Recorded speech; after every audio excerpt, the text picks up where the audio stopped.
Oh, Greetings and salutations, fans of Dota 2. Hopefully you are ready, because it is time for the Weekend of Lads. My name is Badger. I will be here all day. For the first game, though, between Sasquatch's team and KU's team, I am joined by the one and only Badman himself, Birdman. How are you tonight? I'm good, I'm good, I'm good. How are you? I'm doing good. I'm getting in the zone, you know. It's gonna be a good time. Yeah, it should be a good game.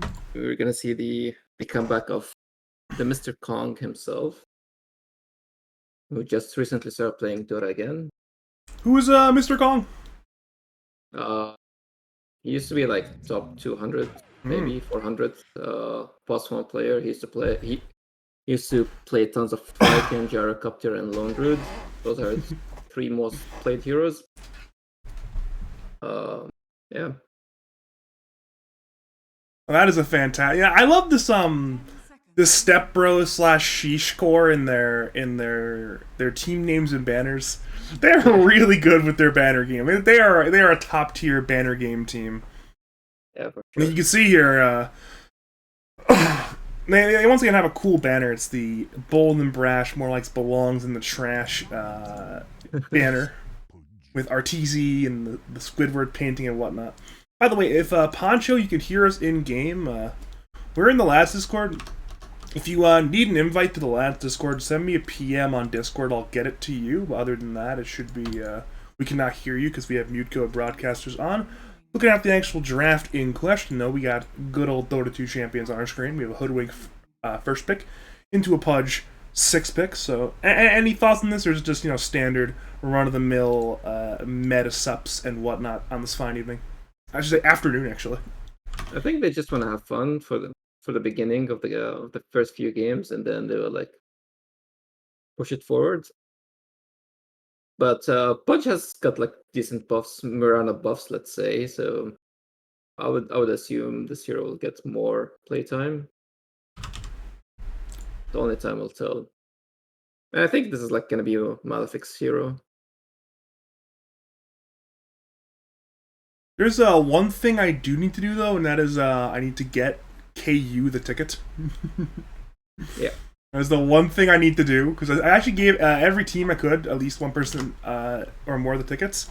I gave it to both Kita and Sid Malefic on this team, but I didn't give it to KU, and he also the lobby. So now he will also have the lobby. So 3 of their team have the lobby. He'll be fine. I got the Arteezy of Pokemon Unite. We're good. On our actual screen, though, we've got Vengeful Spirit up and Beastmaster being picked. So funnel Dota 2 heroes there.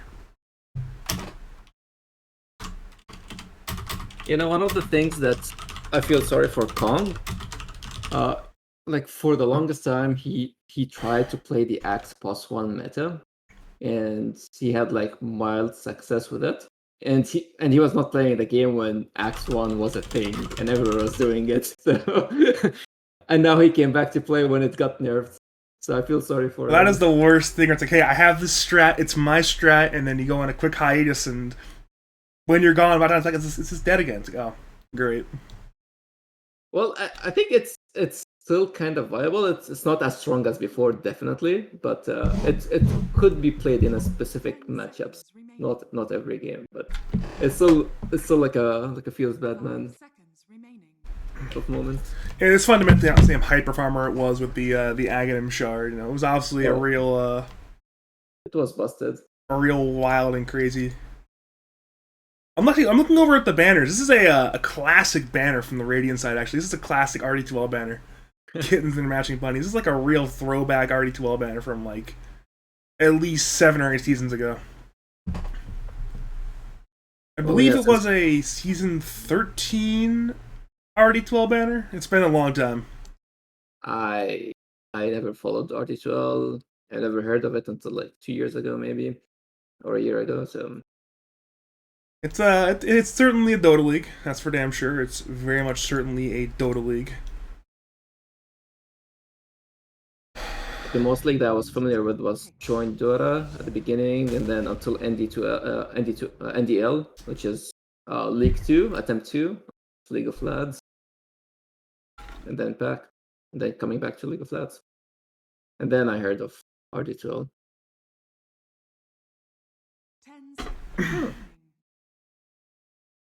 I am in for a hell of a day. My voice is not in the condition to cast for 8 straight hours, but I'm going to anyways. It's fun. Like when we did it last year. Yeah, I think we did it last year. I had a good time. I was not casting, but I was like watching all the games. People were streaming them. I was like making matchups, and I was predicting matchups from beforehand. And I was like making the schedule even beforehand. So, and I got like I think maybe I had like one matchup wrong, but like the rest of them I was like 100% correct. So I'm going to have a like like a notepad file going the entire time to keep the standings in. Well, I did it on Google Sheets. So. I should be, but I'm a real notepad fan, so all is well there. Well, hopefully, don't do the same. I mean, they didn't do the same mistake as last time when the playoff round started way too late. Then the final game was played best of one. Yeah, that would be a little bit suboptimal. Well, luckily, we're here in the sense that it's only BO1s today, so worst case scenario, all is well. And then tomorrow, it's all BO3s, but once again, we're starting at 2. Yeah. Hopefully, it doesn't go too late into the evening. Last time, I think it started at 7, so it's kind of late. Yeah, I'm hoping that we have grand finals started by about 9 p.m., 9:30 p.m. EST. So that way, we're done by 1 in the morning. We're not going too crazy at night. That's at least the goal in that sense. Nothing too wild and crazy. And then the next week we'll start wrapping up and getting ready for the new season.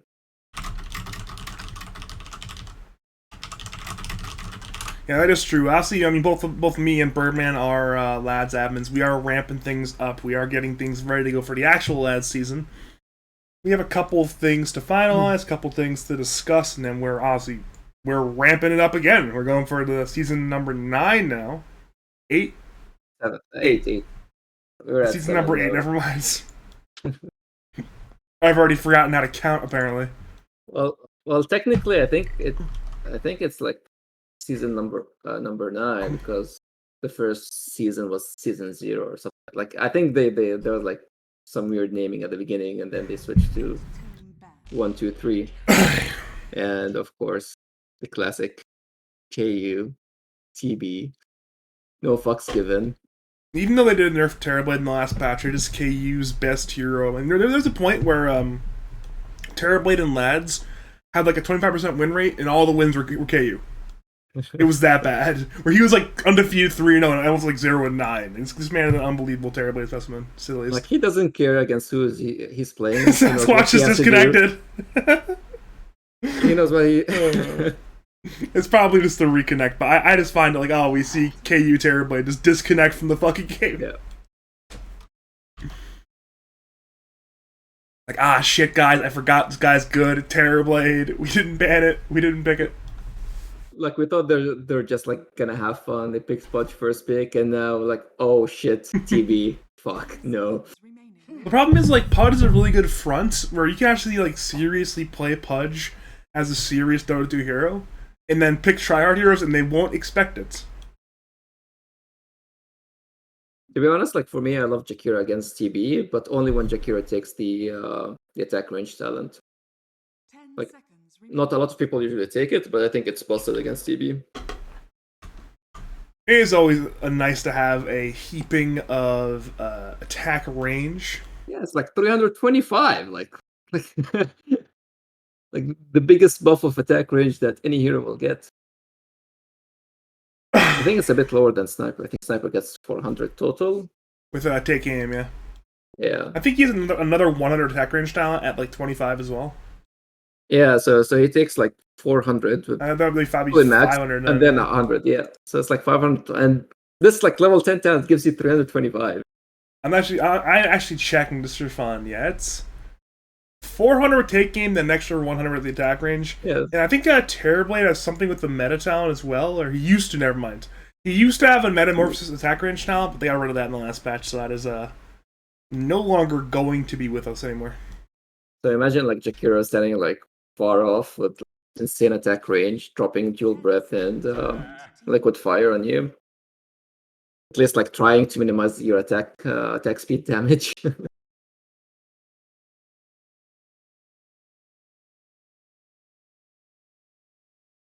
Yeah, we are now last place of bans, yeah. Well, the fun thing here, I think League of Legends and Hammingsy are playing twos, right?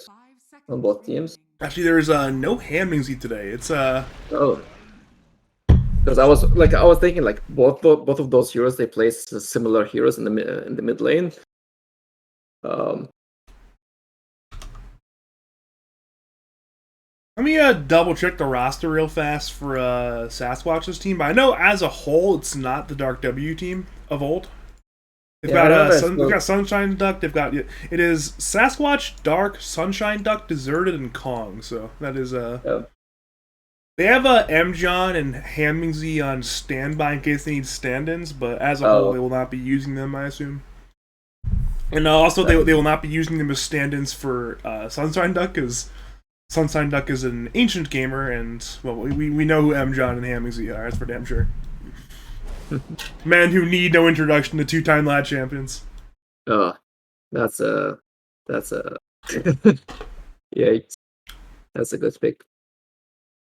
So this should be a little bit interesting seeing these roles here in action for the Radiants. Looks like it's going to be Sasquatch playing core, Deserted playing core, Kong playing the carry Sven, and Dark Sunshine Duck supports potentially? Or it could potentially be like a 4 tiny. It's hard to tell right now. I think, yeah, like if it's against that, I would like maybe put Hoodwink mid just to like minimize the threat of the Batrider, because Tiny will get destroyed kind of bad. Like he could survive, but it's not a good lane for him at all. And then roles for the Dire is a little more obvious. I mean, obviously this is the core of the lads winning team of the last season. Literally 4 of the 5 players, and then they've gotten rid of their Sand King player and brought in a new Sand King player. Rip Teddy. It's like Teddy hasn't left us. It's still a Sand King. Yeah. Like, we don't care who will get. You're gonna play the same freaking heroes as Teddy. Hey, new Teddy. You wanna play Sand King? Sure. I mean, that's why I got rid of Teddy. The real Teddy is not playing Sand King anymore.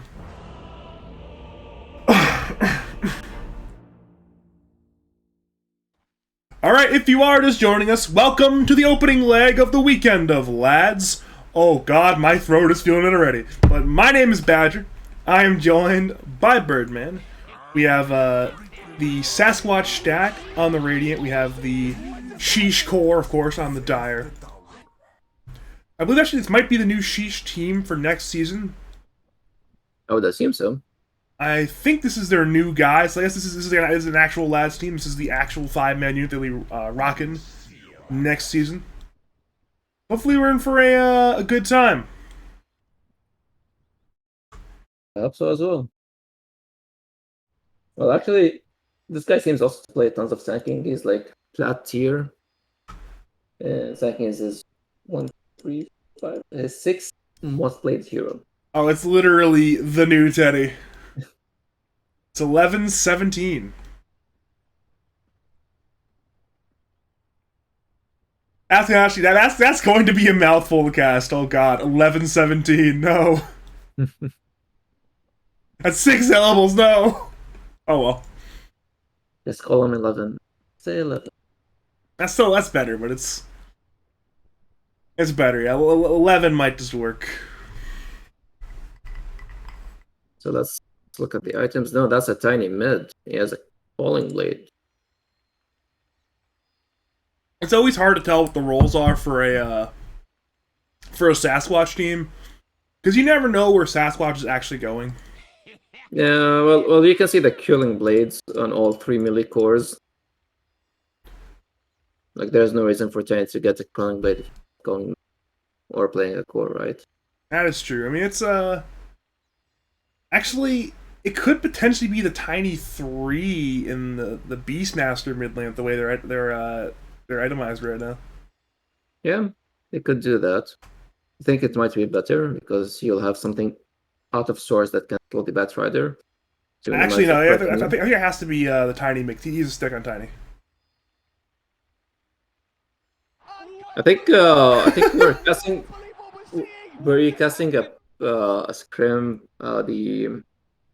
I think you were right. The Brightside team versus Vision's team, Yeah, I was. and I think there was like a game 2. There was Batrider mid versus Shadow Demon, and that was like the best game for a stick that you can buy.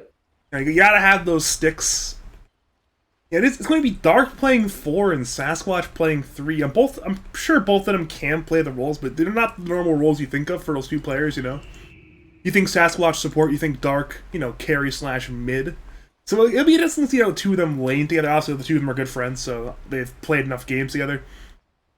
And then, Sven, is he known as Kong, or is he known as Vesa, or He's known as Kong. Okay, I'll try to call him Kong then, and then of course Deserted, Dez, and then SSD, Sunshine Duck. A little more known by their names in that sense.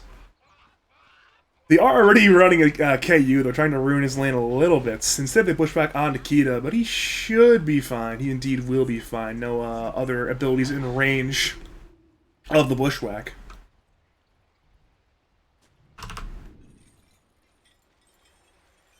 So we just got an updated screenshot for Mr. Freck.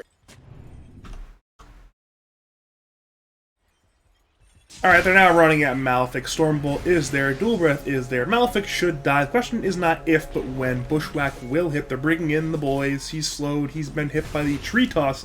But instead, is Kong grabs the first blood there on Spen. So good choice there, of course, giving their carry the first blood. Perhaps Dez won it. Throwing the tree over, perhaps securing on that mid lane Tiny, but alas.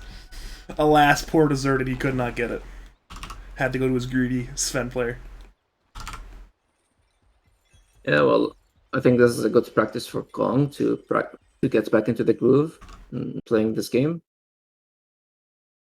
Oh, took. It's certainly not going to be an easy first lane back, but it's always good. It's always a fun time.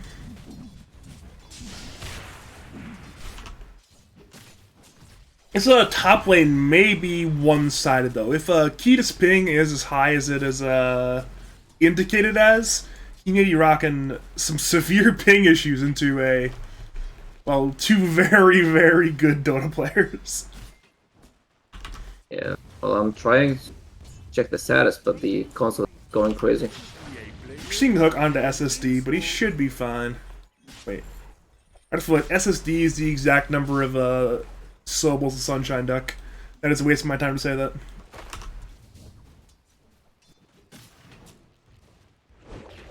Bushwhack is there on Takeda top lane, but he should be A-okay. Will not particularly die in the Venge quite yet.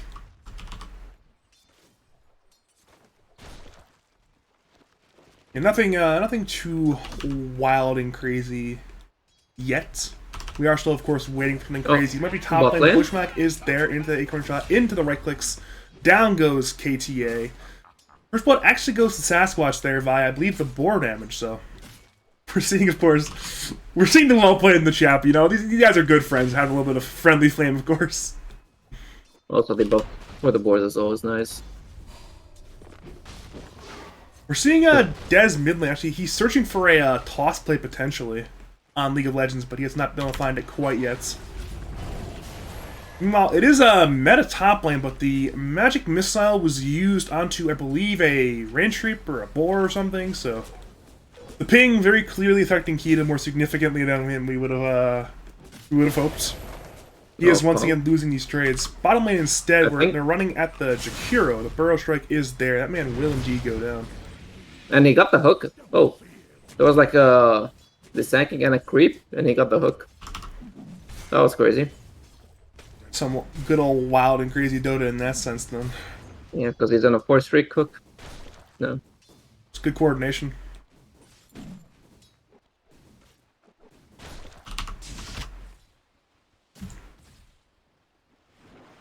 Is there any over service? Yep. Over services to the Sven from the Jakiro, to his boots, and He's doing his job, you know. He's gotta get that Mr. extra side hustle with your Postmates job. Deliver items to Sven. Get a little tip maybe later. Seeing Malefic appears to be searching for some kind of hook, but I am not seeing it quite yet at the current time. Did not find the angle he was looking for. Also, this is a sad lane for bench. This is like one of maybe the worst lanes that she can play. Like a hero that can slows by summons, and a hero that can stuns and do extra damage on you. Yeah, certainly not a good time, especially on 200 plus ping. You're taking a lane that's already pretty impossible on good ping and adding 200 ping to the mix. Not ideal. It's like you're playing in 2012 again, you know? Back when the Europeans forced you to play on the European servers and you played them. Awful times. Yeah, especially. Like only when we had like what, EG that used to play, or Complexity or whatever good team that NA had at that time. And all of them played from like the West Coast, California too, so it was miserable. I think actually EG had a team out from like Phoenix, but it was still miserable ping. Fucking Euros. They refused to play on US East with the West Coast teams. It was so frustrating. Hate Euros. But we are seeing them run at Malefic. I don't think that's a kill. It's mostly Seb that did that. That's part of the reason why I have a nice hook. Fantastic hook. Blue Breath is there. Sometimes Duck is now trying to fight with Malefic. Malefic actually goes down there, so despite the good hook, Pudge does not win that man fight. Goes down there. It's now 3 kills for the Radiant, only 1 for the Dire. But as that happens, top lane, they use the Bushwhack and all the reckless they need to bring down Kita in the top lane. So that's now 4 kills for this Radiant side. They're doing quite well so far. Kenyon is just one more level. He'll just well, from longer range, the hook. Kong is under tower. Kong is dead. He's eventually dead. Question isn't if, but when. He has no mana to TP. He has very little HP. Malefic is indeed running him down. The Burrow Strike is there from 11-17, and down goes Kong. Like, the problem is it's not worth it to be out and save your life, because then you have to walk back to base. And it's gonna take you too much time. So unfortunately it got hooked, but just it's easier for you to die there and just TP and continue farming better. Speaking of farming, you can see the new change to Pudge where now Hook will one-shot creeps. He's just farming the hard camp creeps. This is like a big buff for Pudge, like now securing range creeps. Like similar when you play Mirana, you just start the lane, you throw your arrow, you aim it at the range creep. Like you don't care if you don't hit, like if you hit any of the other heroes that maybe you can harass, but getting the range creep will always be nice. And also it can stop like later on pushes with the siege creep. So that's always nice. We're seeing bottom and they are going after the Sand King. Burrow Strike is there, but they're hooking the Sand King away, so they'll be A-okay in that front.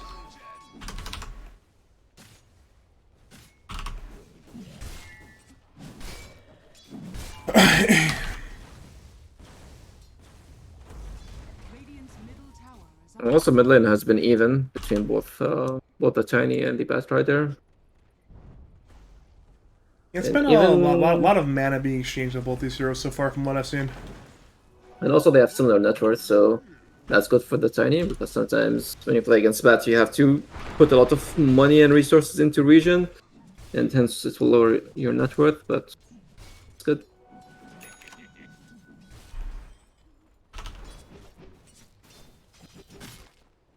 Yep, KU is now in the jungle at level 5, and KT is just gonna die a couple of times and get some free experience as he goes. Yeah, it is death time, as you said. Acorn Shot, Bushwhack, right clicks. The inevitable has arrived. However, they avenge him. Yeah, if Malefic and the Legends both arriving. Actually, there's no mana for Lasso. He's already used it on the Napalm, but he has the good old Flame Break. He should have killed here on Sasquatch. It's indeed 4 stacks. Easy. He puts the high five up. But that's a good rotation because now KU can push the lane and in like a level and a half extra Well, Sasquatch is dead. But the moment he's gonna see Sasquatch TPing, he has to leave because he'll be level 6 with Roar. It should be good timing though. I mean, he managed to get 2 waves in lane. He's easily going to the jungle again, this direction, that direction. Okay, good old farm rotation. Really doesn't affect his jungle farm to do that, which is fantastic. Yeah, it was beneficial for him. Well, it is Dez who is in danger. It is the lasso right now. It's 11-17 and Kita in the area, so indeed Tiny will go down there. Fantastic kill for Mr. Down Bad himself, League of Legends. Top jungle? Wait, what is he doing there? Not sure. I think he tried to take the creep from here, the big creep. So. Oh, actually, if you think about it, the hook is really good against Beastmaster's Helm Dome early game. Oh yeah, it is. He just one-shot the creep. Yeah, like sometimes you forget about those small details. Like I remember when was it? Back in NDL, we played against Zera's team, and we asked Clankers, "Oh, do you want to play Beastmaster?" Like, yeah, Beastmaster seems nice, and they picked Enigma. I was like, "Fuck." that would ruin your day right there. Just having your creeps get instantly converted to Eidolons. That is miserable. We're seeing in the Radiant Tri-Camp though. Look at this stack. Stack is so big. He failed to stack it on Sasquatch. He tried to drag it up with the boar, but it was literally too slow to even get past the box here. It was like stuck over here. Also, they're doing the same down bot lane with Sunshine Duck, just like grabbing some free experience. Sasquatch is dead. They will swap him just for good measure. But yeah, they have the meta. They actually tried to hook as well with Malefic, but instead of simply a creep secured. Yep, and that's a helm creep, so more gold. It's a good day to be Malefic. It's a man getting a lot of gold. Had his one of his signature heroes in Hoodwink stolen from him. Said, "You know what? I'll play Pudge. I'm gonna hook your creep. Screw you for stealing my hero." But Sunkus is gonna get jumped on bot lane. Yeah, Sunshine Duck is in a bit of danger right now if they find him. Biz 11-17 and the Legend looking to die, and the burrow is barely there in time. And well, Jakiro certainly will go down in the very near future. Correction, right now.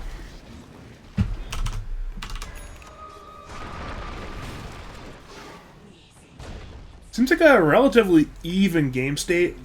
Dire currently have a bit of a net worth lead, but in terms of actual like significance objective, both teams are doing A-okay. Radiant can begin perhaps balling it down the top lane, grabbing the top T1 tower with this siege unit right here if they really want to, and that can really bring that 1k net worth lead back to a 0 net worth lead.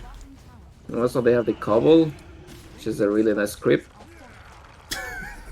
Malefic attempts to hook the Beastmaster Hawk, but it did not work out in his favor. Unfortunately, like the Jakiro tried to keep bot lane to save his life, and now he has to walk top. Like imagine if he dies in Twisted CP, he'll be like pushing the wave with the siege creep. Alright, the Roar's there, top lane. It's an attempted defensive hook onto Kita. It does not work. Instead, they're moving over to Sasquatch, but in comes Dark, has Bushwhack there on one. Sharpshooter is there, down goes Kita. And now perhaps turn to the Pudge of Malefic. That man's a little bit too tanky, it appears. He actually hooks in onto Dark. Oh, nice. Dark is now dismembered. He should go down there, so it ends up being a 1-for-1 in the top lane. Fantastic, in my opinion, from the Dire. That was in it. Give him the vision he needed. And they're still going. Sunshine Duck is arriving. Ice Path is there onto into the Macro, into the Dual Breath Pudge. Now may be in danger. Sasquatch is indeed running that in. Dez has arrived, has that Avalanche, has Toss as well in at 11-17. He is still alive, has the Burrow there onto Dez. In comes Ice Path once again there. The 2 Lasso is there. Now down goes 11-17. Flame Break is there. Sasquatch is low. Sasquatch goes down the move to Dez. Dez is extremely low. They have a few more hits. Gets the Avalanche there, trying to stay alive for now, but in comes that Firefly Batrider. Ice Path once again there from Sunshine Duck into the Bushwhack, into the Toss. They toss away the Batrider. So Dez actually survives there. Fantastic job from side of the Radiant. Fantastic coordination there. Good positioning from the Jakiro Sync in the backline, and just using Ice Path and Sasquatch's micro skills are always on point, but now he's forgetting his career in the top lane, and that's a free kill. It's Dota 2 for sometimes you unit box and you just get units in there and then just die. Well, you can see it. You can say it to any other player, but that's Sasquatch, like the ex-pro StarCraft player. So. He's calling the ex-pro Dota player if you really want to. Yeah. but Not as the yeah, extra like no, Sasquatch no, player. but usually like for micro plays, like usually the StarCraft players or the RTS players are well known for that. That's why like I mentioned. You'd be surprised sometimes. I had two friends I used to play Dota with competitively. They're both former StarCraft players. One of them was High Master, the other one was Grandmaster, and both of them were not actually that good at micro. Which seems ironic, actually, all things considered, but yeah. It's a different. It requires different micro skills. Yeah, that's true. Seeing top lane, the 11-17 is looking perhaps to jump with the Sand King. Has, of course, the Epi and the Burrow up. And he has both the supports shadowing him right now. He's tanky. Like he has Hood of Defiance and bots, so he can tank up a lot. Alright, Bushwhack is there. It will miss, though. The dive, though, continues. In comes the menagerie of Sasquatch. Epi Burrow is there. Onto the Tiny Swap is there. Onto the Pudge. Now they bring down the Tiny. Sharpshooter comes in. Hits on Nikita. He will go down. Now in comes the Roar. There into the Batrider routine. Dismember as well. Onto, I believe, only a creep. Now Batrider once again runs on in, looking to kill the Jakiro. Jakiro is very much slowed. Very much Burrow being hit by the Sandstorm as well. Should go down. It's overall a 2-for-1 in favor of the Dire. And somehow, some way, they maintain control of this top T1 tower. That was a big force. Try to get something out of there. Like they saw the Sand King, and I think maybe Dark just was over optimistic. But like the Venge swap is kind of broken these days. The 50%. Is it 50%? It's 30% at level 1. Well, it appears to be a dead Sand King, and it's the Avalanche Toss combo with actually the Hood on Sand King. It's too much resistance. The Dust is used by Dez, but he will burrow into a actually swap of Kita, and well, I guess nobody actually dies for now. They even put up the Observer Ward. And they saw the rotation of Kong. Holy crap. That's a good timing for a Sentry and a Ward. And they know this event. I mean, yeah, you mentioned, they know this fence here. I think he even showed him the tower there briefly, but they're finally trying to get this tower. He showed before the tower. Like, immediately KT dropped the Ward and the Sentry, and Kong just, like, passed by. I meant more not like Radiant know Radiant know they're showing now once they're under the tower at that point. They're now like, well aware.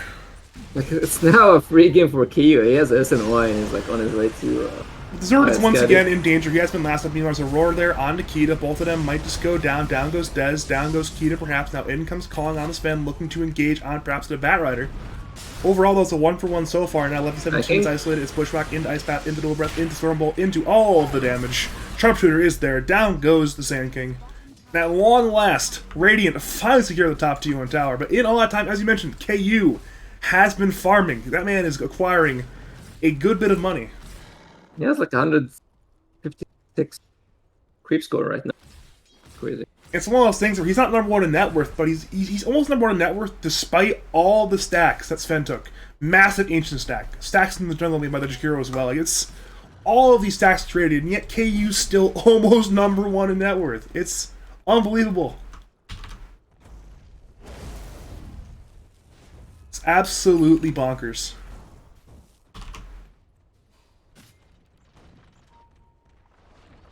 My question at this point is, what is Radiant's game plan to basically stop this Terrorblade from becoming the game-winning hero?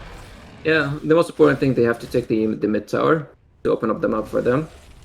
But with the way that I don't know what to call them, Sheesh or Stepbro, I'm stuck or whatever, they love like stalling, and they have very good heroes for doing that. Bold and brash. With the Sand King. They're bold and brash now. Bold and brash. Actually, I love that name. That's a great name. I guess officially it's bold and brash, more like belong in the trash, but it's a great team name. I am a big fan. What do you think about the new buff for the swap for Venge? I mean, it was probably needed. Venge is pretty bad. I'm not sure if it's numbers-wise good, but I like the idea. We're seeing Sunshine Duck was almost hooked to death, actually. It wasn't even the direction that was wrong, it's just the length was not long enough.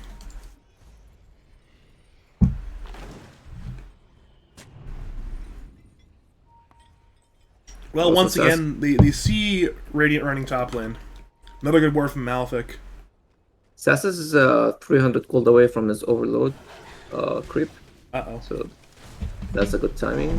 It's a bit late, like usually with like pre-nerf, you should get it around 15-16 minutes.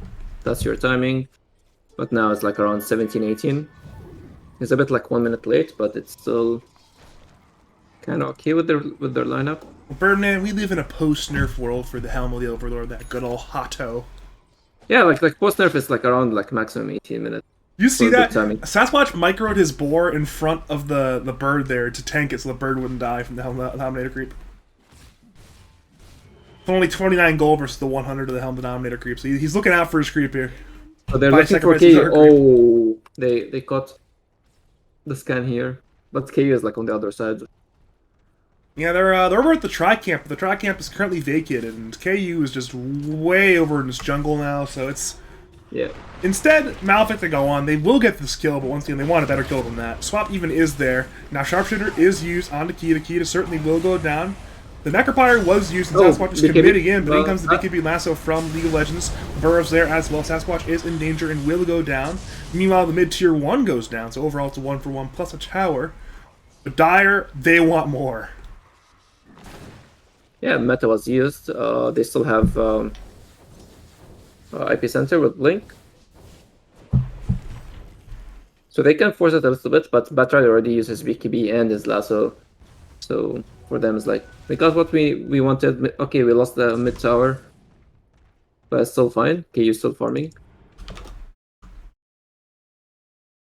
Like, if that was the old, like, swap, like, Malefic and KTA would have died, like, way too early, and they maybe could have done more.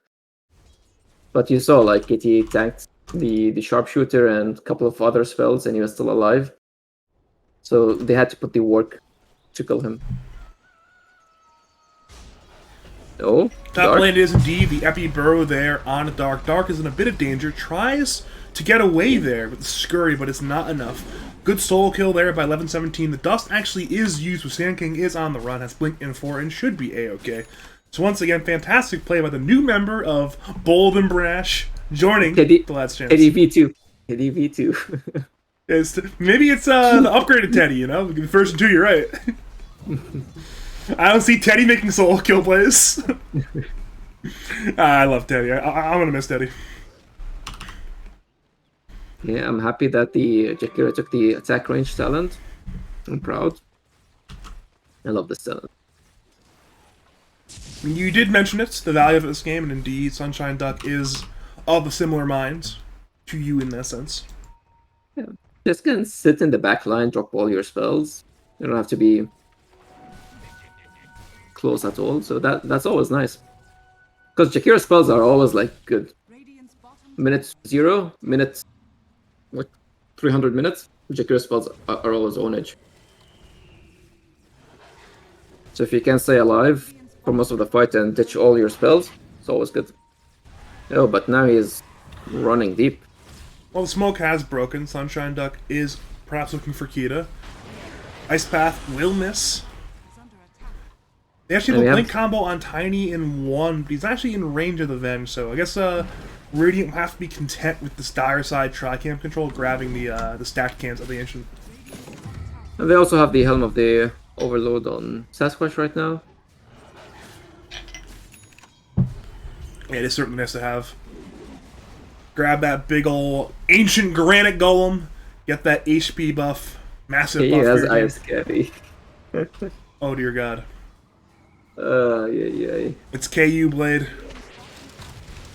Be scared. And while it is smoke time, Dire might have seen it though on the edge of that Observer Ward, so they need to be a little bit careful. But they know to be careful. They're like, hey, we saw them at our Tri-Camp, we don't see any more. They had to have done something weird, so. It appears as though they're dodging the gank. Radiant are running up and to the left, and Dire are, well, everywhere else.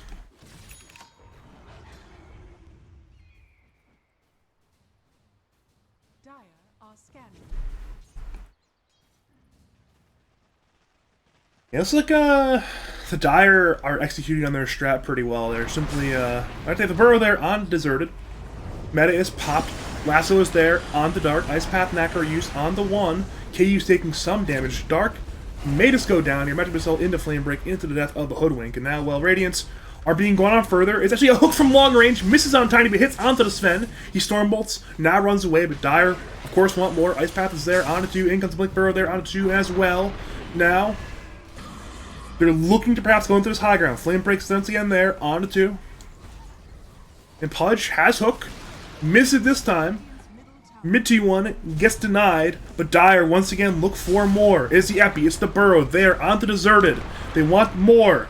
Magic Missile, not used, but it's Batrider who blinks in. He is tossed though, and now is fire flying away from the action. And that is the end of our action for now.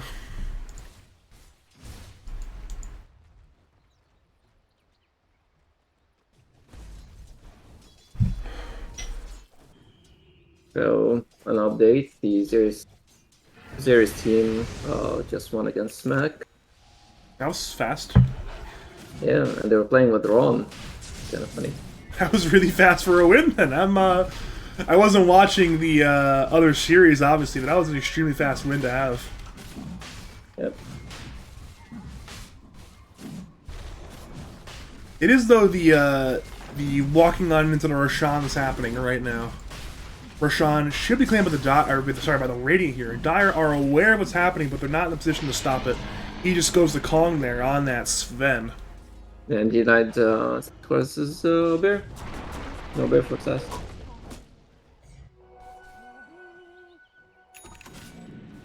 He can once again Overlord again, but it's not the Granite Golem this time, it's the Ancient Thunderhide.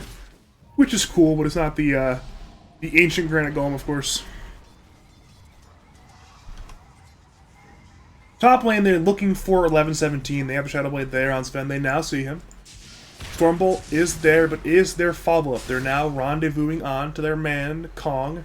But 1117, Burrow and TPs before the Bushwhack comes in, so good awareness there by the Sand King to get away from the intrusions of the Radiant, I should say. And, well, once again, these kills Radiant need to start getting back into this game. They're simply unable to find, it appears. They will attempt for this top tier 2 tower with the Aegis, we're assuming, but once again, that is not the easiest push in the world. There is a lot of split pushing going on. Also, KU just completed his BKB and it's on his way. He was going for SNY, but he switched it to BKB. That's when things get a little bit scary, where KU truly is online at that point. They're now going for 1117, but the Epi Burrow is there, mostly on the Sasquatch. Now in comes Toss, in comes Burrow, really want the Sand King, but in comes the Lasso there onto the Sven. Aegis will get popped. December is there as well onto Deserted. Deserted goes down, Sasquatch goes down. They're once again running at Sunshine Duck. Sunshine Duck is in danger. Sven is on the run. At this point, they see him. They have the detection. They know. They don't even know where Sven is. They're still chasing him, though. They know he's somewhere. They just don't know where he is anymore. Malvik blinks on in. Dismembers on the Dark. Dark indeed will go down. So Sven, though, his invis has ended. KTA is there. Is there more detection? No, there's not. He's fine in 3 if he can get away. Swap is there. Is there more detection? There's a dust there on the Sand King. Sven will go down. It's a full 5-man wipe. In the Dire, despite having 13 billion ping on Kita, well, look like they're not just win this game. Yeah, and also KU just TP'd in. He was very calm. Like his team was already owning before he showed up. He was like, okay, I'm not using my meta. Just keep going. Even though he got the kill as well on Dark. Just like walking. Well, Sasquatch may once again be in danger. It is the Blink and the Burrow. It is the right clicks. The hook will miss, but well, they kite him around. Yeah, Flame Break minus Sasquatch. I'm a little bit shocked this game has been as one-sided as it is, but once again, I guess it's the draft plan paying off right now. They can go. They can go. Right, Bushwhack is there, on to KU. Oh, they nice swap him away, and now Deserted is in. He is macro-pired. He is trying to survive in the middle of the macro, but well, it's simply not enough damage to the Dire side. Deserted will indeed go down. He does buy back, but well, Dire are fine with leaving, it appears. They know Kong is respawning on that Sven literally right now, so they're content with the buyback on Tiny, of course. Yeah, and they're just gonna hold the cliff here. That's a good. And they're gonna doing that. Or is KU just leaving? Yep, they're leaving. Yeah, they're even smoking away, saying, you know what, we do not want to give them any kind of kill. We know what kind of lead we have, and throwing away deaths is a good way to throw it away, so... Also, KT is standing in front to tank any jump, and KU is like farming safely. Yes, it's a classic sort of, this is a real throwback support in a lot of sense, because back in my day, Venge support was like the archetypical sort of 5 support, you know? Yep. Famously, 820 of eHome used to play a lot of Venge support. Is how I used to do it back in the day. You played the Sacrificial Venge 5. And Kita, he's a Sacrificial 5 player, you know what I mean? So you might as well be in that sort of mold. Looks like Radiant are looking for some kind of desperation smoke. They are 5-man smoked. Dire appeared to have some idea what's going on, but instead it is League of Legends who is caught. He BKBs and she has a haste rune. Oh no. That is KU just pinged this area because he saw the board was like life stealing. Good awareness there by, of course, I mean, Mr. Lads champ, Portland Burnsider, League 4 champ KU, of course, so. Not too much of a shocker on that one. Yeah, they also can play against their old mid player, Aaron, since he's joining the league. That'll be fun. That'll be fun to see. It is, though, once again, a bit of split pushing going on. It is Dire pushing in the top lane. It is Radiant trying to push in the middle lane, but... They're once again searching for kills. They push back there on the KU. In comes Avalanche, but no. Roar is there. The BKB's there in time. It's an Epi and a Burrow there on the Kong. That Sven indeed will go down. And now it's an engagement. December's there on the Deserted. The illusions now come in from KU, once again looking to fight, and Radiant are the ones who are being kited around now by the Bat Rider. Burrow's once again there on a Sasquatch, and League of Legends going very, very deep. Missile's there on a Sasquatch, she goes down. Swap's there on a Sunshine. Doc Datman also indeed is in danger. Ice Path comes in, but in comes number once again onto Jakiro. Jakiro goes down. Burrow's there, and Tiny goes down. It is only Dark on the Hoodwink that survives. They have found him. It will be a full 5-man wipe, and the GG is called. They're everywhere, man. Holy crap. Like, they're all spreaded in like a circle and they're just running at you with like a solid formation.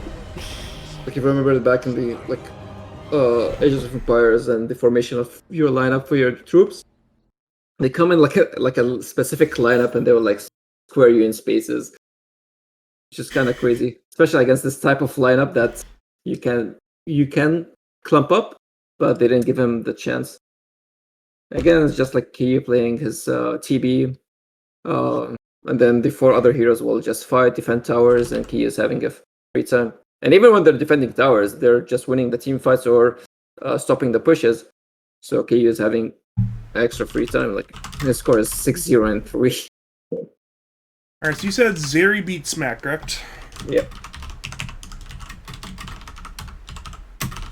I'm like trying to tabulate my results right now.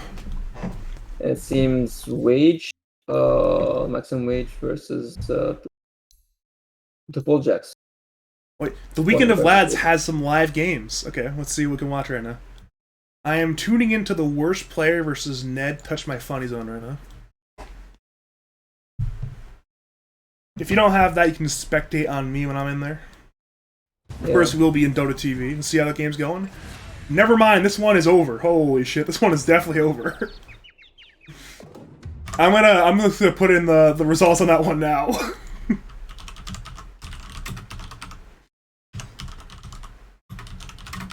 That one is extremely over.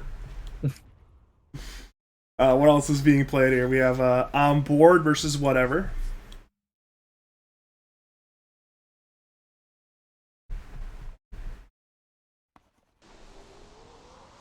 This is a little more even. It's a minute 30. It's a 4K net worth lead for Josh's team up against this DKMP team.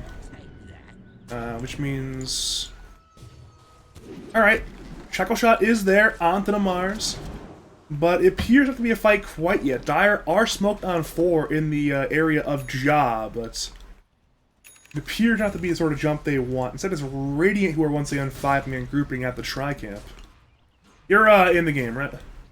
Yeah, I'm joining in. I just wanted to see the other game a little bit, and then I figured out which Maestro was playing. and I know this Maestro. Me, him, and Jublo used to play a lot together. Ah, And if- is it a different? Is it a different Maestro? Yeah, it's not the Air Spirit Maestro. It's the Emirati Maestro. It lives in Canada. But there's one other game result. Do we have it or no? So I think there's 3. So we have Oh, 3 you said games it was that ended. Wage. So Wage beat who? Boljax? Or no, Boljax beat Wage. Never mind. Yeah. So we you have to wait until the other 2 games Yeah. finish so you can do the match. So basically, we're just waiting on this game to end, pretty much. Yeah. That's basically what we're waiting on, because the other one looked pretty over. This is a pretty good game, though. I mean, this is a relatively even game at minute 31. This is, I think, the most even game of the round 1, actually, considering all the other ones are already over, or effectively over. I'm guessing it was some giraffe losses in some of those games, because those teams should have not been as one-sided as they were. We are seeing once again, though, Dire are smoked as 5. Radiant actually do not see them, but they appear to know what's going on. They are backing. They're even windrunnering Shard on Ja to try to find Void Spirit, but it's not working, so. No kill. Quite yet. And then these teams are GKMP. And this is Ja, correct? Okay. Yeah. So I have all 5. I have all 10 team names correctly inputted into my notepad file. So that does mean all is well on that front. Actually, I'm going to be right back to grab some more water. Feel free to. I'm going to put it on a player perspective of Ja. No, actually, I'll put it on hero case of Ja. Never mind. And then I will be right back. And I'll try to fill the void. Hopefully, the camera works out for you.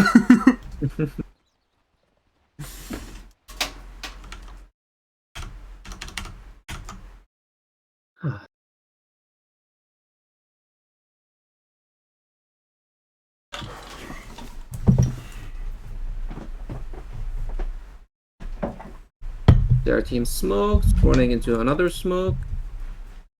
Oh, nice shackle shot by Jazz cousin. Jazz getting jumped on. Oh, that ice path from Fox. Jazz still fucking alive. Holy crap.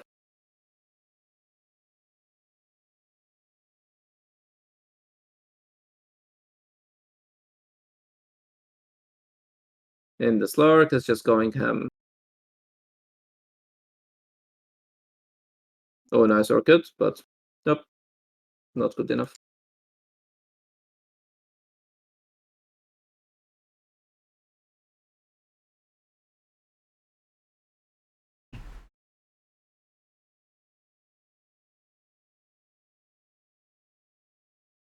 That was a good ultimate by the Slark.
See what's gonna happen here.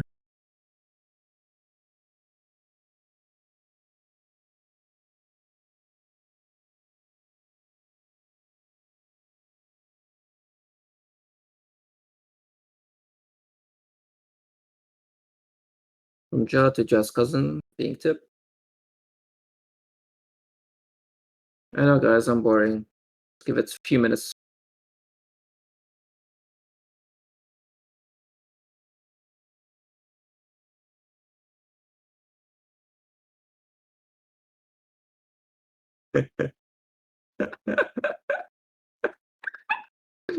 Ah, fucking wrong. XD.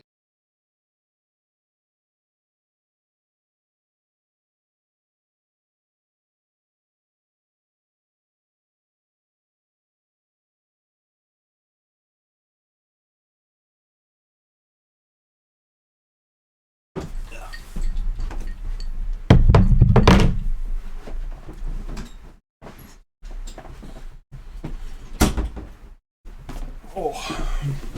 No, the Windows doing a good job here installing the game a little bit. Whoa. Alright, we back. Yep. Free cameras back on. We see Pounce there. On to Ja. Ja appears to be in danger, and Ja indeed will Ja's go down. cousins. Ja, that's not the real Ja. It's not.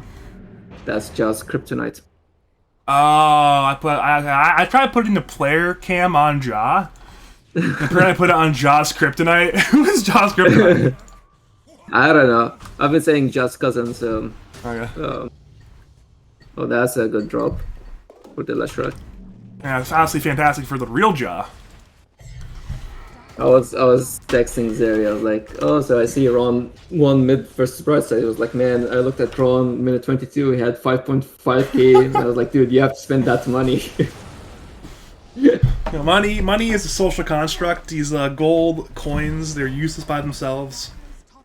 Now, Xeriscape bought like salves and clarities. That's how you can use your money. I don't know if you've ever been in a lobby with Ron playing in it. That kid is just crazy. I don't think I ever have. I may have at some point in my travels, but it's unlikely.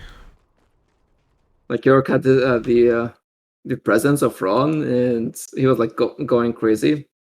And then he saw that he has like the guild tag of ML, so he was like, Paul Jackson, you know this kid? And I'm like, hey, don't talk shit about my boy. I think he casted that game. I was like, Ron is the best mid player in season 2, and you and Arturis were like double checking that. If I'm not mistaken. I think he casted Empty Soul game. It was Mr. Spike versus York and PMA. Well, it is a Shekel shot there onto the Slark, but in comes Splitter, it misses. In comes Void Spear, he is BKB'd. Now it's Filsky who's BKB'd as well as man fighting up the Slark. It appears Filsky's not on a man fight that fight. Now it's Pounce there on a Doombringer. Doombringer is nice. on the run. In comes Barsby and Spears there on a 2 as well into Macrophire, into the Leshrac who is man fighting. Down goes Filsky, down goes Redbot, now down goes Hobbs as well. They dash up on the Slark, or sorry, the Stormsphere. The Stormsphere actually goes down as the Slark Dasher. Now the Remnant's there on a Ja. Ja appears to be in danger. Now Storm is bought back, he re-engages looking for more. Slark is low, Slark appears to still be alive. Now it's Ja, who's stunned up the Dark Willow. Dark Willow goes down, they now find once again the Jakiro. Jakiro goes down.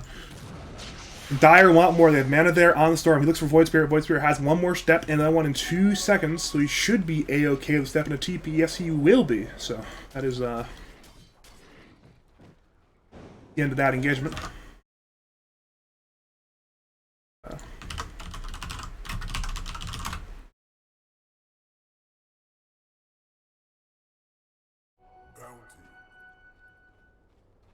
I might actually cast with Teddy for the next series. That'd be pretty dank. Yeah, it's fun. As I told you, like a tier. So I have to leave, I think. Yeah. Maybe leaving in like 20 minutes, so.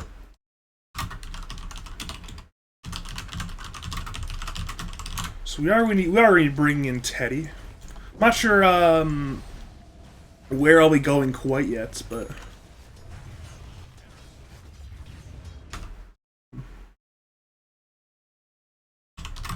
So I think the other game has just ended, and we're just waiting on this. yeah, the other one, unless something crazy happened, is ending as expected. Now Ja BK beats the Splitter there on to 2. It's Mars who goes on him. Actually, the Shekel shot's fantastic from Ja's Kryptonites on the Mars and the Slark. Now it's Dire fully on the run. They do not want to be here. They are getting the hell out of here. And they indeed will get away. Where's Discord? I'm gonna drag Teddy. We're now being joined.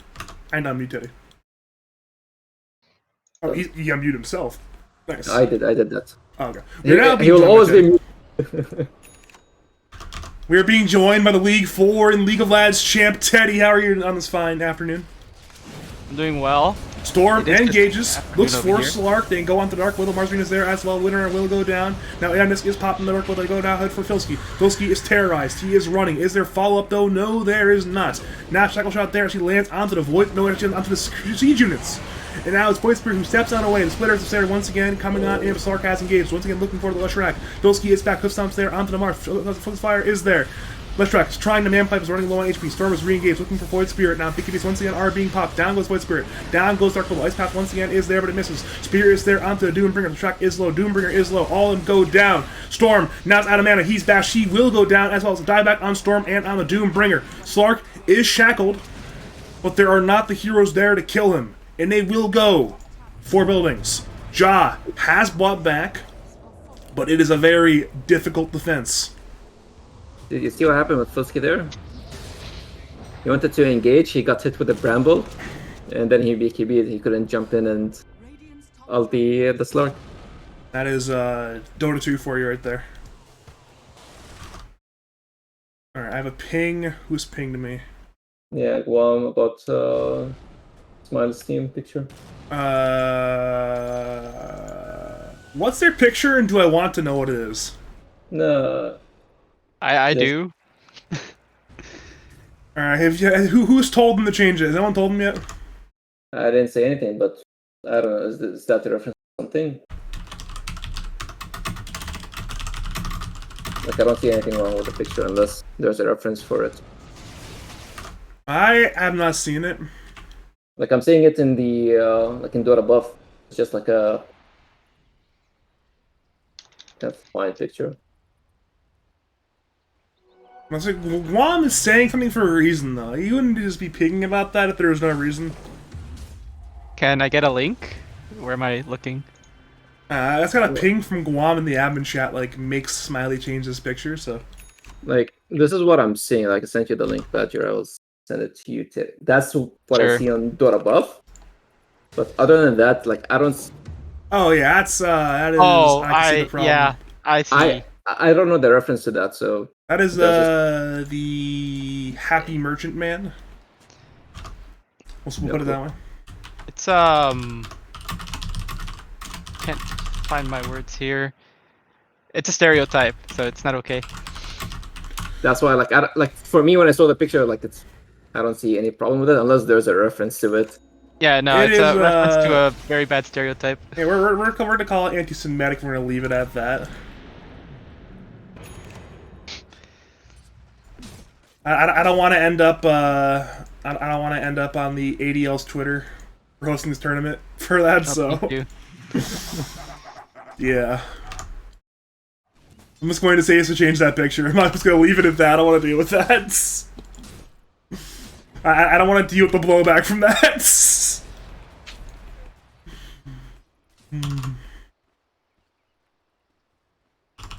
It is, though, still a relatively even game state.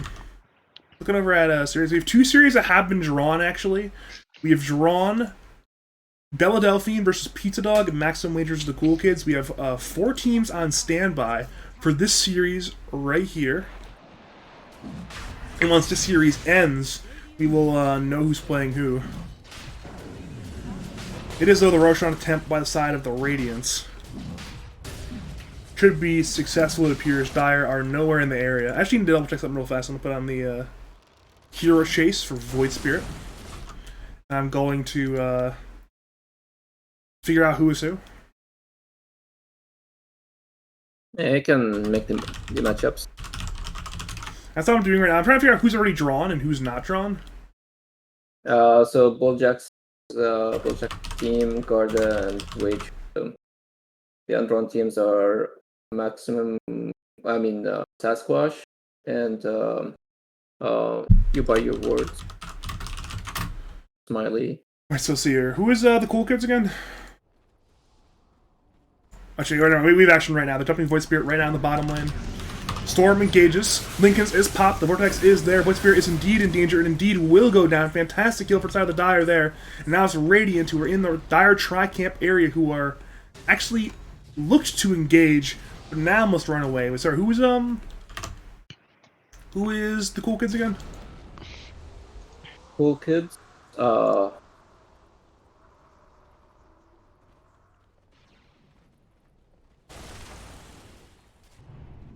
I think I need to pull up their roster for this one. I have no. That's why I tried to use captains' names. I've got no clue who the hell the Cool Kids is. Yeah, we'll do that as well.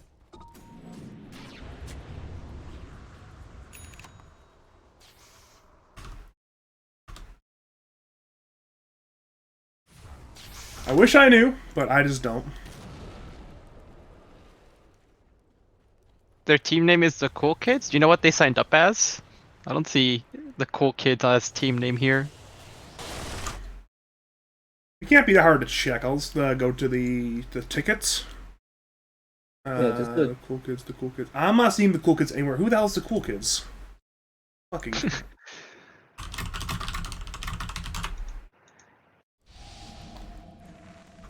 Okay, one player is Fox. I think I know which team this is now. Wait, isn't that the It one looks in, like- in this series right now? Yeah, it's team Yeah. whatever apparently on the signups. So Yeah. DKMP, IORU, Fox, Dude Wipes Hobbs, and -600. I think those are actually the names on So, here, right? how have we drawn that series if we're literally... They're in the series! Seriescape, why? That's why I told him like last time, don't do shit. Oh my lord. Well, wait a second. There's 2 games being played right now. No. Maximum Wage are playing against Sasquatch, right? Okay, is the Smack No, and Brightside team is the Cool Yeah. Kids. Yeah. So yeah, Maximum Wage is playing. No, So That- these guys are Oh, whatever then. my bad. I Yeah. got the team names mixed up. Yeah, What is Slark? Max- The Wayne Gate is on the Storm Spirit. The Leash is there. In comes the Abyssal. In comes the Mars Spear. Is there? The BKB is there in time from Storm. Storm will indeed get away. But Radiant once again are pursuing, looking for more. But it is a TP away from Filthy. And nobody will die.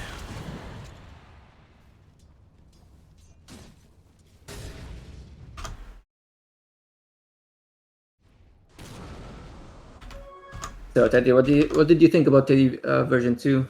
Or did you watch? Or you didn't watch the game? Oh, which one? The one you guys just did? Yeah, Teddy version 2. That's what the team name is called?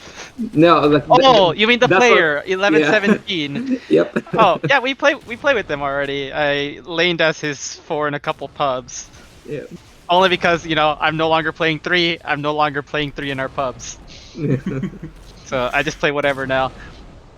But yeah, 1117 is a pretty good player. He's already played with the boys. So it's not like it's not a complete stranger. It's someone Yeah. they already have a lot of experience with. Yeah, I see him pubbing with you guys all the time. So it's not like he's Mm-hmm. a foreign entity. Yeah, no. So, I mean, as far as I'm concerned, I've only played with him in the last year, because that's when I started meeting these Ooh. players. Bottom lane, they're trying to get this Windrunner, but she has that shard, that Gale Force. That check shot's there, on a 2. Yep. Meanwhile, in comes Void Spirit, in comes Doombringer. The Doom is there, I believe, onto the Mars. Split Earth once again hits on the 2, though. Now the Silence comes in on the Jaw. Slark's trying to engage. In comes Void Spirit, steps on in with the Assimilate. Now they head on over to retreat, actually. Storm, though, tries to jump in, finds nobody, and then jumps on away. So somehow, with all the abilities and BKBs being committed, nobody dies. But Slark is now on the high ground looking for a job. The Bash and the Abyssal Bash is purged. Mars Arena is there on a 2, but the Guardian Angel's there from the Dire side. Storm now once again, and Gate is looking for something. The Abyssal is there on the Omninet, will go down. Redbot is dead. Has buyback, will buyback. Meanwhile, it's Salty and the Dark Willow goes down. Dire, though, are pursuing. They want to use their buyback to good advantage. They head to Hobbs, but he blinks away. They now head for Fox, perhaps. Meanwhile, Windrunner inside the fight goes down there to a Slark, and it is the Jakiro once again is the target. Splitter is there. The damage is there. Jakiro indeed will go down. Question is, will Radiant re-engage? They appear to want to, but it appears not to be happening.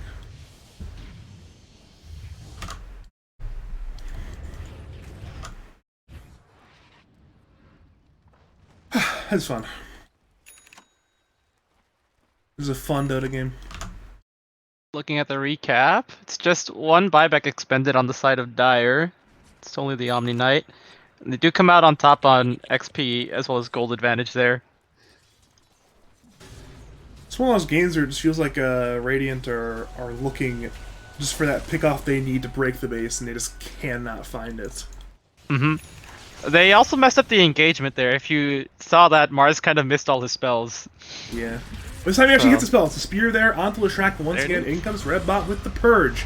Dire, though, want to go. In comes Yules, in comes Filski, in comes Storm Spirit.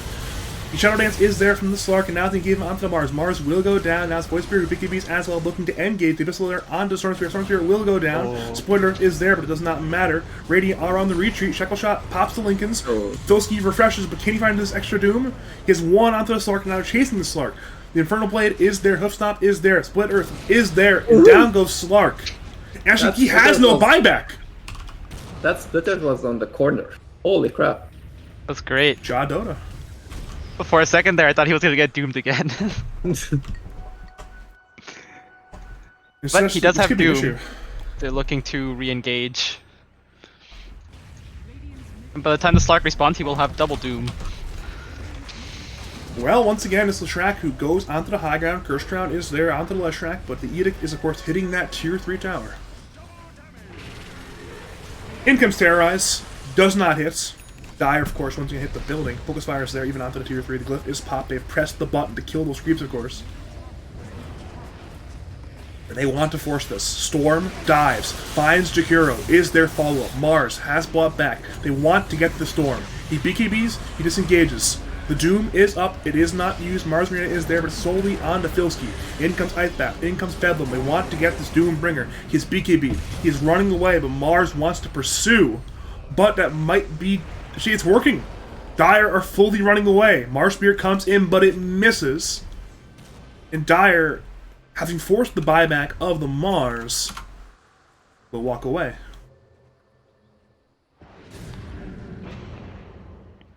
This game might go on for a while.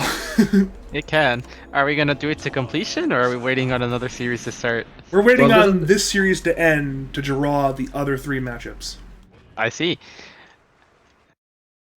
Looked at towards the end of the fight as they're retreating, Windrunner drops a Gale Force going in the opposite direction. That's pretty cool. But the skill's also pretty busted. It's such a huge AoE.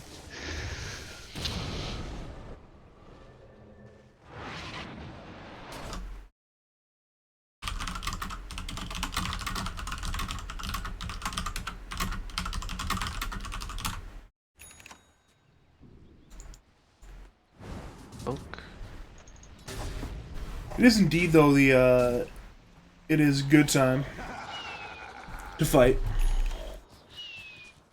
We're, of course, waiting on this ultimate engagement in the series to finish our draws. I'll take that. I'm not exactly sure why they started our draws, but it's okay. All will be fine.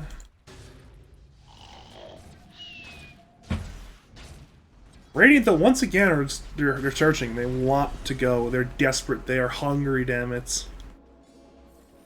They want blood. Smoke broken, Mars blinking out. Yeah, another good escape there by the Radiants. I mean, Dire, they perhaps see the Slark here with detection. Actually, they don't have detection for him. Now, Sentry Ward is there. The Doom is there onto the Slark. Can they get Slark out? He's glimmered. He's running. Filski has refreshed. Looking once again to Doom, perhaps onto the Void Spirit, but he has Lincoln still. Ice Path comes on in. Salty may be in danger. He uses himself, but he should just go down here. Indeed, will go down here, but can Dire find more? Void Spirit, Slark are on the back end. The Doom is actually over on the Slark.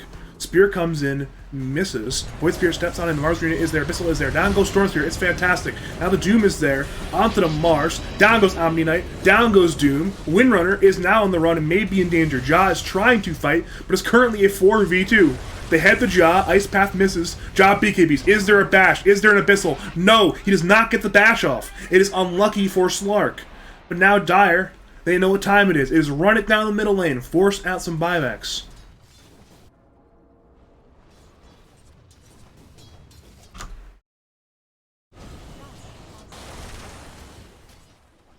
They're probably gonna figure out that Storm doesn't have buyback here. If they do, they can probably look to take 2 whole sets of racks. They know Omni Knight doesn't have it. He just used it last time. It is indeed a dead tier 3. They head to their range racks. It is indeed time to once again do more splitters. Are flying. Shackle Shot will not latch. But they're simply hitting the buildings. That's another splitter. It's once again delaying. Shackle Shot misses. Splitter, of course, hits. White Spirit's just in the fucking splitters right now. The chain stun. He's literally being chain stunned by one ability. But they head for the bottom racks, of course. It is time for 2 sets. They Death Shroud to steal the Void Spirit. They now engage the Spear's there on a Jaw. Filski buys back. Ice Path comes in. Down goes Jaw. Hobbs is in the backlines looking for Filski. Filski's BKB. Shackle Shot's there onto the Mars. Void Spirit engages. The Abyssal Blade comes on in. They want to get this Filski Doombringer. He actually has no Doom. Now Jaw's Kryptonite is inside. Filski is quite low. Windrunner is quite low. Leshrac has brought back, looks to engage. Radiant, though, actually might need to run a little bit. It's 2 sets of racks. They once again want to get Jaw. Jaw's BKB is ending right around now. And they may look to pounce. They know his BKB is over. Are there spells? Is there a lockdown? Jaw is very, very deep engaging. The Anderson spot on the Jakiro. Terrorize is available, may come on in, but instead it's simply Dark Willow who ends up going down. She does have buyback. So for the side of the Radiant, they get 2 sets of barracks and 2 buybacks. 1 out of the Leshrac and 1 out of the Doom.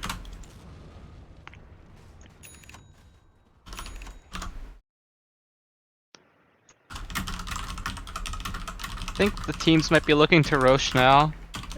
Is that... yeah, that's why they called this Willow buyback. They want to just go do this as 5. Or at least make sure Dire doesn't get a chance to do it. Yeah, this is very, very important Roshan. It's actually the 3rd Roshan of the game, minute 58 now, but yeah. Refresher, cheese... Does the 4th one give Refresher and Ags? Yes, I believe. Yes. I know it used to, so I'm guessing it still does. Alright, they're starting.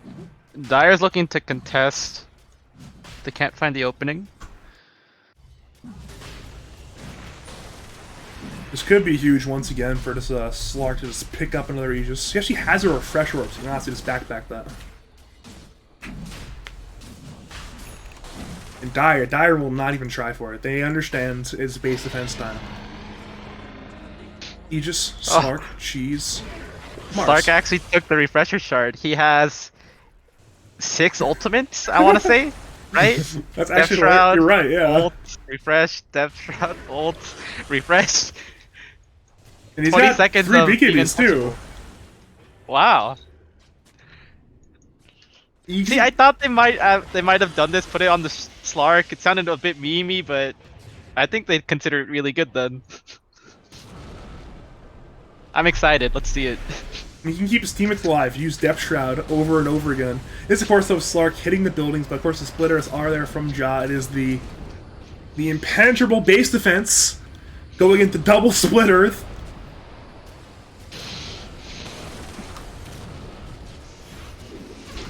They engaged now. They want to go. Split Earth comes on in. Slark is being engaged upon. Slark Chain actually stuns. pops the Aegis. But they find Leshrac. Leshrac is in danger. Mars Bruna is there. Can they get Jaw? If he does, it will be a dieback. Jaw will go down. They now look for Filski. He's Abyssal as well. Filski indeed will go down. Storm looks to engage. Guardian Angel is there, but Dire are running out of resources. There's 2 diebacks. And now they pounce on a Storm. The Aeondis is there, but still he's being bashed. He's being bashed again! Storm goes down. No buyback. And Radiance, after 60 minutes, will win our Dota game. And our round 1 is over. Did you see what I sent you, Badger? Yeah, send it over Discord next time, because I have a... Yep. Yeah, I saw it, though. Is it posted Whatever. in the... Unfortunately, we didn't get to see the Slark do 6 ults. We saw Nah. 3 though. Apparently 6 is not necessary. Those chain stuns by the Leshrac were also crazy. Slark didn't get to use any one of them. It went from 100 to 0.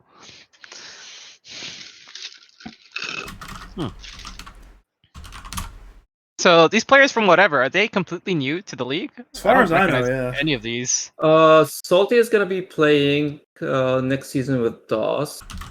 Job, of course, played before. Filsky played before. Redbot played before. Beast and Storm and Windranger. I don't know them. Mars Lark and Kiro, no idea. DKMP, I've seen him a lot in pubs, but he've never played in lads. It's nice to have fresh blood in the scene, though. Yeah, it's always nice.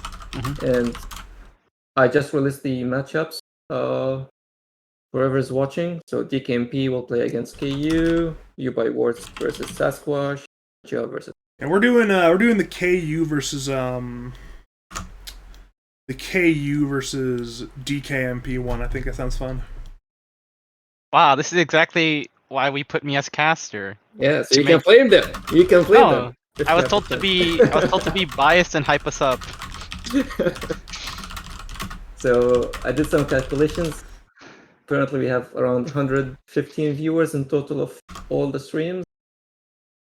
Well, it's kind of biased because Cheapsick is casting her game. She has like around 90 viewers. So. Oh, that's right. There's a Sheepstick team in the weekend of lads, right? That would do it. Yeah.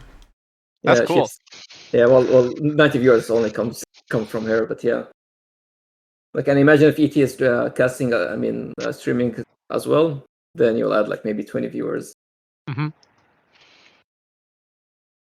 Anyway, I'm just gonna head out now. You guys have fun, and I will keep tabs. All right, thank you. Thank you for joining me, Birdman. Have a great night. You too. See ya.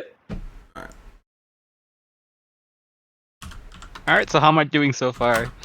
Oh yeah, I like your casting. Sure. I need to update my stream title though. Okay, so let's see here. Do you know if the lobby's up yet or no? I don't see it. Hovering over my boys, it just says main menu, so no. I'm guessing the DKMP team needs a minute or two because they just finished. But it's a 60-minute game, so yeah. I'm actually going to temporarily watch and keep eyes on that lobby, by the way, so we can join it. But I'm going to go cast on one of the live ones. I'm going to do Maximum Wage versus Garda plus good players. I believe the Garda team is... Who's the Garda team again? Is the Garda team the Xeriscape team? I need a... No, they're not. They're the Smacktrix team. Yeah, we are now joining a this is a 0-1 versus 0-1 matchup between the Smacktrix Sonagod Brightside team. Bottom lane is actually double kill for it's a double kill for Silencer actually. There's a 2-for-1 trade there. It was Clockwork that goes down in exchange for Sonagod and GNG. Meanwhile, top lane they're going on to Garda. Burstrikes there from Wage. Garda will go down. Power shot looks for Gods, but it does not hit. So unfortunate miss there from Smacktrix. Overall, it's some all chat going on right now, but looks like we're at a relatively good start so far for the Wage team. They're up by 2k at minute 8. We're seeing some all chat right now at Sonagod. That is interesting. You know, Sonagod is not a fan of being all chatted sometimes, so it'll be interesting to see what the result is on that one.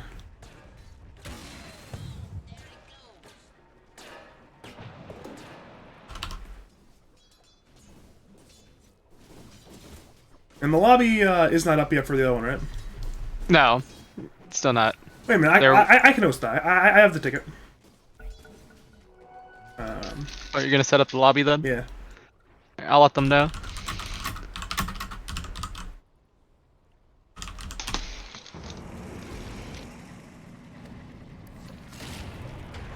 Yeah, the lobby's up. I'm going to, oh wait, there's a team fight going on right now. Top lane they're going on in. Soulbind is there. Garda will go down. They're looking for the Lich and the Bloodseeker. Silence is there on the bolt. It comes in. It kills Karan. They now move on to Gods, but in comes Wage. Epi has Burrows there on the bolt. Down goes Smack. They're looking for a Brightside. Brightside indeed will get a double kill there on the Gods, but he will die for that one to the combination of the Silencer and the Sand King. So overall, it's a 3-for-2 exchange in favor of the Dire in the top lane. Meanwhile, bottom lane pounces there on the Clockwork. They will look for that kill as well.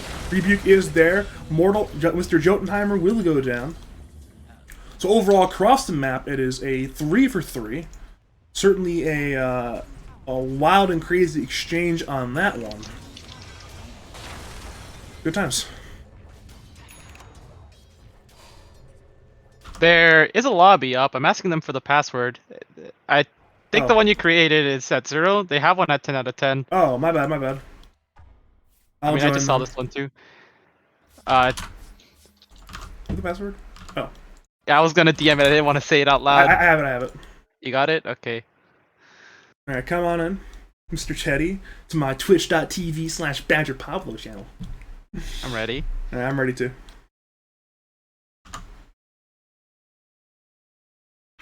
Should be a fun game. This is a 1-0 versus 1-0 matchup. Both these teams won their game. Actually, we've watched a good portion of both of these games. Obviously, I casted the KU versus Sasquatch matchup, which went in favor, of course, of the KU team. And then we had this DKMP team, which won a 60-minute game up against the Jaw team. So yeah, it is go time. So I'm looking at the banner for your boys. Apparently the trash is Arteezy, Eternal Envy, and BSJ. Yeah. Bolden Brash. That's who belongs in the trash. Dear Lord. So we do have whatever going up against the Season 7 champions here. Yeah, with one player replaced. We call it more of a side grade. It's not a straight upgrade. Right? I was watching that guy in Sand King, man. It looked pretty good. Side grade. It looks pretty good, bro. No matter what they say. But yeah, so whatever is in for a tough matchup here. The boys have also been practicing. We have Keita claiming, I don't feel ping. He's just that good. 170 ping feels like 0 to him. We saw a few situations last game where it did not help him in the laning phase, but in the very end, he played fine despite the near 200 ping. He's in Japan right now, you said? Yes. Interesting. So, I guess leaking a little bit, but what we're doing with the Weekend of Lads is feeling it out. Like, you know, are we actually capable of playing a whole season with the setup, you know, from Japan with this ping issue? So depending on the results of this weekend, we might see if we're going to continue with this stack into the main season. Well, certainly a good start. Mm-hmm. And I didn't watch the last game, but you said that, like, I guess he was having issues in the laning stage. Yeah, it's one of those things where he had a couple of odd magic missiles. Yeah. They might have been intentional, but usually you expect a slightly more out of Keita than some odd magic missiles. Yeah. I would say the laning stage is where probably ping matters the most, because it's all like little micro moves happening all the time. But once we get out of the laning stage, it's more of the big picture, and, you know, ping doesn't really affect your idea of that big picture. So that's probably where we come, you know, fine again. But maybe our team just always had issues with laning. It felt we would joke to ourselves a lot, you know, late game kings, just survive the first 50 minutes. Alright, let's talk about bans here. Whatever is banning Beastmaster and Lycan. This is a zoo meta, as far as I know, right? So these heroes are pretty popular. They just get Helm 2 and you can't do anything about it. Super tanky creeps, lots of damage. They just don't want to deal with it. Actually, Do I call them? This is Go ahead. You can call them whatever you want at this point. I'll catch up on it. I was gonna call them Sheesh. What? Or do I just call them Bold and Brash? I like Bold and Brash better than Sheesh. Sure. All right, we're going with Bold and Brash. I still miss calling them Step Bro, but still. Still fine. On the side of Bold and Brash, we see with their bans, they opened up with Coddle Omni Knight. As far as the Omni Knight's concerned, I'm not like too well versed in why this hero was banned. I don't know if it's good again or not. But this Coddle, I know this Coddle's annoying. You know, they're running it mid a lot now. It just moves at like 550 move speed even without boots. You just get the ult, 30% free move speed for no reason. And So I can see why they double say a trendsetter. You know, you just He spammed it out in these 8K games enough that almost has caught on. Is that where it came from? I saw Double King's build way before anyone else did it. I think maybe someone else also played it in pubs, but that man is a big fan of just picking Coddle. Like, people were first banning Coddle against him last patch, so I wouldn't be shocked if he put that idea in someone's head at least. Yeah, that's how these builds tend to come, right? Like one guy has an idea, he keeps running it till like it takes off, and then some guy takes that idea and then iterates on it, perfects it a bit more. I think that's how Abaddon became super popular in the NA scene when it was that one Abaddon patch.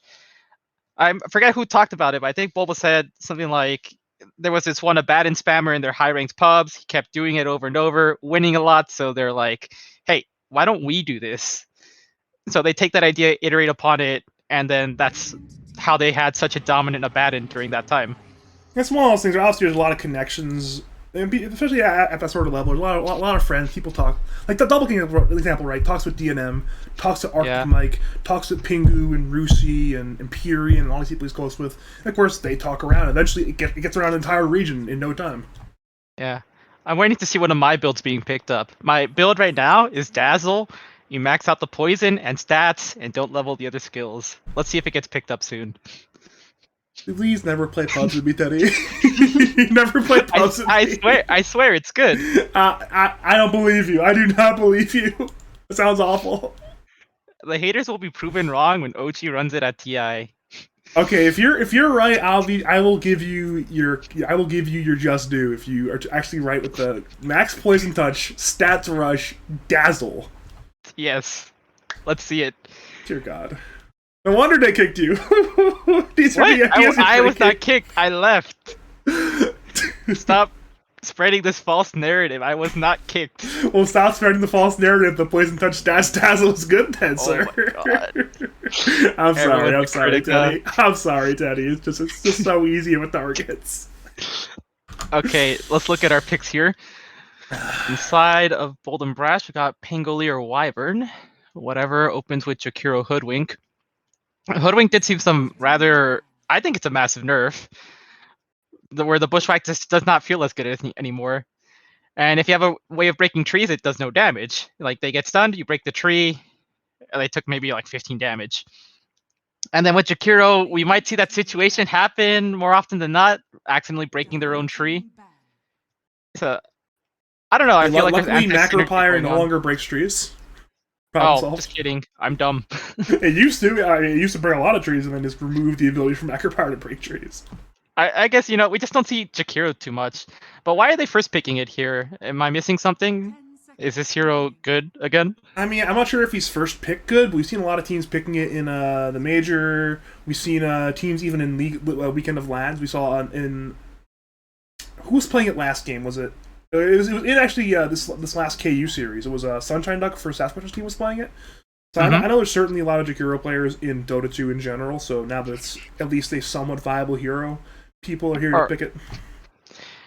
Or actually, I guess I do see some of the merits, especially in a Zoo meta. You drop Macropyre, drop your spells, and you get to save the tower. The problem is, I'm not sure if Radiant are aware of the style that Dire play. You see, it's they don't play the Zoo style, they play the KU style. Yep. Which might be an issue if they're not prepared to ban out, like, say, Terrorblade here. Probably should have warned them to ban Terrorblade. I genuinely don't think they know the players on your team. Actually, yeah, that is an issue, I guess. If you're new to the league, you don't know this team, you know the players. I mean, look, we don't even see a DP ban. Yeah, it's one of those things, like a lot of the other teams, I think every other team in there either actively played Lads, or if not Lads, an adjacent league like League 4 or MD2L or some other, NA amateur league. So it's certainly certainly interesting to have some fresh blood. You love to see it, actually, because it's always a new look on Dota sometimes, but... Yeah. Yeah. And then as the actual season progresses, you start seeing more targeted bans. We know this team likes to play X, so just ban it. I think against the whole city team, some of those bans would have been things like Pangolier. Don't deal with the whole city Pangolier. Mm-hmm. No, you do not. If you ever play against a CUD team, ban the Earth Spirit. You don't want to deal with the cut Earth Spirit either. And he is back next season in the Lads, so maybe it's a good time to start banning Earth Spirit. I believe he's playing 4 next season for his team. Is that playing 4 mid? I forgot actually, because it's him and Fatalist playing with Envy, the Beast, and Notorious, who are the 1-3-5. I'm not sure if it's Fatal mid Cuff 4 or Cuff mid Fatal 4, but yeah. 5 seconds. So let me see. I have a question. I guess I haven't been paying attention to this, but your voice is doubled for me because it's also happening in game. How do I mute you there? Here's where you go. You go to your settings, you go to audio, and you go to the bottom right. You'll see, the top right. You'll see a mute co-broadcasters option. Oh, I All, see like it. your sound devices. And while you're there, There feel it free to turn on voice chat team open mic. That way you can talk in game, not thinking about it. Oh wait, that's right, huh? I have it on in game because people either tune in randomly and they'll see you, or some people genuinely like to watch it in game. So for my fans who like to watch it in game, the few of them that are there, I like to have it on for them. Yeah, that's something I just realized. I'm not gonna pop up in the in-game recording, huh? You will now, but yeah, I'm sure actually they probably need you for the draft because that's when you're saying a lot of strategic things that are viable. But Sure. Oh, well. Strategic. Like it's better than what I'm providing. strategic things that are viable. Hence, Dazzle, Max Stats, Poison Touch. Oh, you got Alright. me. You got me on that one. Let's keep going. I did put open mic. I hope this is working. I don't know. I can't. I have Vico broadcasters on, so I actually can't tell. But it is indeed, as you mentioned, back to the draft. It is Night Stalker and Bat Rider. So Who knows? We'll figure out the details later. As long as I appear on the VOD. We got Bat Rider. We got Night Stalker. Night Stalker. I think this hero is strong right now. Not really the Zoo meta pick, but I forget what buffs they gave it. +2 damage. Kind of better uptime on the ult with the talents. I'm not sure how the math checks out there. And then I think it's also just items that this hero likes to pick up are good this patch. Like, for example, Silver Edge Night Stalker does not sound bad, and Silver Edge is a pretty good item right now as well. I think Echo Saber is still pretty popular for the strength and all the mana regen it provides. Also, I don't think I've seen 11-17 play this hero, though, so we'll see how this works out. Monkey King on the side of Radiant. This is a safe lane Monkey King, right? I'm sure it is. Yeah, I mean, it is a viable hero in other lanes, but generally speaking, you do see it as a safe lane farming carry.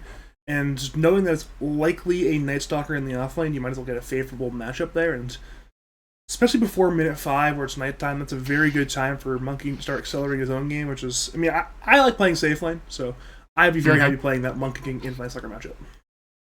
And then I think on this patch, they also buffed the Monkey King Jingu with the talent, not the actual skill itself.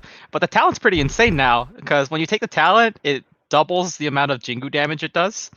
So it essentially turns a level 4 skill into a level 8 skill. That's how I like to see it. On top of that, they did that, and on top of that, they changed Primal Spring. Basically, they gave it the old shard for free. So it's just an overall strong... Basically, the hero has 1,400 more effective gold than it used to, just because it has the free shard now. So by that you mean like the super fast tree hopping? Kind of. They lowered the cast point, yeah. Oh, okay, yeah, that's pretty good. Abaddon on the side of Bold and Brash here. Now I'm a bit confused, because typically this Wyvern is the 5. So I wonder what they're planning with the Abaddon. Is it a 4? It could be a Abaddon 5 Wyvern mid, perhaps? Yeah, that's what I'm thinking as well. Abaddon 5, Wyvern mid, and this Pango might be the 4 after all. But I've never seen our mid laner here run the Wyvern mid. So this should be interesting if they actually do this. A lot of flex picks here. Flex picks are always nice. Keep the enemy on their toes. They're not sure what to ban anymore. Because watch this end up being an Abaddon 1. I will flame KU if that's what happens. I was gonna say, that does not make a KU here. You think like KU, right? It's a hard farming hero who scales and fundamentally hits timing windows with his items. I guess Abaddon fundamentally can hit timing windows, at least like a Radiance and a Manta or some shit. But... Yeah, with those descriptions, I was like, oh, you're talking about Pudge, huh? Oh. Infinite scaling, farms really hard. Oh, dear God. Timing with the axe. It sounds good. Actually does sound pretty good, but... You think like KU heroes, you think of Terrorblade, Spectre, Terrorblade, Phantom Assassin, Spectre. that sort of thing. Drow. 10 seconds remaining. And Drow as well. I actually haven't seen this Drow in a long time, but back in the day, Medusa. Remaining. I'm actually a little bit Alright. surprised you guys didn't pick Dusa more during your last season. I think what happened there is we never practiced it, and then in the lead up to the finals, we did like 5 Dusa games the night before, as long as me doing like 5 Darkseer games. You know, just preparing some heroes. It's okay, Those we're were preparing. some It's fun okay. last night. Time to play Sand King. Nah. 10 seconds. I think Sand King is still really good this patch, though. Alright, let's look at the final bans. Both teams just banning out mids. Again, Bold and Brasher might have already picked their mid, so those might be wasted ban on the side of Radiant. Ember. Now that is, I mean, it gives away the draft in the sense that it's a Bat Rider off lane, Ember mid lane. There no longer is Yeah. the same strategic flexibility. For example, flexing the Bat with Hoodwink mid. We know the Ember certainly is mid, so we now know what's happening, which means we'll see an Ember versus likely Wyvern mid lane, which is Mhm. Ember So forward. now Bold and Brash gets to pick theirs. They can decide if they had a mid hero in mind already here, they can choose whether or not they want to keep it and then pick a new one. I think this might be crazy, but I think they might be considering the Night Stalker 1. There's no way though, but it sounds like something they would do. Sounds awesome. I was wrong. It's a Faceless Void. So it's still up in the air as to which of these heroes is mid. It could be Pango or Wyvern. See what happens. Yeah, it seems like you guys, your boys are picking some different heroes strategically than they did traditionally. Because this is I'm sure KU can play it, but I've never seen him play Faceless Void before, so should be fun to see. His Faceless Void is good, I think. Okay, so it is a Pango mid. It is a 4 Wyvern. I think this is a new Malefic hero. We don't normally see him run this one. Keita Abaddon, the classic. I can't speak too much for the side of whatever. I'm not too familiar with their players. I believe they're all new. Okay, I know Salty is like a kind of an associate of Bulljax and those guys, and then other than that, I don't really know the players. So Salty is their 4, right? So this is 5 Jakiro. Yeah, Offlane Bat, definitely. yeah, for sure. And then they have Carry Monking mid Ember. Yeah. Now let's look at some matchups here. Because this Night Stalker looks really good right here with the AoE silence. Because if you get on top of this Bat or this Ember, they can't really do anything. That includes the Squirrel as well. Because you ult, you silence, and she's dead meat. This Void, good for the lockdown against their slipperier heroes. We have some good combo with the Wyvern, ult into Bubble as well. Look at what Radiant has. I guess what's going for Radiant though is they have pretty good pick-off. They have 4 heroes that like to just run around and, you know, isolate someone. You got the Hoodwink, you got the Monkey, you got the Bats. I said it should be a really fun game to watch. I think aesthetically speaking, it should be a really fun series to watch. Yeah, any series that doesn't have Zoo is fun. Let's go. I mean, you put it a lot more simply than I did, but I think these two styles there's going to be a lot of brawliness going on, a lot of really good team fights. Because it's not like either of these teams necessarily, neither of these teams necessarily can just split push heavily and ball down a lane heavily. So fundamentally, if either of these teams wants to win, it will have to be on the back of winning good team fights. And for me, that's great. We find out fun. See, does Radiant want the team fight though? I think they excel at pick-off here. Just lasso someone, bring them out, kill them, reset. That is true, but they're not any more than a pick-off or two to fundamentally win the game, unless they can parlay pickoffs into a significant gold lead, and then perhaps they can, using a gold lead in Aegis, kill buildings. We saw a lot of that last game, actually, the one that played against Josh team, where they had a bit of a lead, and they would just fundamentally look for pickoffs, and they would fundamentally grab the Roshans, and then with the Roshans, ball up a lane until eventually they forced out key diebacks. So perhaps with these, once again, similar strategic heroes to last game, we may see another late game in which they'll try to run it late and play a sort of style. So, yeah. Yeah. Let's also see a thing here. I was gonna say that they could still do Zizo if some heroes decide to rush Helm 2. We can see like Helm 2 Bat Rider.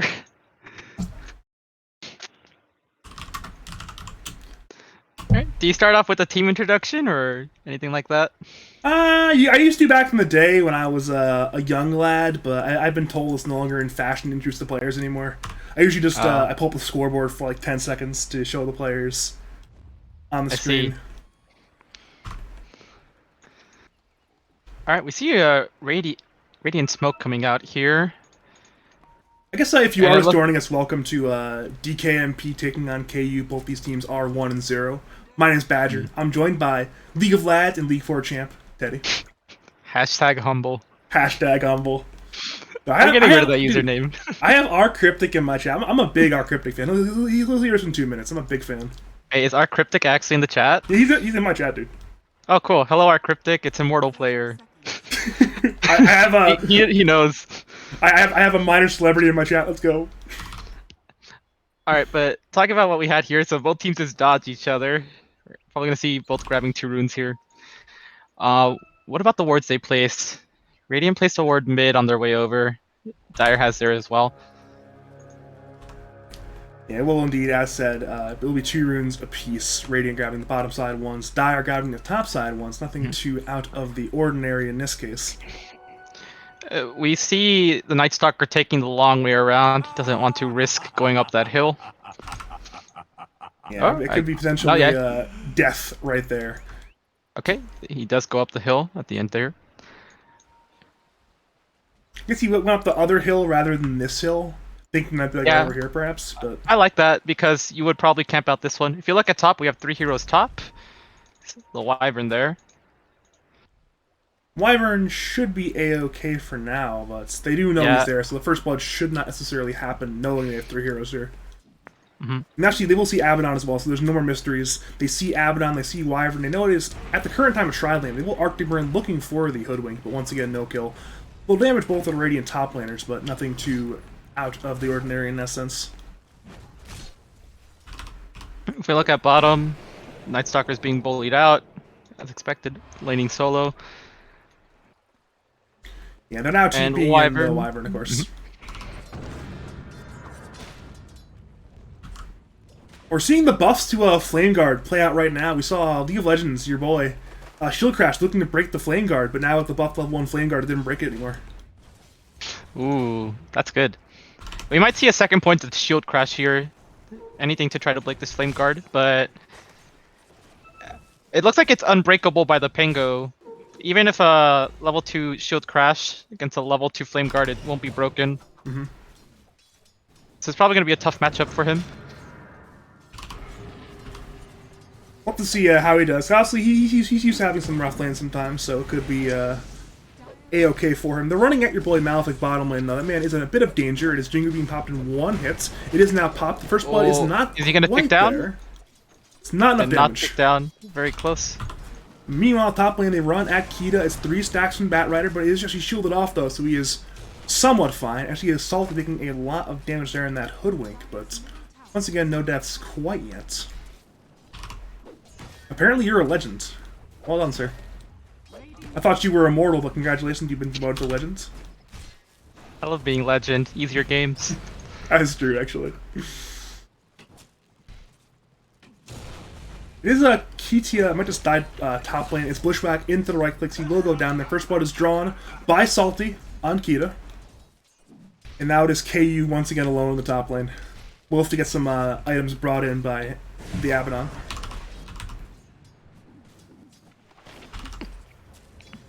I mean, that's always just being efficient. If you ever die in lane... Wait, they didn't bring items for KU. Oh, just kidding. That's a miscoordination. It's either miscoordination whoa. or he already had it ferrying out. Bottom lane, Oh, we see a kill onto the Wyvern, but middle lane, we see a kill onto the Ember Spirit. That is a real shocker. Now top lane, Bushwhack is there onto the Abaddon. He has a shield, but he should go down anyways. We'll have to at least use the 17 wand charges. Indeed, we'll now use them. Now the time walk in, looking for Hobbs. Hobbs is in danger and will go down there to KU. Now perhaps will turn to Salty. Time walk's up in 12, but they're, I guess, lacking the means of getting on top of him for now. I wasn't watching middle. How did that happen mid lane? I was not watching mid either. My bad. I was watching bottom there. I was watching the Wyvern go down. I was like, wait a minute, what's happened mid lane? What might have happened is maybe Ember could have been chasing down this Pango with Flame Guard under tower. It took too many tower hits. That's the way I can see it happening. But we would have to go back in the replay. If we look at last hits and net worth, it looks like all the cores are pretty much on par with each other. 23 to 21, 18 to 17, 9 to 7. And nothing to, once again, they're mostly equal with their counterparts, mostly. Both offlaners are struggling. Once again, both are struggling, so if both are struggling, it's fine. It is, though, Malefic who's being gone. He's trying to Arctic Burn over the trees. It is a Primal Spring, though, from Huck, perhaps. Most likely gonna die here. Or not needed, yeah. But it could be an okay death. I think 11-17 here denied a full wave. Getting a lot of XP. They're not running at 11-17 though. Jingu is popped. They appear to lack the damage. Balance Strike will be there. They need a few more hits though. They need at least 2 more. Jakiro, Primal Spring is there. Now hits down goes 11-17. Malefic has returned, but there will be no vengeance. Simply another kill. Meanwhile, mid lane, they perhaps look for League of Legends, but the shield crashes there over from the high ground to the low ground, away from DKMP and Salty. Bushwhack is there. It will hit, but the damage appears to be lacking. And this time actually will be lacking.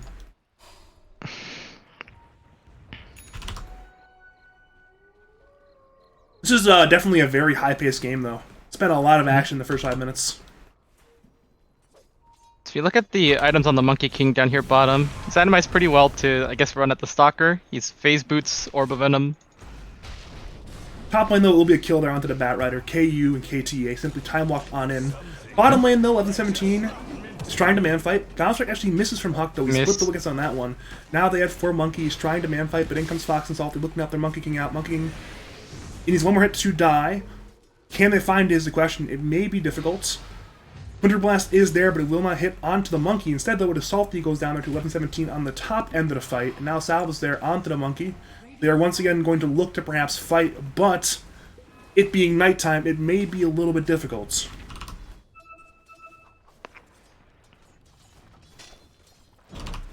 Night Stalker just hits his nighttime timing. No boots, still moves at 377.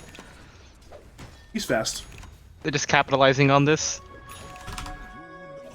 He's got bracers, he's A-okay.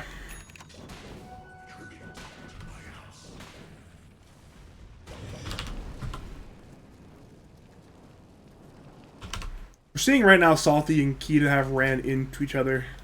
So now both teams are aware that there's a bit of a congregation in the top lane. Perhaps a fight may break out of there. We'll find out on that one. Courier actually does die. Now headed over to Hobbs. There is no Chronosphere there. There's no 6 quite yet. Bushwhack actually is there once again, though, on to 2. Monkey King to fall bottom, it looks like. If One Winter more Blast void. is there, it will hit. It is enough damage. So once again, an unfortunate death there for Huck. They now run at Fox, who should also be dead there. Mm-hmm. He's 2 Here more comes hits the from that void. sucker. And will... Wait, the Jukes? No, they are not enough. Meanwhile, top lane, Chronosphere is there on a 2. They're hitting Batrider. DKMP, though, has a ride there on Ember Spirits. Sightifist is there. Down goes Kita. In comes League of Legends. Down goes Hobbs. And now head over to Ember. Crushing to head over to Salty. Ember has a Remnant. Salty will go down. They may try to hit the Ember, but Ember with the Remnant is a little bit hard to kill and should not go down there. So a lot of kills there across the map. A lot of action breaking out in both of these side lanes right now. They even perhaps want the Monkey King bottom lanes. Winter Blast and Arctic Burn are there, but there is a relative low amount of mana on Night Stalker. The Void there is there with the Mangoes. Winter Blast once again is there. Bounce Strike is popped. Jingu is popped as well for Huck. Now in comes the Ascension for Night Stalker. Ice Path is there. It is missed though. Winter Blast once again is there. Monkey King is low. 11-17 is low. In comes Salty. Down goes Night Stalker. Now head to Malefic. Is there a slow? Is there a stun? Ice Path in 1. Is now used, perhaps will hit. Malefic should go down here, and indeed will go down here. Double kill for Salty there. Good rotation there on that Hoodwink. In the middle of that fight, he skilled his ult and then popped it. You think that would have worked out if he just voided instead? Because he no longer had the mana for that after ulting. I think he was hoping for the extra damage to pay off there, but it's hard to tell right sometimes in the clicks. moments. Mm-hmm. Meanwhile, it's an Invis Ember who has arrived top lane. Perhaps they want KU, but that Rider actually has no last. He's level 5 right now. And there's no chains on DKMP either. Malefic has arrived, has Arctic Burn. Kia is running in, but he's level 4 right now. He will now shield himself to purge off the Flame Break and the Napalm. Winter Blast Arctic Burn will kill Hobbs. Kita dies meanwhile to the damage from the Sleight of Fist from DKMP. So overall, a 1-for-1 trade in that top lane. We take that though. That's a 5 for a 3. That's true. Favorable for Dire. Meanwhile, bot lane, League of Legends has rotated in, Shield Crashes there onto Fox. They are once again hitting. They will kill Jakiro there. That is another unfortunate death for the Dire bottom lane combination. Though with Salty once again rotating on in, perhaps they may look to avenge their Jakiro.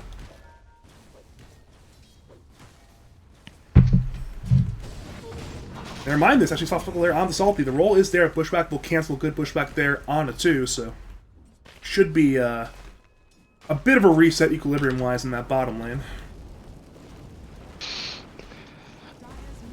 One thing I see from both sides, it seems both sides like tower push, right? That is true. I mean, eventually they'll have items on, say, Monkey King or Faceless Void, but that's going to be a while. We might not see too many early towers, even at 10 minutes with the catapult here.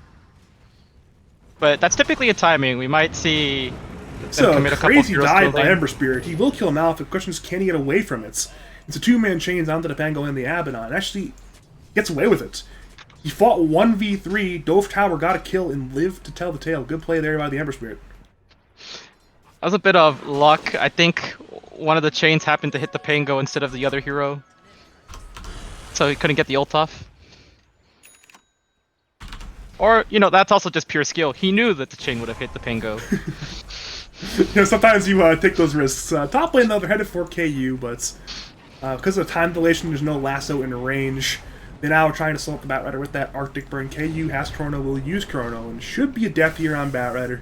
And it indeed will be a death. Now 4 kills for KU. Fantastic start there on that Faceless Void. I love these early Chronos, because, like, you're not looking to do something crazy, you know, 5 men. So just ulting for the Batrider like that, free kill, it's worth the 100-something second cooldown that we have there. I think he's averaged 1.5 heroes per Chrono so far, which is not too bad, you know. Had a 2-man Oh, Chrono. we're gonna keep track of that stat? No, I just happened to have seen the 2 Chronos. No, that's a fun stat to keep track of. Let's see if it goes under 1. It gets harder as the game goes on, though, because the keep track that's... Oh no, I got a piece of paper right here. Alright, we have 2 and we have 1. Got it. Meanwhile, we are seeing a pushback there onto the Wyvern. Malefic may be in danger. It is Sharpshooter being used, will hit. Now the Wyvern is broken. Flame Break is there. Wyvern indeed will go down. And Radiant may look to parlay that one into that top tier 1 tower. They have 4 heroes, including all 3 cores. And of course, They also that have siege unit. the catapult for top there, yep. 4 heroes in position. I think they're gonna look to trade here. You can see that they're pushing in bot, but Jakiro's setting up. He might just nuke out the wave, or he's gonna back off of it. They're just gonna trade towers, it seems. Malefic is nearby, though, with the curse. Could be a crazy play. The chains are there, though, onto the Wyvern. Now, Oh, comes we have the on TPs in. though. Dire indeed are TPing. The curse is there, but it's only onto the Hoodwink. Ember TPs away. The roll is attempted, canceled by the Boundless Strike. In comes Swashbuckle. Down goes Hoodwink. So overall, Dire actually, across the map, make fantastic plays. They kill the bot T1 tower. They save their top T1 tower, and they get a Hoodwink on top of it. That was insane. Well, that's also just good communication. Wyvern comes top, and then, you know, with the idea that, hey, if they go on me, let's TP these other heroes here. That's a play I think you see pretty often, actually, so it's always scary to make a commitment for a tower like that.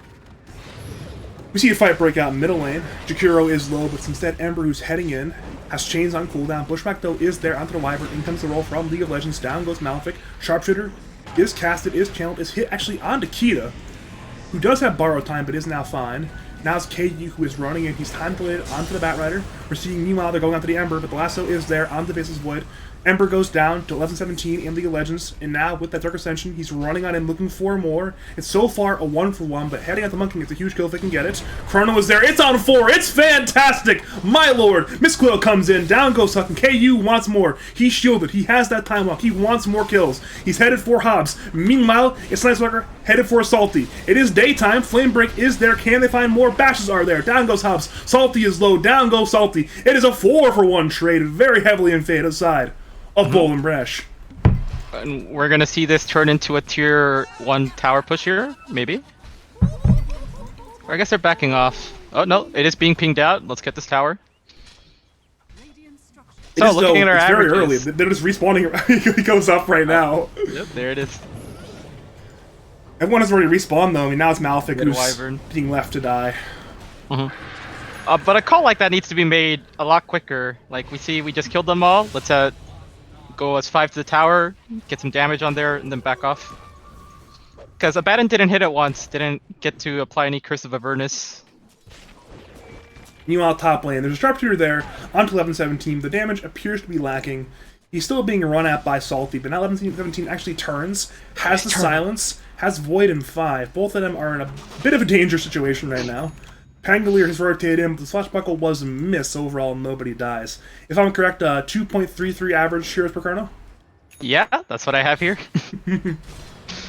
let's get this number higher. Let's go. Yeah, I mean, the he hit a highest good it one. can That go was a is good one. 5. The highest it can go is 5 statistically, right? Well, not at this point. Once you have any chrono below 5, it can't go to 5. Mm-hmm. I guess you can bring it up to Right. like 4.5 if he has a bunch of 5-man chronos, but that'd be hard. 4.1. Top tower will finally die. Pango's still in position. If you look at... Oh, wait. He wants to go. He's thinking of going, and with his team rendezvousing, perhaps it is go time. But with that D ward, Radiant are well aware of the presence of the Dire Heroes in the top lane.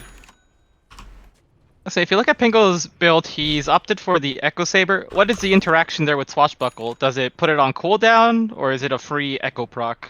I have 0 career games in Pangolier. I have no idea anything about that hero. Yeah, because I remember there was actually like a graphic on Reddit that some spells that do physical damage they proc Echo, but it doesn't put it on cooldown, so it's a free proc. Now, not all heroes do this, but I think Pango might be one of the ones that has that interaction. And it wouldn't shock me. I mean, it's my bad. I have what I would call a seething and searing hatred of Pangolier. So I kind of refuse. Wow. I kind of refuse to learn about it. I just don't like Pangolier. You can ask any of my friends my feelings on Pangolier. It's very, very low. What did Pango do to you? Listen, Pangolier existed in my Dota games, and he lucky shotted me, and he swashbuckled me for years. That's why I don't like him. Okay, let's take a look at this mid. It's just a little battle for the rune. Back off. It's the rune being secured there by the Ember Spirit. Meanwhile, it is actually a roll top lane by Mr. League of Legends. He should be... I mean, he's rolling on in. He wants to play with his teammates. It is though a Primal Spring, though, from Huck to get away. Now, in comes the Ember, in comes the Hoodwink. They want to gain... That was extremely close timing. Yeah, at the end of the roll there, the TP for the Pangolier just get away. Mm-hmm. Listen to that laughing voice line. That's not the laugh of a happy man who is like a good human being. Come on now. It's a laugh of a joyous man. It's the laugh of a man who like would enjoy like stomping on your family with like a cleat. You know what I mean? That's what it sounds like. That's my thoughts. I was gonna say, it looks like both carries almost have mirror builds at this point. Boot Echo. But Faceless Void does have one item up. He's got a Maelstrom there. Yeah, we're seeing And- Hawk still working on. We got both Diffusal and BK being quick buy, but only an Ogre-Axe purchase so far. Yeah, I think he's given up on Diffusal. He's going for this BKB straight round. And if he goes back for Diffusal, now it's just weird. He slowed it by Yeah. 1k. This will blink in though with the Dark Ascension on the Monkey King. Swashbuckle is there. Monkey King is trying to just get away. Now in comes his teammate. Sharpshooter is there on to Nice Stalker. The roll is coming on in from the Pangolier. Just doing a lot of stuns. Wukong's, though, is there. Puck is extremely low. Can we keep him alive? Thundercrackle is there. Monkey is still alive. Mousestrike's there on a 3. It's fantastic. Macro comes in. Bakuro comes in on a 2. The Curse is there as well. I believe on the only the solo Batrider. Salty, Huck, both dead, but now Dire are on the retreat. They hit Jakiro. Jakiro goes down, but in comes Batrider. He still wants to fight. The Lasso's there on the KU. Can they get him? Is there a chains? No, there's no mana on Ember. Once again, 11-17 re-engages. Blinks on in silences. Kills Ember Spirit. Now they head for Hobbs. They want the full 5-1 wipe. They know he's there. He's slowed. He's dilated. He will go down. Triple kill from Night Stalker and a full 5-man wipe for the Dire. I think a lot of what enables these types of fights are all this vision the Night Stalker provides. Dire just has a lot more information to work with there. And then as for the Radiant side, I guess they just weren't ready. It was basically just Monkey by himself there. Well, we're seeing a Bushwhack on 2 at the Ancient Tri-Camp, and That is sick. that's very much needed, actually. A little bit too ambitious from the Dire. They saw the, Yeah. Now, They where did saw that the come camp. from? Was that the Radiant Ward? Yeah, it looks like it. That was really nice Bushwhack. Very, very important to actually get those 2 kills there. 'Cause I think if they don't get those 2 kills this game, you're seeing bottom lane and maybe in our fight there. Batrider appears to be in danger. Tried to solo kill Malefic, but instead he's being kited around there. Arctic Burn is used. He's trying to run away with Boots of Travel, but 11-17 actually cannot get the vision for the Void, so Batrider is now escaping. Ember, though, is engaging. The chains are there onto Malefic. He will cold embrace himself, but once again, the death appears to be inevitable, and it is now.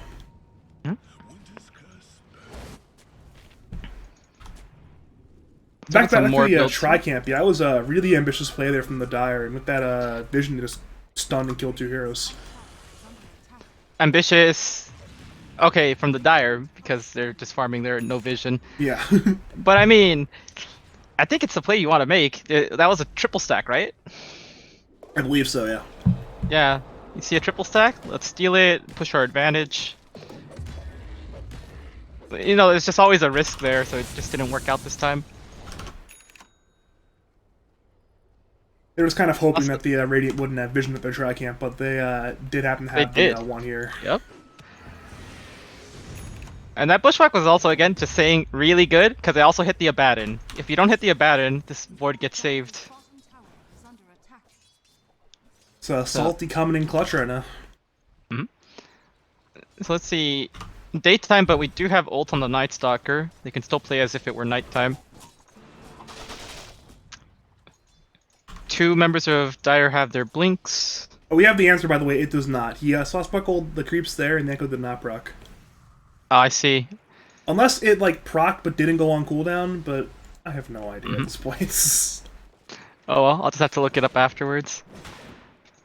Side of Radiant, we do have a money orb on Jakiro. He will be rich later in the game. Void has actually Void is about to finish his BKB. This might make their next fight go in their favor. You mean the Monkey King? Yeah. Oh, did I say Void? You said Void. I was Yeah. confused. Like, wait a minute. What? He's got a Monkey King. Yeah, Monkey Kong. Yes. He has his BKB now. Take a look at Batrider. It's working towards the blink. They have smoke as 4. It is go time. Looking at their vision, they saw Pangolier middle lane, but other than that, they see nothing. And now this lane middle, Batrider has to clear that. Radiants are on the movement into the Dire side jungle, but Dire actually grouped at their Tri-Camp smoking as 5. Now this could get interesting fast. Or they could just dodge each other. Or Yeah, that. look at that path. They're gonna dodge each other. Well then, never mind. It's 2 smokes. Oh wait, no, actually, Batrider drew that. Why would he draw that line? He suspects they're coming in from this direction. Tower is under attack. Perhaps, and once it is relatively accurate, actually. Mm-hmm. Now that the Smart smoke man. has broken, 11-17 has ascended. He looks for Ember, but he's alone for now. Big weapons has spectacle there onto the Ember. Ember is being run down, has chains, has light defense. Actually, had no defensive remnant. Down goes Ember. Meanwhile, it's Pangolier who is focused down. Wukong's command is there. It's an Arctic Curse there on a 2. Now in comes the roll. Dire want to get more. BKB is there on Monkey. Pangolier Pango's is quite dead. low, But in, once again, comes the Embrace and Malefic, but it's still a kill there on League of Legends. Now it's KU, who's isolated. Looks for Jakiro, should kill Jakiro. Macropire is there. Meanwhile, 1117 killed Hobbs there, the Batrider. They now once again head for Huck, who's the lone remaining survivor. But with that Night Stalker, they see everything. The vision is massive. They know where he is, but it is now daytime. He is no longer ascended, and he will get away.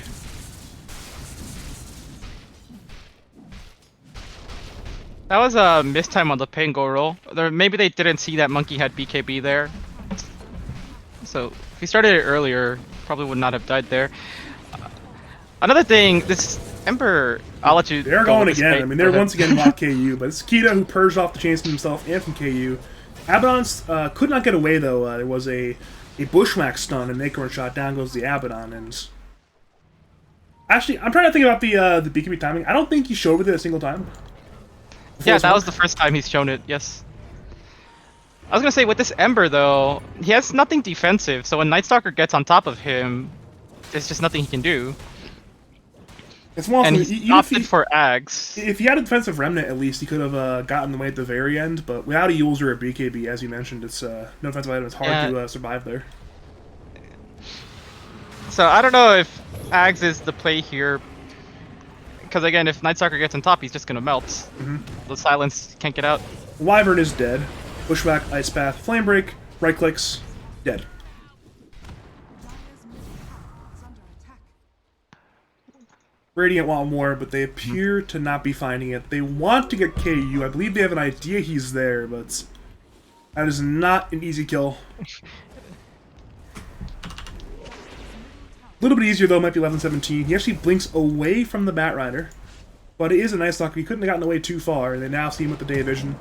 Strike is there. Now in comes Kita, in comes KU, in comes the Chronosphere. It's there on a 3. In comes the roll as well. Salty will go down. They stun up on the Monkey King as well. Want to get the skill for he BKBs. He BKBs, but it's not enough. Down goes Monkey King. DKMP engages, kills Night Stalker, but it could be a disaster. Ice Pass is there, only on KU. In comes Lasso, but it's purged immediately by Kita. Down goes Hobbs. They head to Ember, who has no remnants up, has 1 charge, but it will not matter. Down goes Ember. It is a 4-for-1 exchange, and they are pursuing. They want to get Jakiro.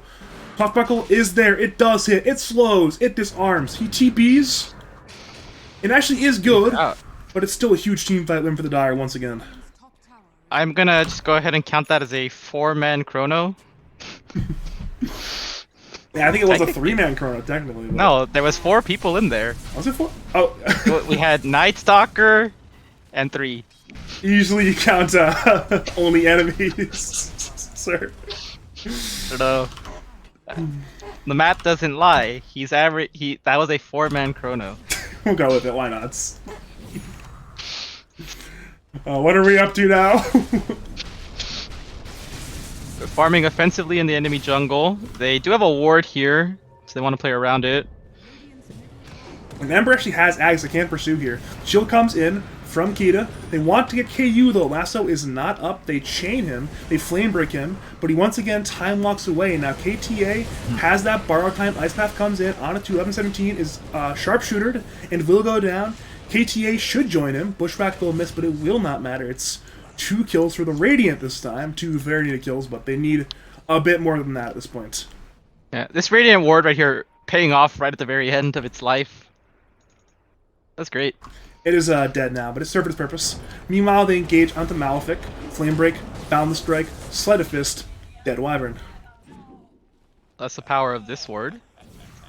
We're seeing that these Radiant wars are just paying off. We saw one ward in the Radiant side jungle, and now another one in the Dire side jungle. That's snappy. Is this the first Rosh of the game? Yeah, it is, I apparently. think so. Yeah, that's good. You get 2 pickoffs, run to Rosh. Are we gonna see a Wyvern buyback? Doesn't seem like it. It They is, might let the snatches here. It is Chrono up for KU, yeah. It could be a they're rough threatening. time They're here. threatening. They're rolling on in, and well, with that Ascension, they want to engage. Hoodwink is in danger. BKB is there from Monkey, as well as the Wukong's. Hoodwink has bought back, but Dire have disengaged away from that Wukong's command. Now it's Batrider, who searches perhaps for a lasso, but could not find it. And now both teams sit outside the Roshan pit. They know the HP on the big man himself. It's below half. And it's Radiant who come on in. But in comes Malefic, has that Arctic Burn, gets there onto the Ember and the Hoodwink. The Curse is there, onto the Batrider, as well onto 2. The Curl's there on the backline, on the 2 as well. They engage, they want to get Hoodwink and Batrider, it appears. Monkey King as well goes down. Down goes Monkey King, down goes Batrider. Hoodwink gets away at the time walk in looking for Jakiro. The TP comes in, but Void of course cancels that one. Jakiro will go down. Meanwhile, it was Pangolier who killed Jakiro, so once again, simply too much team fight control for the Dire. They win the fight, 4-0, and then we'll claim the Roshan as well. They also had superior vision of that fight. Dire was playing under this. Well, Dire was playing with this ward here. Radiant. Actually, they did have this ward, but that's not where Dire was playing. Dire was playing up here.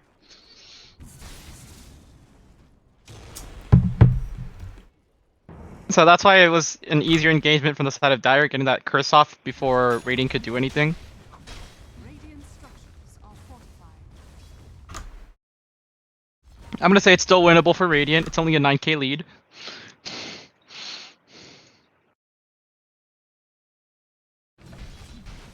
It is, though, a dead middle tier 2 tower. We'll go to, actually, to Kita of all players, but I guess the tower is dead regardless, and they can, of course, claim that outpost, claim some more map control, perhaps even get that top tier 2 tower, and, of course, Radiant to try camp control, so... Bit of a disaster there for the Radiant. If you look at the Wyvern build, he's opted for an Ags instead of. I would say Blink is more traditional on the supports, right? I mean, you usually see like a Blink or like a Glimmer or a Holy Lockup is a big one last patch. This one's interesting. Straight Ags. He's looking to do damage here. Maybe he wants to be the carry, you know? He wants to be the carry. Yeah, he's got Ags Grove Bow. On the side of Radiant, we finally have a save item on the Hoodwink. They got a Glimmer. So again, despite Ember having no defensive items, at least we have this now. Actually, looking at Ember, he's at 3k gold, closing in on that BKB. It's gonna make his fight a lot easier. Well, they once again engage onto Huck. Huck, though, has BKB, will pop it now once at 11-17. The curse is there, though, only on the soul of Monkey King. Cursed. But Dire, well, they are now engaging. The roll is there. They know Monkey King is a big target to kill. They once again stun that man. He will go down, so... Curse is in on one, but it was one super valuable target, and he did go down. You see KU as well is in the Radiant side jungle. Perhaps looked to Chrono, but he was kited around there by the Bushwhack in the other crowd control of the Radiant, so no kills there.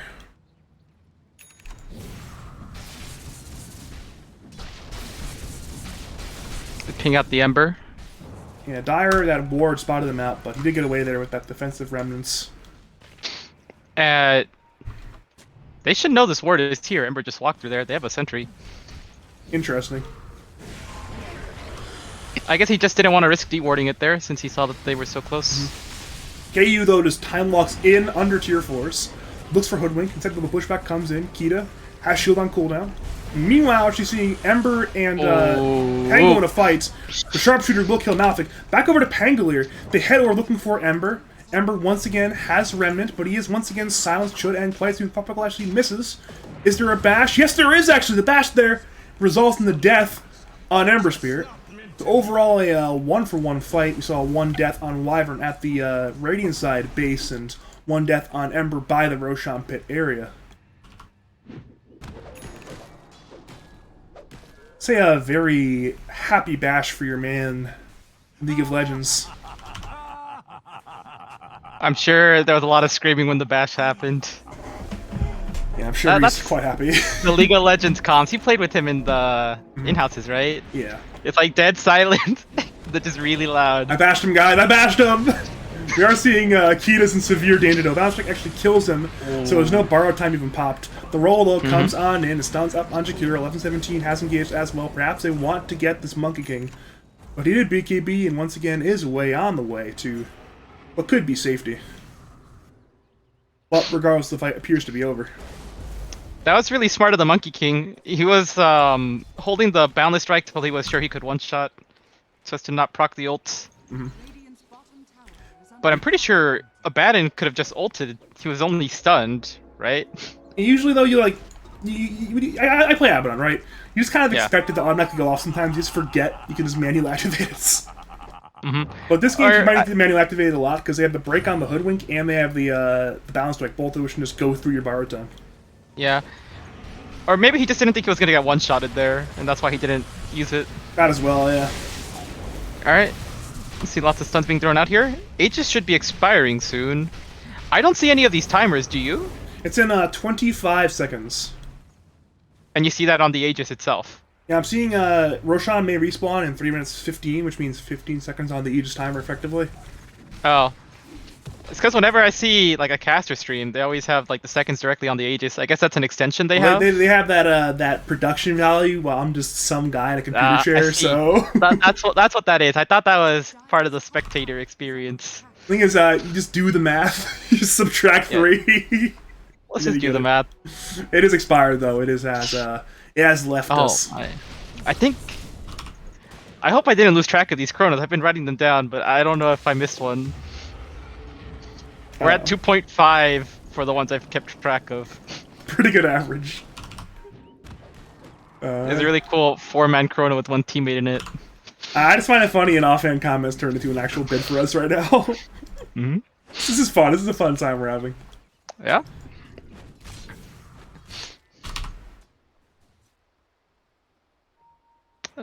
My question at this point is, what items even allows Radiant to win these fights? I mean, obviously Ember BKB is a big one, but is that enough to actually even do the damage at this point in these fights? We're seeing a Curse Soul on the Monkey King. You believe Wukong's commands, but Malphite will simply walk away. Maybe we'll actually roll in as well. Can he BKB in time? No, he's bashed! Dear God, it's a disaster. In comes Time Walk, down goes Monkey King. It's another huge kill there onto Huck. And now 11-17 is silence there, onto 2, onto Batrider and the Jakiro. Swashbuckle comes in. They want to get this Batrider. He self-fuels. Monkey King has bought back. 11-17's BKB is ending though. Pushback is there onto the Abaddon. They want to get some kills at least. Shield comes in. Bar time is popped. 11-17 wants to once again stick on heroes, but it's in, out, in, out. And now Radiant are the ones perhaps jumping. Chains are there onto KU.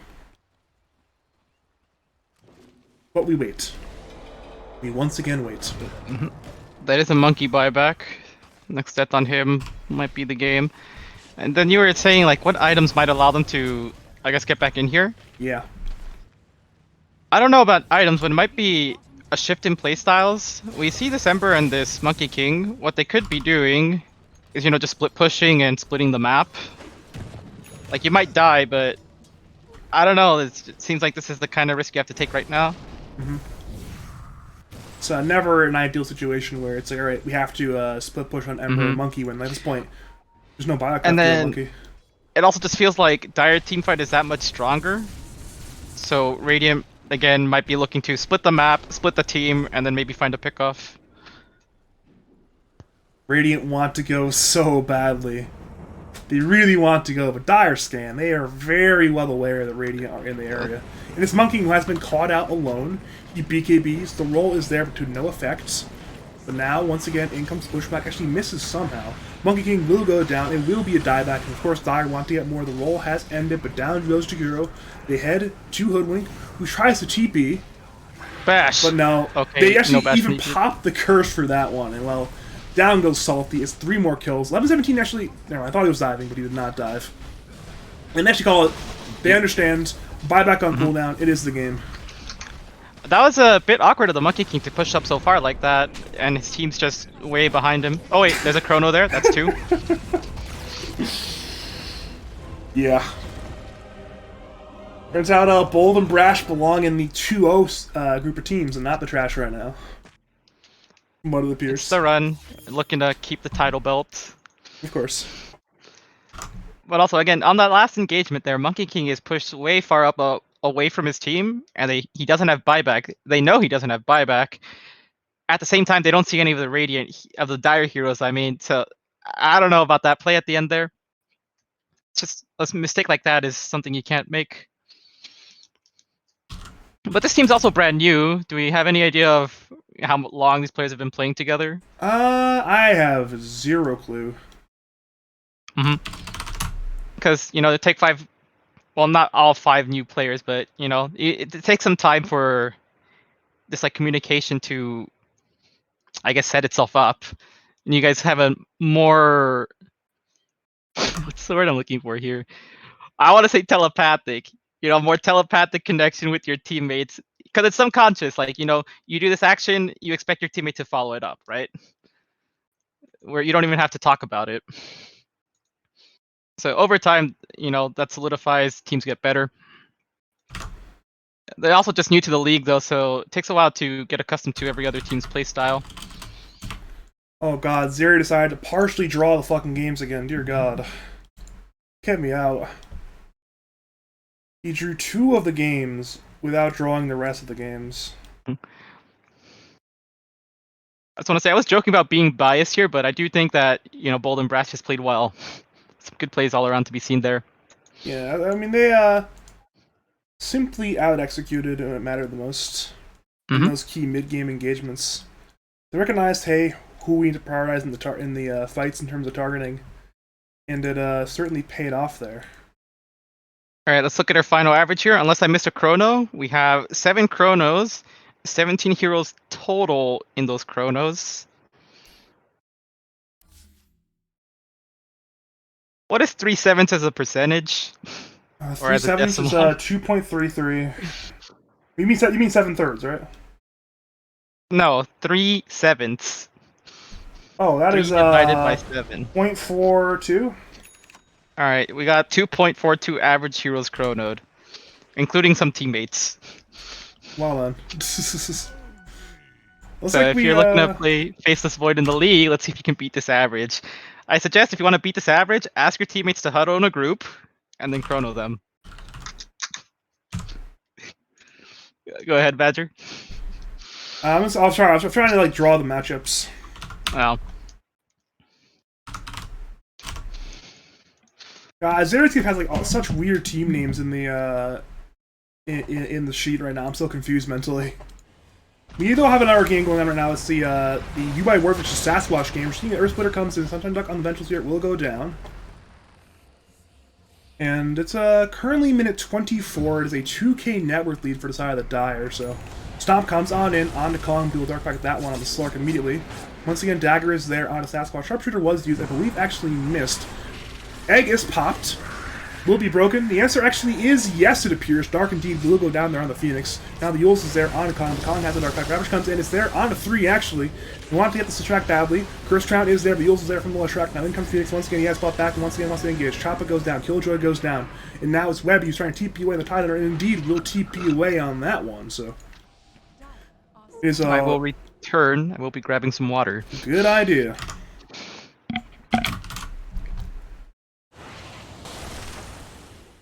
Alright, let's see here.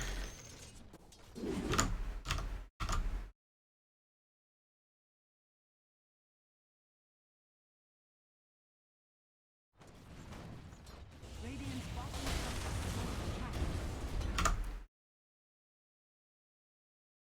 I'm like trying to run the tournament and cast simultaneously. I'm going to put a Hero Chase on for actually what do we get from this? We get from that's gonna work. That'll work perfectly. I'm going to run the tournament real fast. 1 second. I'm in a spreadsheet right now trying to deal with some stuff.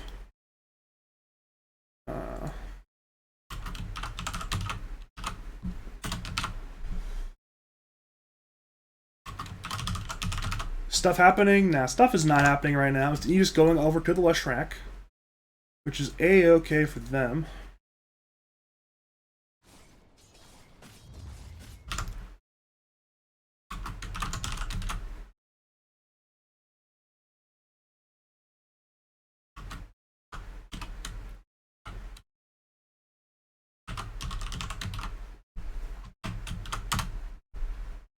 Alright, this Earth Splitter coming on in, though. It's pretty big right now. Terrorize comes on in. Sasquatch is on the run. Sasquatch will go down. Question is, can Radiant find more? It is a Beastmaster and Avenge now dead, and they will claim that helm, the Overlord creep, as well. So once again, despite Dire picking up the Aegis, Radiant actually end up killing 2 of the Dire. It may be Kong engaging on in here on the Slark, perhaps looking to do something, but you'll have to disengage, of course.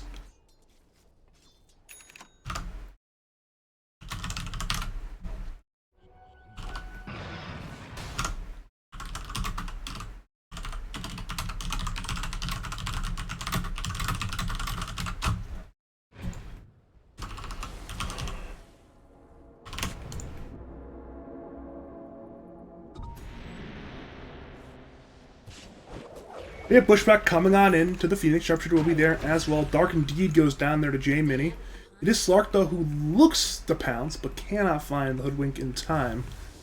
Another kill there. Despite being into that Aegis Leshrac, they end up killing 3 in the last minute and a half or so.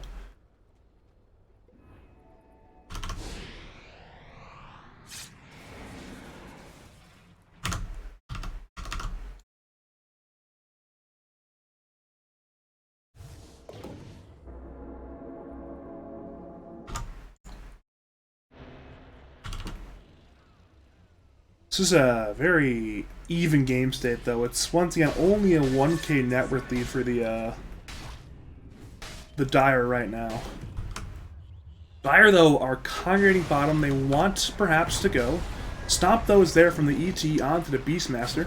Swap is there from Sunshine Duck. Ravage comes in. It's there onto Venge. Will go down. Looking for Sasquatch with the Earth Splitter. It does hit. In comes Deserted. Roar comes on into the Elder Titan.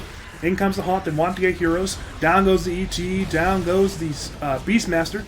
And down goes Arcdiddle as well. Haunt is now over. Acorn Shot flied in. Did a lot of damage. Flew, I should say. Ugh. But regardless, Dire want to do more despite being down 2. Slark is Invis looking to engage. But ultimately there's a... Wait, actually Slark may just find the Elder Titan here. Pounce, Dark Pact are there. ET has the self-fuels. Dark Pact once again is up in 1. Is there a slow? There is an Invis. The break comes on and Elder Titan will go down. Radiant are nearby. Bushwhack actually is there, but it is immediately purged. Sharpshooter will be used, but it actually will hit. It's fantastic, doing a lot of damage. And with that vision, the Slark is not regenerating, but he appears to get away nice and easily.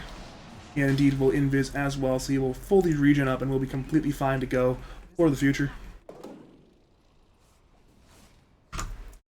Alright, I've returned. What are we looking at here? We have a game right now between the Sasquatch team and the Ubai Wards team. Right now it is Slark who is man-fighting with the Spectre. Spectre is one who disengages. Webby, though, has Ravage. Has Ravage in 64. Bushwhack comes on into Dark. Dark indeed will actually use the egg. Now it's Kong who's man-fighting. They're trying to get the egg down, but it does not work. No. Spectre will go down. It's an 8 streak going to Kong on that Slark. Now Pounce misses, but instead they have Aurora there onto Hoodwink. Magic Missiles there as well. Sunray.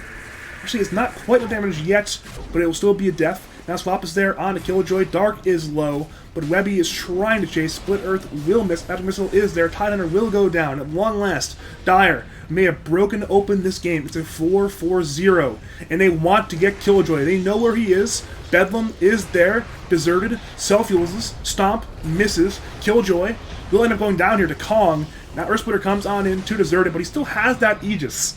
So Dire are in an absolutely fantastic game state right now. Though they lack the creeps to go high ground. That was probably some miscommunication on the side of Radiant up there. Only Spectre hitting the egg. And the call there is either everyone commits or everyone backs off. They're like 50-50. Cause I think if everyone commits, Spectre might have lived there.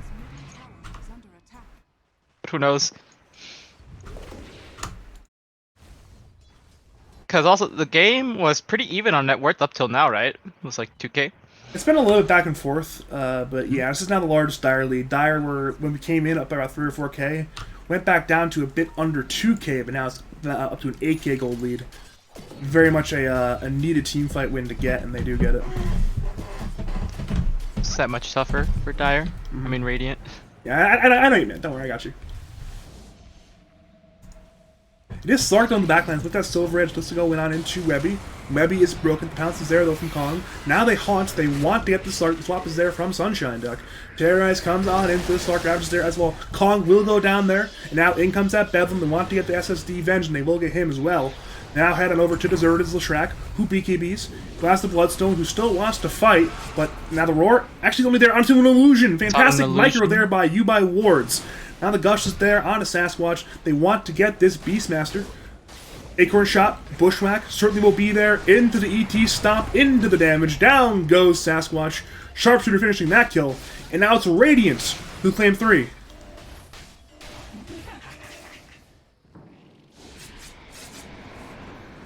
I should update my stream title, actually. Slark just pushing his luck a little bit too much there. And also just, since we didn't watch this game from the start, looking at this Hoodwink, I now realize it's a mid, and I love this build. I love the boomerang. So much fun to use. It's also just a good skill. It is a pushback though, once again onto Deserted. The Manta is there from the Spectre. Bedlam is there onto SSD. He will go down. They're now on head on over perhaps to the Phoenix, who eggs.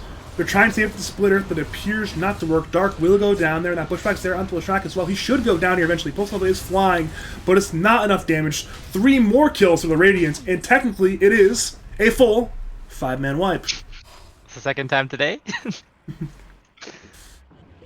It's always a fun thing to say. They're all dancing. Yes, it's a full 5-man wipe. I can say the words.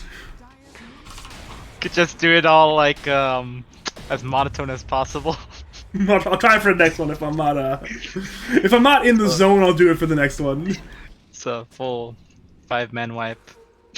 Maybe if there was a team I truly disliked, then I couldn't even hide it. Like, Oh my god! and they get a full 5-man wipe. Of course they do. All right, looking at some draft, I guess matchups now. We do see we have ET against the Slark. That's always really good. And then Slark also has no armor items, so he does drop to 0 armor in the presence of the ET. It's very easy to melt the hero once that happens. BKB, no BKB just yet. I believe BKB does prevent that from happening, right? Let's just find out real fast. Let's see if it goes through passive. Yeah, it would stop it. You're right. Actually, he has 2 armor thanks to the wand and the treads. He has 2 armor when the the spirit is there. Oh, that's how that works? I thought it was just if it's base armor, it's gone. I thought it was any item-based armor, but I'm not. No, item-based armor like plus armor. Or these items don't give plus armor; they give agi. I thought the which plus gives agi base also did it, but that I guess if it's that okay, I think you're right actually. That's my B. armor. That is my B. But see some other matchups here. We do have the Beastmaster. The Hawk is really good against this Hoodwink. I guess in theory because you can scout the trees. I'm being asked by KU, are we casting their next series? He says the lobby is up. Yeah, let's do that. Let's do that. Actually, they're the 3L matchup, so we should probably do that. Is it Xeriscape? PM me the password. He did not PM me a password. Let me ask.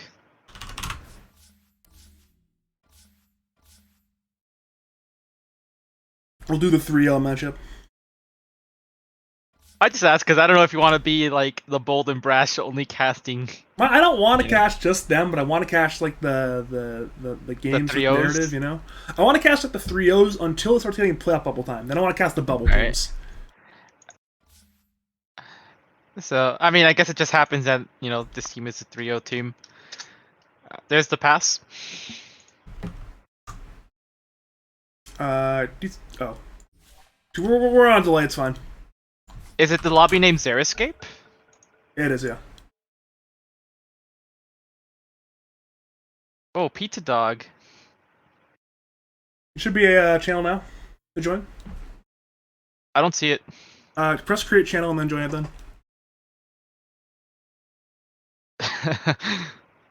Oh, that's because they were toggled off. Okay. Yeah. Yeah. This will be the last one I do today. I am busy at 3 p.m. Hey, it is a-okay, you know, I just need people to do one game at a time, and eventually I'll be at the end, you know? I don't think the games go past my 5 p.m. though, which is when I'll be free again, but...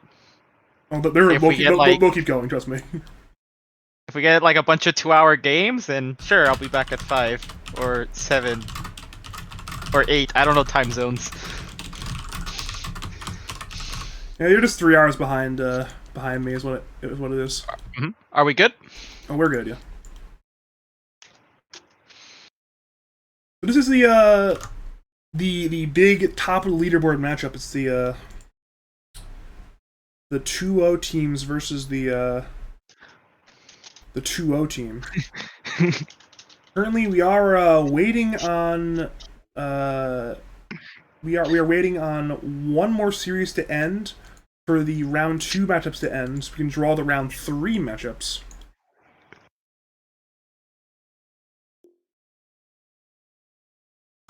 We're being told, Teddy, check your DMs.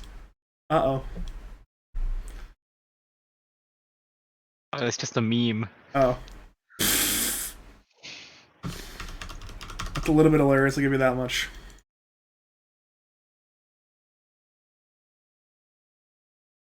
We know each other from college, so like our actual phone messages are just memes. That would do it. Not a single spoken word.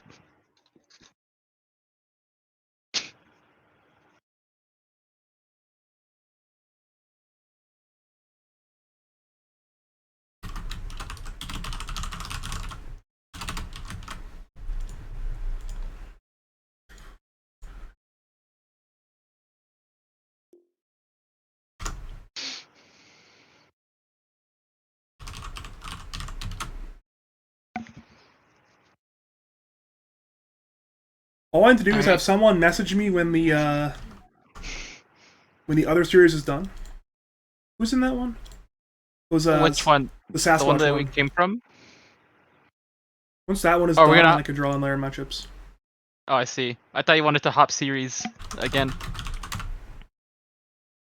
Alright, but looking at what we have here, it's Bold and Brass versus Pizza Dog. Pizza Dog did not play last season, right?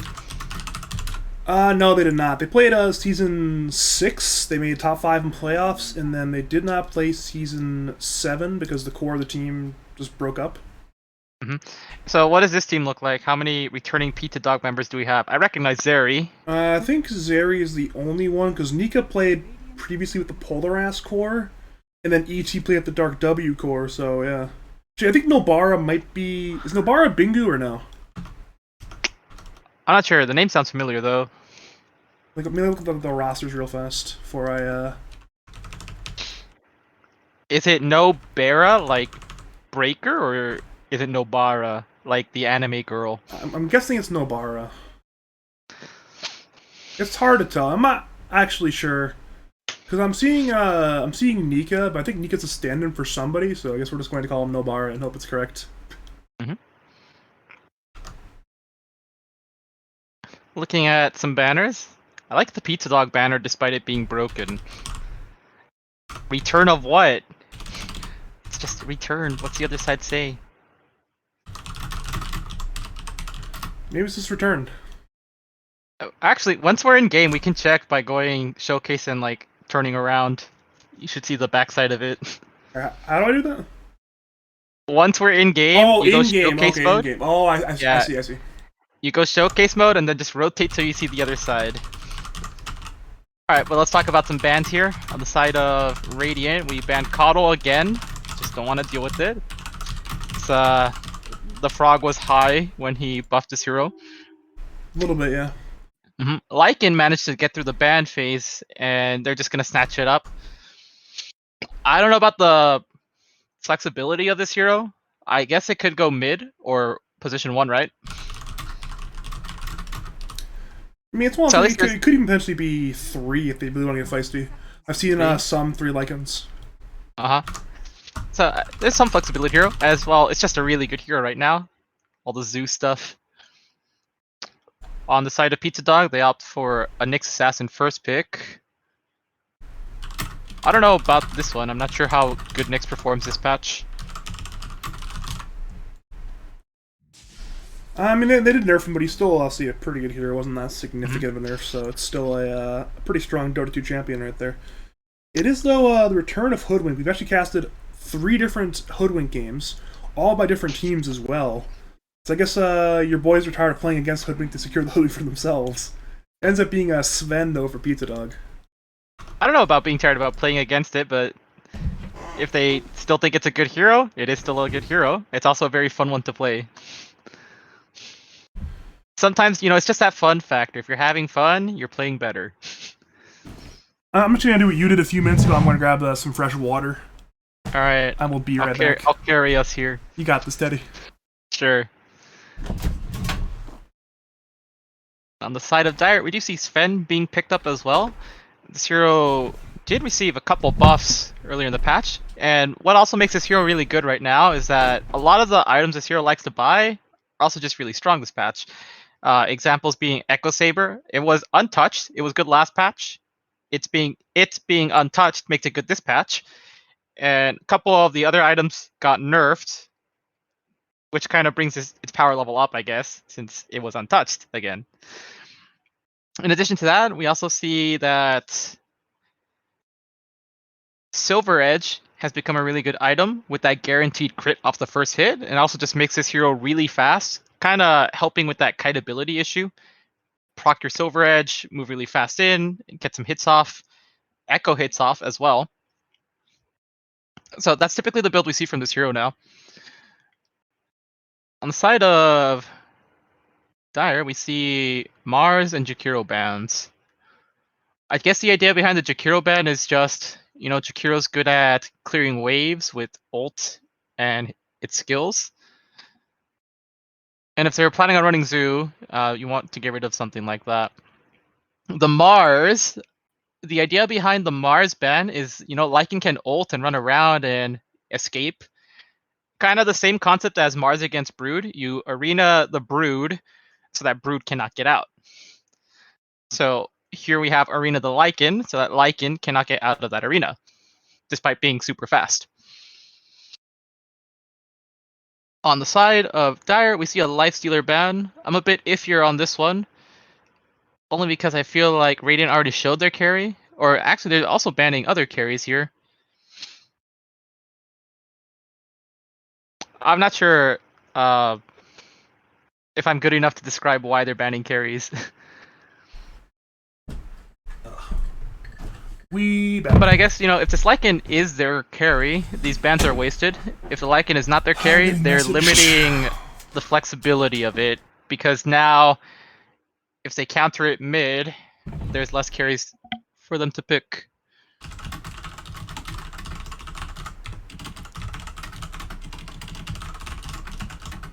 If we didn't talk about the earlier bans, we do see Omni and Beastmaster were banned. Beastmaster is just a good ban, anti-Zoo. The Omni ban, I actually, considering that Pizza Dog had first pick, they might have considered leaving it in the pool. I don't think Nyx is something that gets banned out in the first phase. So they could have gone Omni Sven, which I think is a really strong combo. For reasons. It's definitely pretty powerful. I mean, having the Grace is always nice. And Omni is just a fun, interactive Dota 2 hero, but with it being banned, it's not going to happen on this fine day. Mm-hmm. And this is also the second series I see it banned, so I guess it's strong? I didn't actually know this. I haven't been paying too much attention to Pro Dota or the patch. That's certainly strong. I'm not sure if everyone knows how strong yet, but wouldn't know strong to some degree. Mm-hmm. See Wyvern being picked up again. I'm gonna say this now. This is definitely not a Hoodwink mid. Not to flame my boy here, but this Wyvern probably gonna be a 5, and I think this Hoodwink is 4. But again, it's still very flexible and open. Wyvern can still be mid. Hoodwink can still be mid. Lycan can still be mid.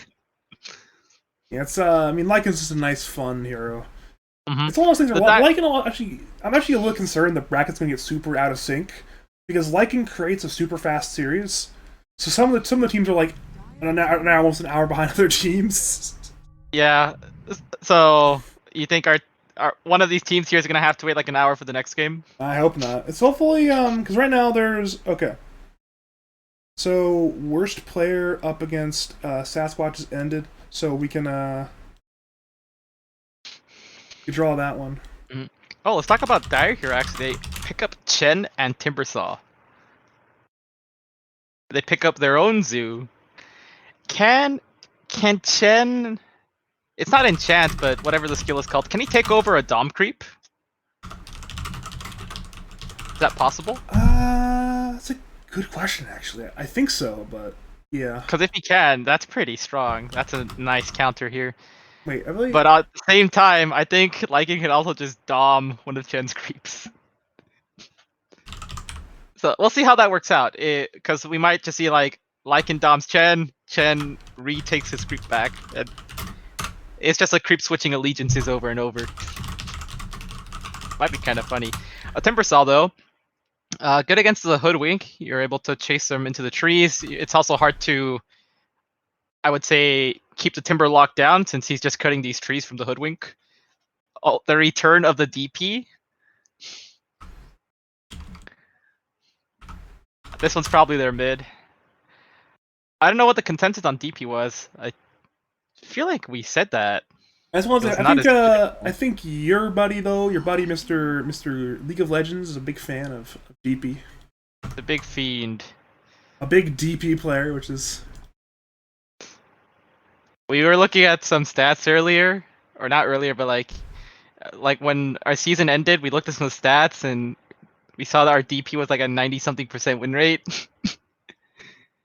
Actually crazy. yeah, it wouldn't shock me because I mean most teams knew to ban it. And we were joking like Funny Zone's like, we can take it, we can beat it, Copium. But let's see how it performs this patch. New patch, new rules. Looking at the final bans here, Dire is still banning out carries here with the Ursa ban. This Batrider ban is targeted at the off lane. Radiant is banning mid heroes. No Lycan, no Storm. I mean, no Lina, no Storm. Makes a good bit of sense. Obviously, both heroes who are pretty cool, interactive, at catching out a hero like say Lycan, they lane pretty well into the DP. Mm-hmm. Might as well. And then with Storm, I guess they also think they might be lacking lockdown. They don't want to deal with it. Because you don't really have any instant stuns here. You have Curse, but the silence cast point is really long. The Hoodwink stun is a projectile, so it's a bit easier to play Storm into that. See, call the last pick on Dire here. What are they gonna do? Oh God. Take a guess. Let's just have some fun here. Is Leshrac? I'm gonna say Leshrac. I'm gonna say Leshrac is the pick. I like Leshrac. I think Leshrac's still a good hero. Good tower push. Oh, I was gonna give my guess, but it's too late. There's Kunkka. I saw blue. I was temporarily excited. I was like, that's the wrong blue. Let's discuss how Kunkka fits in here. A lot of crowd control. That's Good. for damn sure. Yeah, 10 it's also seconds good against this Lycan. Same idea. You know, he tries running away, you can at least X and then maybe try chain stunning from there. That's one of those things where potentially, until Lycan has BKB, it's just very hard for him to play Dota this game. And forcing him into a BKB means, I mean, obviously he's going to go for the Helm of the Overlord first, but if he needs to buy that and a BKB and, like, I don't know, like a Wand and Brown Boots or Treads, that's like 11, 12k gold before the Lycan truly is online. So Dire could say, all right, we have time until that, like, minute 20-something point when he has BKB and Helm of the Overlord for us to farm items until the Lycan, the DP, and whatever is pushed down the tower with Helm of the Overlord and the EXO. And then the mid matchup against DP, I don't know if it's unfavorable or not. selected. Okay, Oh, and it turns is out the 3. Lycan is 3. It is Yeah. a 3 Lycan. I thought it was possible, and it ended up happening. So we'll be okay. So it's Nobara is Skyward apparently. Okay, I know Skyward. That's a very nice flex. Okay, I shouldn't say. You meant. I don't actually know. I think I mixed up your flex with my flex, but Wait, no, this is the Sheepstick team? this is I didn't know that Xerath Sheepsticked. Yeah, Xeriscape just Oh. knows people. I don't understand how he just knows these people, but he just does. He's Oh, that's where I recognize the Nobara name from. I do tune into the Sheepstick stream a couple times, and I do see Nobara on the stacks. Oh, so Juniper Lightning Bug is Skyward, and Nobara is Sheepsticked. Okay. Mhm. Xeriscape just knows like R Cryptic, Nef Sensei, ET, Sheepsticked. I know I was ET as gonna- well, but still. I was gonna ask if ET was like Fleet Fox Dota. I see the Fox guild there. He's definitely a Fleet. I think he's played even Battle Cup of Fleet Fox before, so he's definitely a Fleet Fox associate as well. Mhm. Alright, it should be good.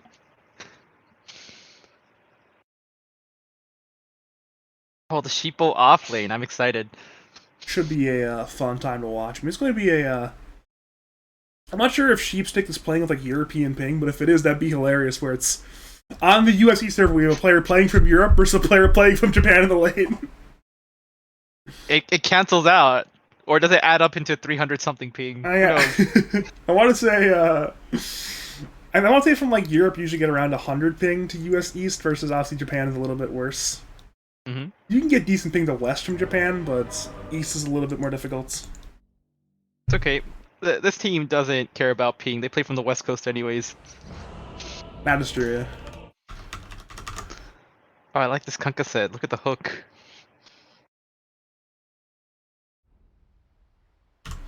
All right, then. If you are just joining us, welcome to round 3 of the Weekend of Lads. It is Bold and Brash, the KU, Kita, of course, the Sheesh team, minus Teddy, plus 1117 on the Radiance. And then we have a what should be the new Pizza Dog team in Lads next season. I guess minus Nika, plus 1 hour player, I think it is. On the Dire side. My name is Badger. I am joined still by Teddy for the last time today, it appears. So, yeah. Hello.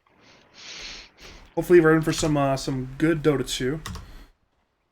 I don't know who's going to be joining me for the next game, but I'm sure that's a job for future me to figure out, not current me. Current me has a Dota the cast and a tournament to run, so yeah. All right, I can't find my showcase mode key, but if you can, what's the other side of the banner say? Return of what? Sorry, which is it? Dire banner or Radiant banner? The Dire banner. We might miss some action here, find a but banner. Oh god. we have to know this. Return of what? Oh god, I can't. I got showcase view, but I couldn't find the right. Wait, there it is. Oh no, I have the front side of Sven. Oh, oh well. All right, we could just ignore it. Let's see what's happening here. We have some wards setting up.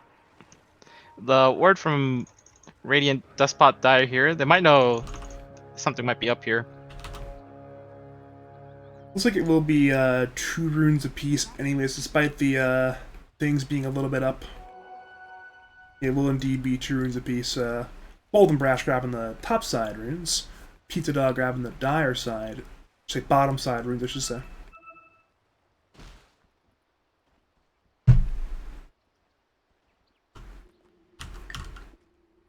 I'm looking for level 1 skills here just to see if there's anything interesting. You see a good block from the DP. Getting a great equilibrium there onto the Kunkka. That is fantastic equilibrium there. Nothing too odd in the bottom lane appears either. It's Arctic of course, on the Wyvern, Lucent Beam on KU's Luna. In the top lane, we see Chen opting for the level 1 persuasion, and he persuaded a wolf to switch allegiances. That's usually if you summon wolves, it destroys the wolves. But apparently not if the wolf is an enemy wolf. But they're just throwing both there on And 17. we do First see blood is Lycan strong. falling down. Yeah, If it were to his own wolf, it would have been very poetic. would have Little been while. absolutely hilarious. We see and- ET though trying for a courier snipe, does not get it and taking a lot of damage. Instead finds another courier, Radiant's courier so he won't kill KU's courier, but he will kill Kita's courier instead apparently. We are still seeing some wolf-on-wolf action in the top lane. It's hilarious. So sad. It's killing his brother, forced to fight. Yeah, a little bit. It is fun though to see the Lycan Wolves suffering for once. It truly is for once. We're seeing an Impale though on Nikita in the Onto bottom the lane. Wyvern. It appears to be fine. They actually are even turning it onto Sheepstick, but once again, no kill either direction quite yet. Well, certainly some damage in both directions. We might see a power spike coming out from a Radiant down here once Luna hits 3. 2 points in Lucent Beam might be the difference maker. Depends what KU ends up skilling. I'm not sure if he's a big 2 points in beam player or if he's simply a Like max damage and blessing player. rice. Yeah, we'll see. If he thinks it's worth it, like, you know, to apply some pressure and maybe get some kills, I don't think they'll go past 2 points in beam. So, because, you know, if anything past 2 in lane seems like it's going to affect your farm. Mhm. But at level 3, it sounds okay to maybe get a kill if they think they can do it. Seeing ET and Kita doing a bit of trading in the bottom lane, though. Looks like Kita did not get the better end of the trade. He took a lot of damage, or what the salve after that one. And he's opted for 2 points Lunar Blessing. He's just going for farm. So I don't think we might see anything past level 1 Lucent.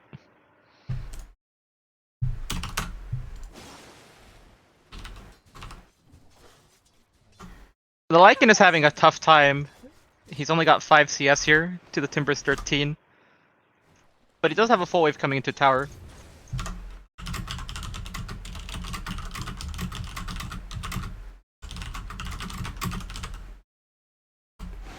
So mid lane's been a bit of a fascinating journey here. It's like Mr.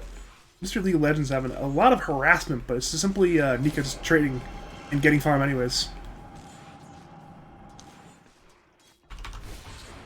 He appears not to care that the trade is so high. We're seeing a Bushwhack top lane as well at this Escape, but he appears to be fine as well.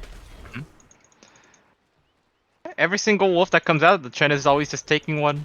And the cooldowns line up, so he's probably never going to have more than one wolf there. Maybe that's the Lycan counter. You just turn Lycan against Lycan. Yeah, it's a very smart pick from the side of Dire here. And then the recent buffs to Ag's Hand of God applies a Dispel. I wouldn't be surprised if we just see straight Ag's Rush coming from the Chen. It make a lot of sense to me, and it's very good to say purge off like a DP silence at the exact right time. Mm-hmm. Not too much action happening anywhere. It's only 1 kill so far. If we juxtapose this game and say last game, certainly a lot less laning phase action. Playing more carefully. Mm-hmm. I mean, there's a bit of mutual respect between the two teams, being a little more cautious than before. We might see a kill here on the Luna. Yeah, they certainly are trying. The chain is there, but it would not have been up even if it did hits. Now they perhaps turn on to Timbersaw, but once again, there's no damage for a kill. You are seeing we do in see, mid lane. Oh. Exo is there. The early tower pressure might force some rotations here. We do see Chen walking down. He's just gonna ice armor the tower, I think. Does have this creep coming in. We're seeing actually a boat Counter. onto DP, but it actually will hit. It lands. It lands. Somehow at the very end it did land. Now seeing a bit of a dive bottom lane as well from Timbersaw once again. Yeah, nobody dead there quite. It's kind of the words of the day is nobody dead quite yet. Yeah. They're teasing us. It's just constant kill teases. We're seeing even a further dive with the Timber Chain, but it's just a little bit short. This thing actually is there once again onto Timbersaw, but with that reactive armor, that's going to be a pretty significant heal there. Mm-hmm. They know their limits. They know that they're not in any real danger here. Looking at top, Sven has hit level 6. I think Luna is still 4. Yeah, this Sven is having a great game so far. What we do see from Radiant, though, if you look at their Ancients, they look really nice. Dire Ancients have been blocked. They did at least stack their own jungle, but not as cool as Ancients. Yeah, but potentially, you could see Dire maybe try running in, trying to steal these. I do think they have better clear, since Sven does have levels in cleave. Luna has yet to take a point into glaives. She has a 1 skill point held, which will presumably go into glaives, but then again, 1 point is not that great. Probably wants at least a 2 or 3 points in the glaives before the Ancients happen. And I just looked at the last hit. Sven has triple the last hits of the Luna. Oh dear God! I mean, it was Or, I saw my math is earlier. off. It was like 40 versus 23, but now it's 64 versus 28. It's a massive lead there for Skyward. Now bot lane, they move on to Timbersaw once again. The damage is lacking. ET arrives. Actually takes a lot of damage for his efforts, but he will even salve up just to stay alive. They now once again turn on to Luna. Chakram is there. The Impale is there. In comes Winterblast there on 2. The Embrace is there from KTA on to KU. They once again want to kill Luna. Buyblock are there from ET. In comes It is some Chakram. great body blocks. It's fantastic. This Winterblast will kill ET. Now Sheepstick, who's still tanking, Oh! barely kills KU, but with rotation from Malefic with that Bushwhack, it will end up being a 2-for-1. Was his TP on cooldown? That rotation could have come a bit earlier, and maybe Luna doesn't die. It's a good question. I have no idea. I'm guessing it was not, but it could have definitely been. Maybe just, again, miscommunication. Didn't call for the rotation as quickly as it should have. Also, let me feel my contractual obligation to be biased. We're at half the last hits of the Sven here on purpose, so that when we kill the Sven, we get a big payout. I was gonna It's say, very smart coming from the side of Bold and Brash to do this. so Alright, they're we can losing on continue. purpose. You say yes. What? No, it's not losing on purpose. It's strategic money management. Some Baghdad Bob levels of working here, dude. You're impressive. Alright, let's continue. So, see, we see 3 heroes being set up here. 3 versus 3. Right now, the Impale is on cooldown though, so no jump quite yet from either team. Though with rather the long. rotation of League of Legends, with that This Invis might- rune, it could be a jump here. Yeah, this might turn badly on the Clips Dire. is there. Timbersaw will go down. They perhaps head to ET and over to Xerioscape. Xerioscape barely dies to the end Nice. duration of that Exorcism. So it is the Chen and the Timber dead. The Nyx ends up walking away, but I'm sure Radiant are happy with those 2 kills. Great rotation coming from this DP. And the tower doesn't die either. Fun fact. I have a heavy difficulty saying Exorcism in the middle of a team fight. Exorcism. I don't know why, because there's like longer and harder to say words I just am able to say, but for some reason Exorcism doesn't like. Doesn't It's got a lot of jive. repetitive sounds. You know, the... I just call it the EXO Exor- usually, and hopefully the people who are listening understand it's a DP ulti. Again, if we look at the Sven, he's having a great time. 100 CS before 10 minutes. Averaging 10 per minute. The thing is, usually you want to at 10 per minute by like the mid game, but this guy's already at 10 per minute at minute 9. So he's a very happy Sven right now. Sven is going to be very scary. Lycan does have his Dom. Nika has arrived bottom lane as well as the X-Mark into the Torrent, into the Impale, into the Chakram, into a dead Wyvern. There was a Cold Embrace, but it was not there in time. It is, though, a trade for that middle tier 1 tower. The Dire may look to equalize it in the bottom lane with that Siege unit coming in right now.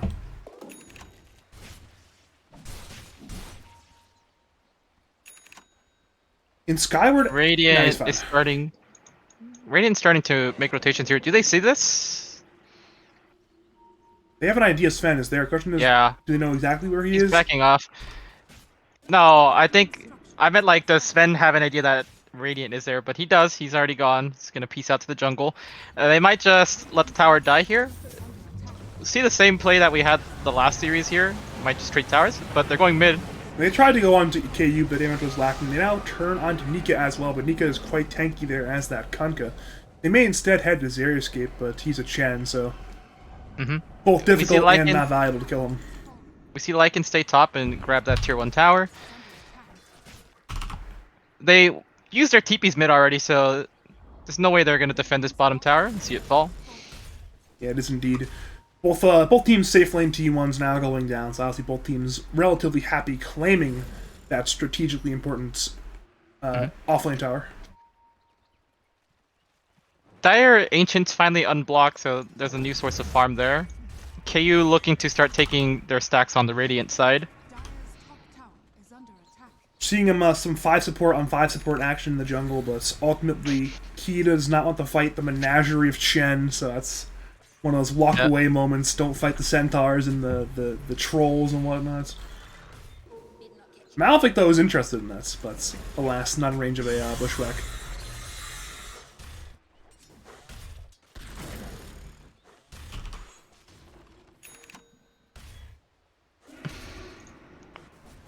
Yeah, it is now KU at long last recovering his farm. That's the game plan for Radiant, right? It's just to recover the game of Luna and then look to put out side men. But I don't know if this is the plan though. I feel like the Sven with his start will outfarm and outpace the Luna. So they need to do something. They can't just let this Sven get away with it. Well, it is a smoke, but it's immediately into Nika and ET. Nika has the X and the Tor and the bow actually on it too, so they'll simply walk away. Smoke is broken, and that 4-man smoke will connect into actually 0 kills.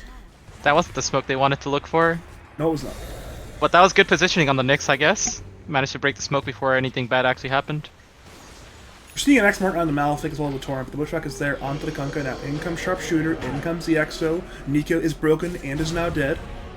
Good pick. Now the Curse is there on a Sheepstick as well. They want this kill onto the Timber Saw. She chains away, but actually is stuck in the trees, ironically enough. But with the stomp from the Chen, Radiant may be fine. chasing other heroes instead. Is Xerioscape and ET that are the targets. Zeri low, but in comes Skyward. And Stun in, is there on it too. Down goes ET, down goes Zeri. Flips though is there. Skyward wants these kills, he's being a little bit kited. Pushback's once again there on 2. It's fantastic. Into center Oh, of this is stop. Into great. more kills. Down goes Sheepstick. Now Skyward on the run. He is slowed by that acorn shot. They know he's there. He tries to turn. He hits, but it's not enough. Skyward goes down. And for Bold and Brash, a very needed team fight. That's really good.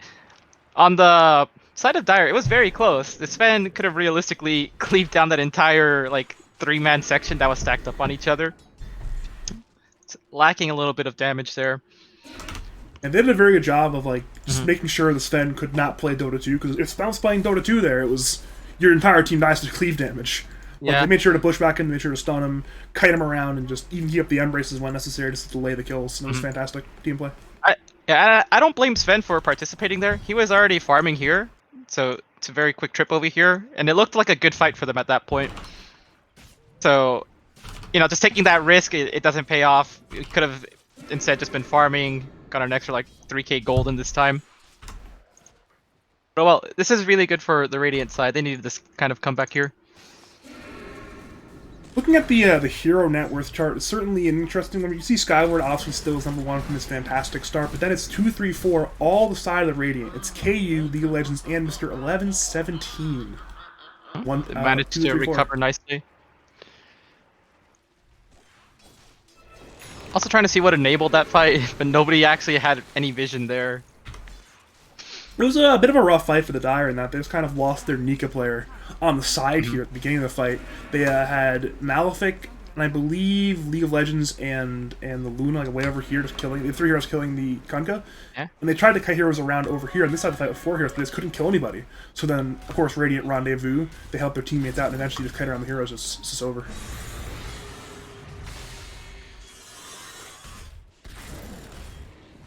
Lycan has completed his Helm of the Overlord, 15 minutes in. That is certainly a decent enough timing. At this point, Lycan will, of course, look to accelerate into that BKB. He's saying, you know what, I don't even want boots, I don't want a wand, I just have Pelling Blade, 2 mangoes, Helm of the Overlord, into BKB. BKB. He's gonna run the backline down, the Chen, the Nyx. And maybe I mean, that's potentially the, Sven. maybe that's the Lycan nerf, just lower his base move speed, so he has to buy boots. That actually No. might be it. You don't even see Weavers buy boots, and Weaver moves at like 260, 270. I like buying boots on Weaver. I think the treads are nice for the attack speed. Mm-hmm. Maybe then, you know, I'm also just some shit stain below 5k player, not a pro player, so. I mean, to be fair, I haven't seen Weaver too often, so I might be wrong on the current build. But there was definitely that time where people were just saying, nah, I don't want boots. Yeah. It is though the engagement Might see an breaking out engagement. top lane. Courier is dead, but now in come the main heroes. The Impale is there onto the DP. They actually look The for tornadoes are Xerioscape, coming. but okay, the curse is used. So it's simply sacrifice Xerioscape and run away. That is the game plan, the one they executed. Chen, now dead, but the remainder of the team gets away. Apparently, Dire did not like the look on that fight. He said, you know what? We're out. Goodbye, Chen. See you next life. That could have turned out better. They did have this ward here that gave them a bit more information.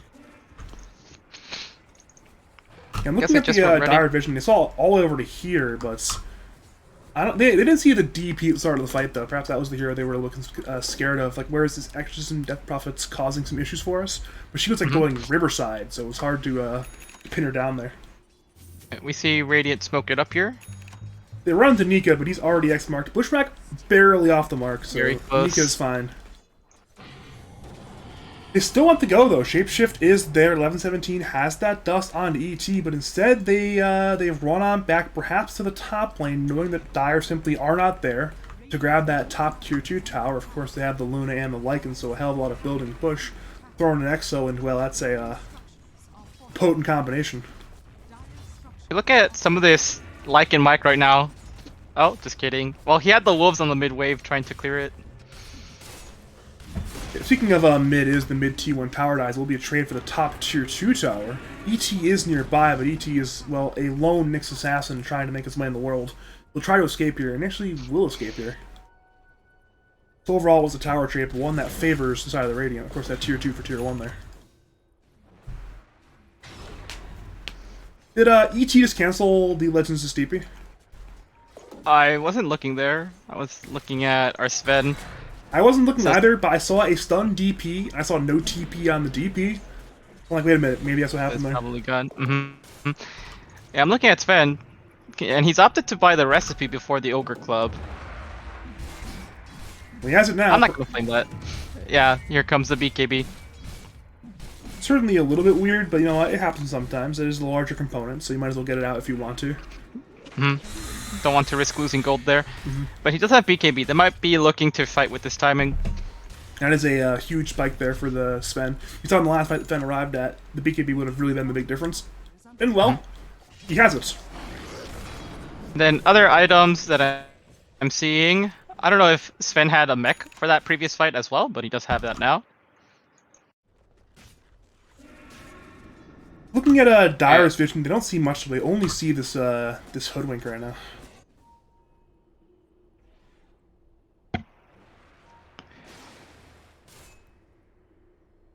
What is Radiant's TP status? They have all 5 TPs, so if Dire try to ball it down the bottom lane, they can indeed respond as 5.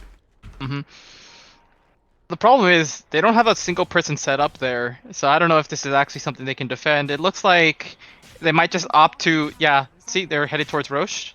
They're just saying, we're not set up, we're not defending, let's take something else. This is a very conscious decision as well, because they had Death Prophet in the bottom lane, in the trees, ready to play Dota. But instead they say, well, we'll trade the Chi 2 for the Roshan. That's very important for us, perhaps get it onto the Luna, that way we can go Luna, plus Shapeshift Lycan, plus the DP Exo, and then we can possibly high grounds and force Dire Respondos. They're probably going to wait the whole Exo cooldown. They don't want to actually do anything till it's up. It is 2 minutes though until it is up, so they really only will have one chance with the Aegis and the Shapeshift and the Exo to truly break high grounds, if that's their goal at least. So in 2 minutes, we're probably going to see a play like this. Make use of the remaining 2 minutes of the Aegis to go up. Dire want to fight though. They engage onto 1117. The Curse is there though, onto the Timbersaw and the Sven. The Embrace is there onto Lycan still. In comes Torrent, in comes 1117 should die here. There was no BKB quite yet on the Lycan, so it has to be a death on that one. And despite having the Aegis disadvantage, Dire are the ones who force. We see Luna chipping away at top here. Kunkka X'd for that, so he is immediately back in. And they're high grounding right now. The tower is already half HP. They have the Chen army, they have the siege unit, and of course they have the red Sven. So with the tail end of that God Strength, they push the buildings. They want the melee ranks, perhaps. Impale is there, onto Hoodwink, in comes the Silence, in comes the Torrents. But there's no kills, and now Radiant are pursuing. They siphon, they bushwhack on a Sheepstick. Hand of God is there, but the Sharpshooter certainly will bring down the Timbersaw. And now Dire are on the run. The Yules is there from the DP onto the Shen, and Xeriscape should go down here. He tries the TP, but in comes Lucian, can cancel that one. Bushwhack is there as well for good measure, and down goes 2. And now Radiant perhaps are the ones who are going to ball down the mid lane, but they are very low on mana on their Death Prophets.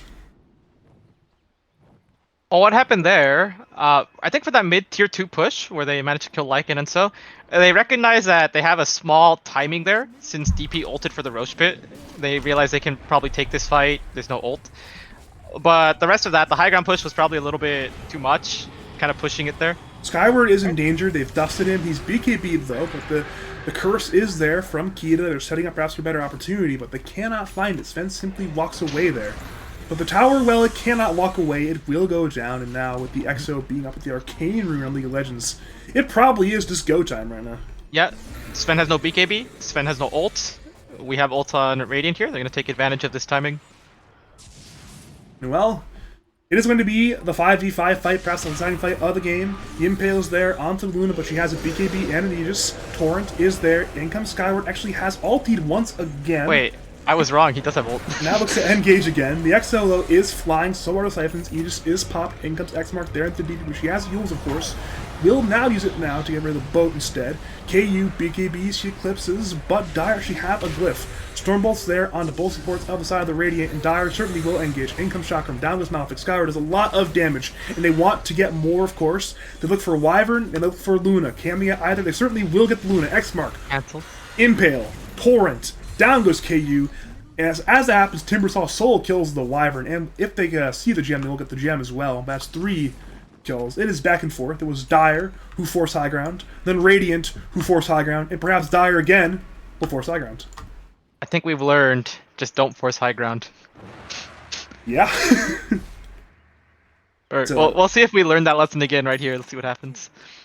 It's quite literally a back and forth affair. But Dire is down 2 heroes. There is no creep wave here, and there won't be for a while. If Chen enchants a creep here, does it count? No. I was thinking about it. I'm pretty sure it's no. They count as an M unit still, not as a creep. And they back off. Even though they had the is that a Chen creep? That's indeed a Chen creep. Even though they had the Chen Ancient Black Dragon, it was not enough to siege. Simply I a little think bit too much backdoor. Might have been worth at least attempting to take a creep here. I think it might have actually broken it. But I could be wrong. I'm not a Chen player.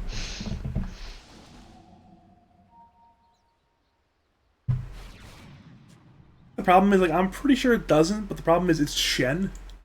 We have not seen Shen for like 6 patches before this patch, so Also, I was talking about this Yeah. during the draft, but looking at the Sven build, why Sven is good right now, these items that he likes to purchase are really good. The Silver Edge, the Echo Saber. So he's just gonna run in and get 2 crits. well, DP once again has that Exo. They look for the Kunkka with the Bushwhack. Kunkka may be dead. Kunkka will be dead. It's the Sharpshooter. And now DP looks for more, looks to siphon out the Skyward. Skyward is Yules, has BKB, will BKB. He is red with that God Strength. Looks to go on to KU. KU is Cold Embrace though. In comes the Curse. It's there on 2, allowing KU to reset in the fight. He BKBs, he eclipses, he wants to still fight. But KU is not that tanky right now, but he's out kiting Skyward. Skyward, it's down to 1/3 HP. Bushwhack's there on 2. It's fantastic. Can they finish Sven? Impale, misses. BKB is there from 11-17. Skyward once again is on the run. They may instead simply turn to Xeriscape. Skyward re-engages with the Mask of Madness, but he's solo. The Bushwhack, the right clicks, down goes Sven. They head to Xeriscape. Acorn Shot, it's slowed. The Impale, though, is there onto both the Lycan and the DP, so perhaps they can run away. But as that happens, KU actually ends up going down to the Timbersaw. Jesus. These are wild fights. The Radiant did a really good job of kiting the Sven there. Oh, one nice thing about the DP pick, the Spirit Siphon, if you get it before the BKB, it stays in effect. So the slow, the drain, the damage. Kind of helping kite him even through the BKB. And I think we've seen also every single curse so far has just been on this BKB Sven. You know, just wait it out, create some time, and then kite it. Like in, I was gonna say, I was wondering if it was gonna go Ags, because that also helps in kiting the Sven, make a max movement speed Luna. He's opting for an Assault Cuirass instead. Yeah, I mean, he could have. He had multiple options after that BKB. As you mentioned, it is the AC. Trying to get a little bit more armor in both directions, of course. Give his team armor, give the enemy team less armor. Both of which, very useful this game. It's like, because you have this Lycan offlane and this Death Prophet mid, it's kind of a unique situation as well, where all 3 cores do a significant degree of physical-based damage. So that AC is more valuable than usual. Usually at most 2 cores are doing physical-based damage, but with the Lycan right-clicks, the Lunar clicks, and the DP Exo, it's all physical. The AC is just so cool, this game. And Sven actually did not grab the Warcry armor talent. I'm surprised. Well, he's been being kited around this 25 movement speed. I understand why he's gone for it. Top lane, they try for Timbersaw. Sharpshooter is there. Lucent Beams are there. But once again, in comes Timber Chain, so Sheepstick easily gets away from that one. And now Dire want to go on in. The Torrent misses from Nika. He's got X. If you can find someone here. Force a BKB. Limited night vision. Actually, there it is. Oh, the ward gives the vision required. It is Torrents. But there actually is no follow-up. The Impale was not in there in time from ET. They now head for the Hoodwink, but once again, that's a hero who has Scurry and is kind of free pathing. They're trying to chase the Impale once again. They know exactly where Malefic is too, but it's just so difficult to find him. That was really good. Did you see what he was doing here? Oh, they finally found him. Oh. At long last. Well- If you were looking at these trees, he was popping in and out like, look at me, I'm juicy, come grab me. He's bait. Yeah, and then he just leads all this team away from his team. Because I think they were looking to engage on the Luna there. Yeah, they had the X market in the Torrent, but it was a bit of a hard dive, and especially with the much easier kill presenting itself in the solo fight, it's like, I don't want to go dive this tower onto a hero who's not stunned. I want to get this hero instead. See what's going on here. Chen finishes his Vlad. That armor's gonna help against all this armor. Not armor, against all this physical damage we see from the side of Radiant. What do we see here? Timber has finished the pipe. It's good against the Luna ult and a couple DP spells. This Sven is doing a lot of damage. It's a 1,000 damage crit, despite not even having a deal. It's simply the Silver Edge. Do you know That's if enough. Yeah, do you know if you crit off the extra damage as well?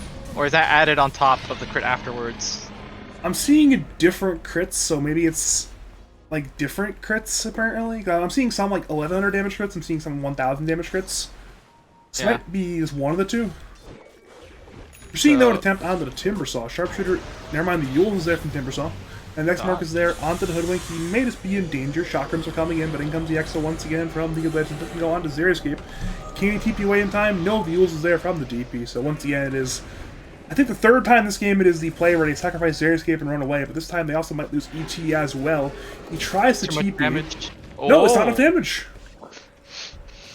That's wrong. They did not want to commit the curse there simply for the Nyx that appears, and well, Nyx gets away barely.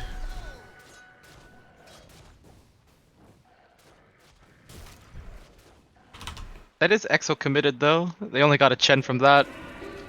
It was an Arcane Rune, though, so it's not as long as a cooldown. It's only on cooldown for now 110. So it's not that bad.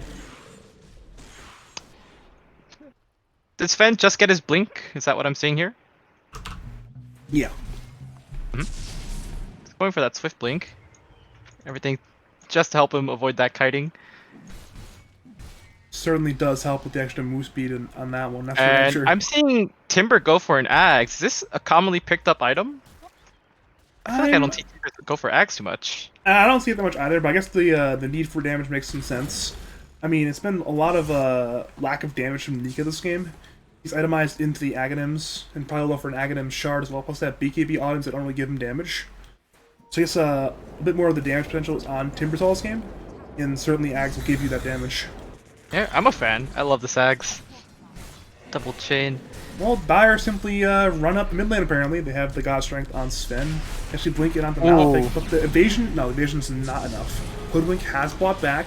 Now, in comes Shapeshift. They want perhaps to go on to Skyward. Bushwhack though misses. This is a really awkward fight at the high ground for both teams.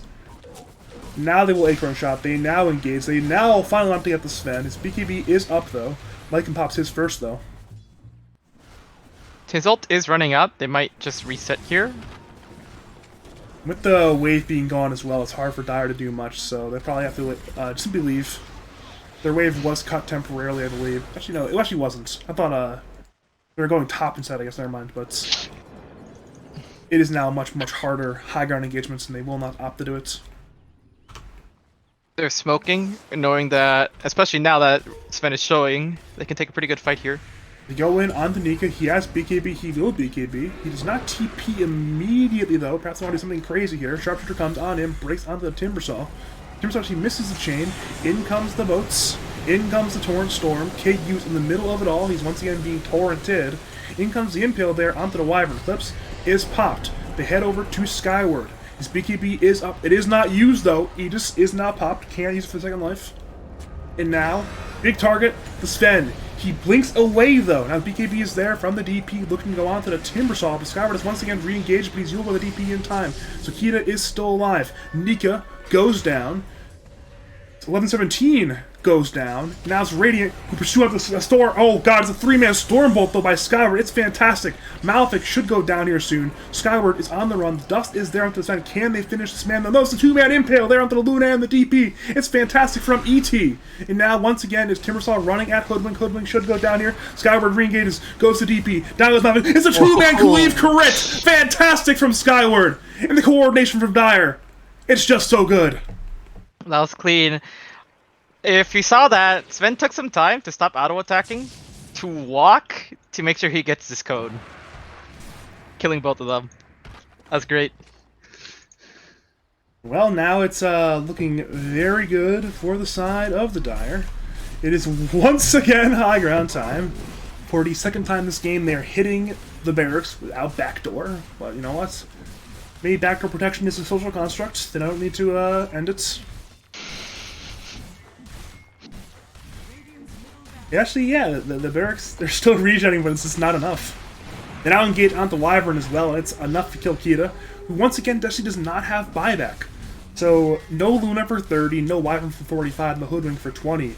Death Prophet can buy back, but will not buy back. So it's possibly 2 full sets of barracks here, both mid and bottom lane. And Death Prophet just spent the gold that she had for buyback, opting to get Kaya Sanj. I guess if your teammates don't have buyback, it kind of loses value. Mm-hmm.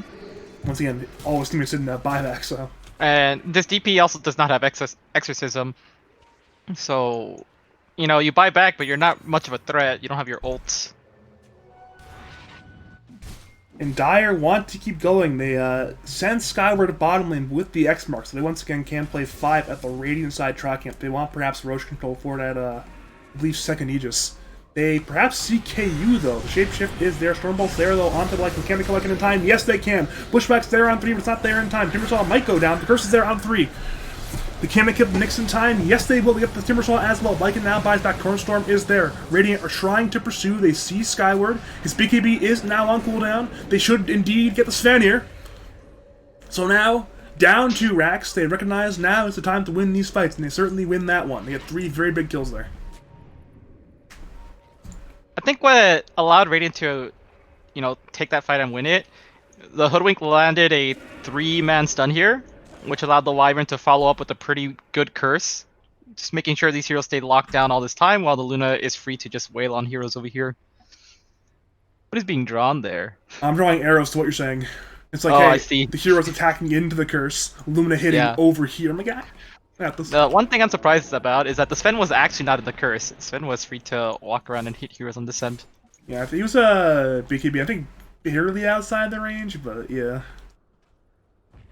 It was certainly enough, though. Even though Sven wasn't in there, a lot of the crowd control of the Dire was in that curse, so removing the Nyx is actually super important in this game. It was just, we saw it in the last fight where Dire won. There's so many 2-man impales, there's so many fights where it was just, oh man. Yeah, This this Nyx Nyx is is doing really a hard great every job. And it is the 2-time lads champ, ET. Actually, I didn't know that. Yeah, you won, he was on Dark W. Oh, that explains that. I was gonna say you played against them in season Dark W. season 5. I want to say we didn't. I don't think we actually hit Dark W. They weren't in our bracket. You played them in the regular season. You actually, it's either 1-1 or 2-0. You guys played pretty well against them in our Oh, season. that's right. Sasquatch was. I think we 2-0'd them because Sasquatch was gone. Yeah, they had I think they had Maestro standing in for Sasquatch. Faust Maestro's Mm-hmm. still a good player, so it's still Apex, ET, Mahjong, Handling Z. Good team, of course, still.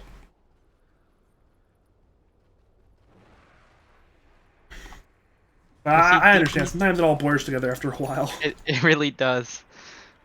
Whoa, We see wait a minute. DP picking up. Witchbane Sven. Are you seeing what I'm seeing? Where is there a rapier? Look queued at up the somewhere? Luna! It's not queued up. It's purchased. Oh, look at that. You love to see it. I mean, it's always a lot more exciting. And I don't believe Dire know about the rapier. They smoke on up. They want to go right now. ET, though, is in that vendetta. I'm not sure if he saw Malefic or not, but certainly did not want to go onto that one. The Radiant Smoke may just be a failed smoke, though. Do we have more smokes left? I don't see any, so they will be playing smokeless if they want to go, perhaps, for more.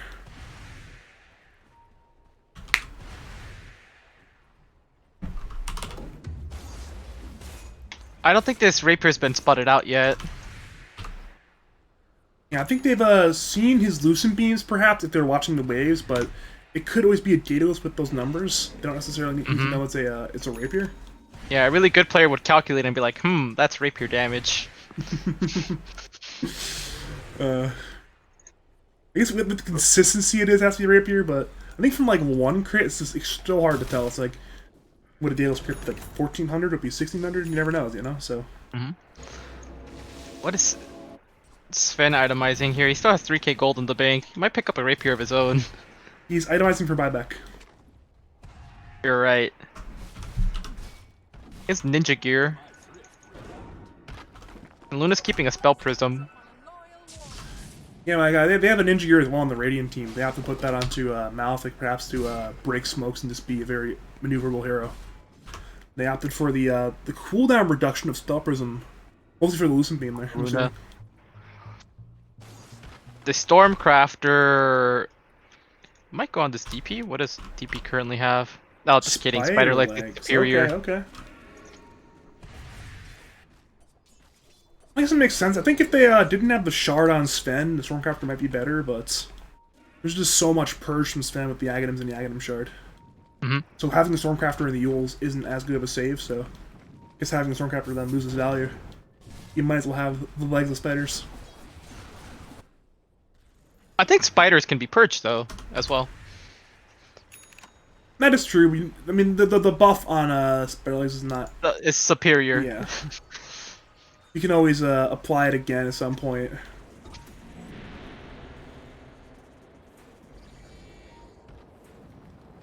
This Kunkka is grabbing an AC here. Yeah, I mean, I'm sure they saw the AC on the like. It's like, alright, we need our own AC now. They are trying. Remember, the dust, it did hit onto ET, but there's a blink away on the Nyx on time, so Sharpshooter will miss, and well, perhaps it is Dire who may engage this time. They're bringing in the boys. Shapeshift is now there. They perhaps stun into Nika. Clips is there. Kunkka will go down. Those spells actually were used in time. Into Timbersaw, another big kill there. Both of them do have buyback, though, so if Radiants try to force, it will be a very difficult high ground situation with the end of Exo and the buyback of the two dead cores. I believe that was also the Rapier debut. I mean, you know, it's been on creeps, but I think that's the first time that the other side saw it actually being used on them. Yeah, they should now be very well aware. It actually is the buybacks from both of them now. They're trying to get Malefic, but he's just so hard to kill. He just goes to KU to protect that Rapier, of course. In comes Sven, engage on the Malefic. Malefic will go down. So now it is Aegis. I'm not sure where the shard went exactly, but it is somewhere. It is though Dire engaging. Skyward is in. Wants perhaps to get the DP. BKB is there in time. Now Sven is isolated. Has BKB. Will BKB. The Impale is there. Onto the Luna. Actually goes shapeshifted by the Lycan. Curse is there on the two. Meanwhile, none of them should die, but is there follow-up from KU perhaps? The beams come on in. Xerxes will go down. They now head perhaps to Nika. If he dies, it will be a dieback. But they're now fully trying to escape. ET instead is the target. The Burrow is there, meanwhile. But actually is Sven and the DP in a 1v1 fight. The Yules is there on Sven. Sven actually is quite low, but instead breaks onto the DP. The cheese is there from League of Legends. Now, it is Skyward who's very low. He's on the run. Is the damage. Crypt Swarm is there. Down goes Sven. Meanwhile, back to ET. The Burrow Nyx is still alive. They know he's there. In come the beams. Down goes the Nyx. And Radiance simply outmaneuver the Dire. And they will look to the force. Force on buybacks. That was a clutch cheese from the DP. Another thing though, for that fight, they took Roche. It wasn't Shard, it was an Aghs. This is the third Roshan. Whoops. Yeah, that was the third. So what happened there, the Aghs went to this Lycan. If you click on Lycan, he now has an Aghs buff. So that's where the wolf bite on the Luna came from. That would explain it. Again, we saw it in the middle of the fight. You mentioned the value of having that maximum move speed Luna. We saw it there. It's just so fast maneuverable in the fights. Especially with no boots now on this Luna. It's also a lot of damage on top of this rapier. Now Luna is in the mode of the siege. Has Satanic, did a little bit of lifesteal. X Mark, though, is there to look to pop this Aegis, perhaps. She's back to full HP, has BKB, heads to ET. But with Sven buyback Radiant around the retreat. X Mark comes in once again onto the Luna. BKB is on cooldown. They stun up her. In come the boats. They know she's stunned. X is once again back though from League of Legends. They want to head for Nika. If he dies, it will be a dieback. Torrent. Torrent Storm is there. Hits certainly onto the Luna and also onto the periphery, but both teams may mutually agree to disengage in this one. Radiant still has Aegis. They're just gonna wait for some cooldowns, hoping to. What's the word here? I guess hoping to just wait it out, take a fight where they know that they already expended their buybacks. Because if you win that fight, you basically win the game. Dire want to go. They're smoked up. They've used their buybacks on 4 different heroes. It's everyone but Xeriuscape. But they want to go. They find Malefic. They certainly will get this kill, but can't. He's invis actually. Never mind. In comes the Chakrams. Down goes the tree. Down goes Malefic. He messed up the order of his skills there. He bushwhacked and then he acorned. That's a bit unfortunate there. But it indeed is 1 kill, though the Hoodwink actually has buyback. And now it's Kita trying to be annoying, perhaps, in this base. The Lycan will actually grab the top range barracks, giving Radiant equilibrium in that lane. Meanwhile, mid lane, they perhaps wanted to jump onto ET, but being a Nyx is a little bit of a good escape plan. Actually, do they see ET here? They have a gem! They're going to get this Nyx. Nyx indeed will go down. The silence is burrowed, will go down. It's a dieback on Nyx Assassin. They might turn this into a high ground push, or they might wait for the wink. Does Hoodwink have, okay, no boots to travel, but he'll find a way to fight, I'm sure. I have a TP spot. You can go up here. Yeah, they have, of course, the outpost, you're right. It is, though, once again, perhaps high ground time. EXO is up in 35. Luna, once again, still has Aegis for a minute remaining. They want to use that one. Mid-racks finally go down, and they now, once again, go to the tier 4s this time. Torrent hits on Lycan. Dire want to defend, but it's a hard defense. Glyph comes in, but not onto creeps, simply to delay and buy time.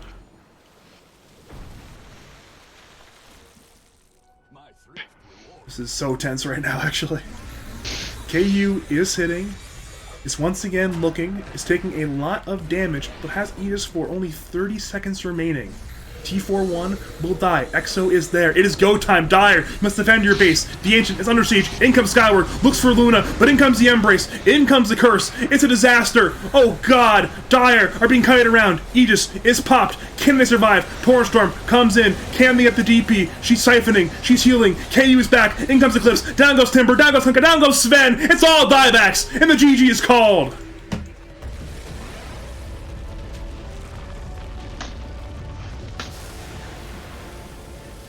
This is why they won the last season.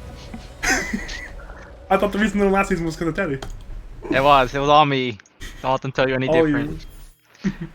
But also, they just use their spells really well in those fights. They're down 10k gold, and they're just kiting out the Sven using everything they can. Cursing him, slowing him, bushwhack. I do feel like most of those spells were thrown at Sven, and only at him. They recognize who they're supposed to go on. And by keeping the Sven out of the fights like that, they have free reign to go on the other heroes. Just some fantastic This Rapier is also stuff there. pretty ballsy. Massive payoff though. And sometimes you gotta go big or go home, and they opted to go big. Yeah. See, I told you that start where Luna had like half the CS, it was just all investments. Investments in the Sven. They knew they were gonna kill him later and get the money back.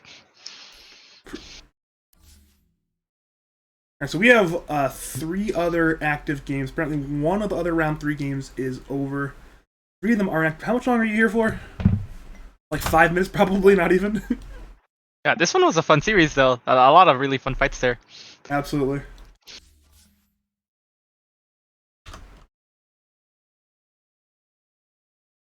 But yeah, thank you for joining me, though, Teddy, for the last 2 games, giving me some good company, helping me get through these round 3 matchups. These tough times. How many more games are there? Another like 3 rounds? There's 3 more rounds, 3.5, I guess, if we count the ongoing round 3. Mhm. Going I to, might come back in 2 hours. I'm busy till then though. All right then, see you, Yeah. Teddy. But as far as casting, this was a great first experience. Hey, you did good for first time, that's for damn sure. Yeah, it was fun. I might cast future games in the season. Again, I'm retired. I'm no longer playing, but I don't know. I'll stay involved somehow. Either make content or do some of this. Given free time, because I did have free time today to actually do this. The schedule lined up. Most of the games last season were always in an hour where I couldn't like actually look at it. I was killing the schedule for my team so hard last time. Feels bad, But I man. am freed up a little bit more for this season that's coming up. Don't worry, I'll fix up my voice, learn some rap, do like the new OD, play guitar to the casting as well. We can like cast to the beat. It'll be cool. I'm like trying to update the bracket right now, trying to let's see here. So Ja's team apparently beat Wage's team. So that means Ja's team is 2-1 and Wage's team is 1-2. We have 3 ongoing games. I'm currently watching the Bulljacks versus Ubai Wards matchup. That's what's currently on my screen. But if you are leaving me, thanks for joining me. If not, That then was thanks for fun. leaving soon, regardless. But still. Good luck with the rest of the series. I'll probably tune in later on just to take a look. Yeah. So thanks for having me. If there's games tomorrow, I'll probably be there for some of those as well. Very cool. We're seeing a grip, meanwhile, onto the Bat Rider. Alright, This bye. is a stolen grip. See you, Teddy. It's an RP, though, on 3. It's fantastic. Into the Skewer. It's all under tower. Into the Shocklist. Into the Burrows. Bulljacks. Dead. But can they do enough damage? Down goes Luna. Down goes Magnus, though. Monkey King with the Wukong still fighting. The real grip is there. Onto the Sand King. In comes that Snapfire ulti. Jorik on the Sand King goes down there. They now head perhaps for the Monkey King. They perhaps see him. They know he's there. Magnus is invis, but Cup probably springs away from that one. So that is another escaped hero there on that Monkey King. Rubik can actually... Acid Rain's just such a gamer. He stole grip earlier, now steals RP. Blink's on away from the Bane, though. Certainly want to claim the RP away from him. Gee, I need to do some admin work real fast. I'm going to put a player pause on that Acid Rain. Let's see here. So that one's over. This one's still happening. Put yellow right there. Okay. Sorry, 1 second. Just doing some stuff. Doing some stuff. Oh, we're seeing a jump though onto the Pangolier. Back to the fight. Bulljax is low. Swashbuckle is perhaps being silenced by Blood Rights. Dead dies to the Brain Sap. Jork now engages. The Roshan is low. They want to fight the RP. The stolen RP is there on 2. In comes Lasso as well. Dire are getting low, but Radiant are so grouped. Aegis goes to Killjoy. Down goes Jork. Down goes Cut. Down goes Acid Rain. Near pops the Aegis, but that man is in a very isolated situation in that 1v5. They sleep him. They have the little cookie. They certainly will bring him down. Eclipse was popped, but it did not matter. It's a full 5-man wipe. Need to adjust my stream title.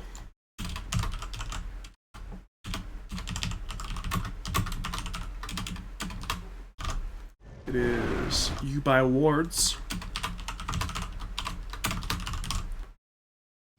Actually have Bulljax on the screen for the first time today.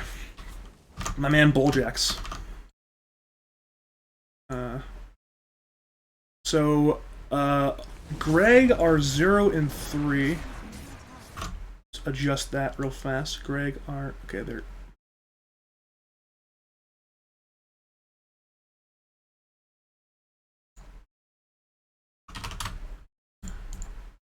back to the action on the screen, though.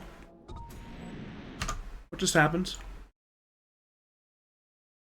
My Twitch and my other monitors went elsewhere for some reason. I'm not actually sure how that one happened.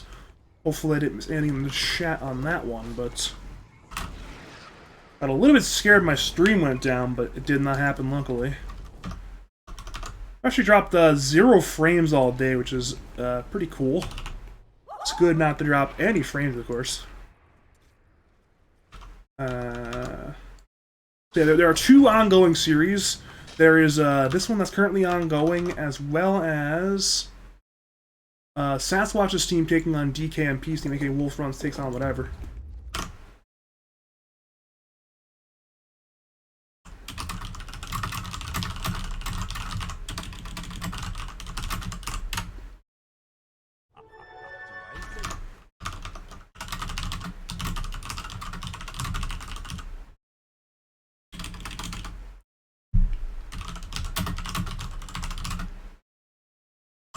Alright, Xeriscape's got it. We have a Nightmare, though, on the Bulljax. The Skewer is there as well. Pangolier is in danger. Pangolier will go down. Has a kill there right now on the Bulljax.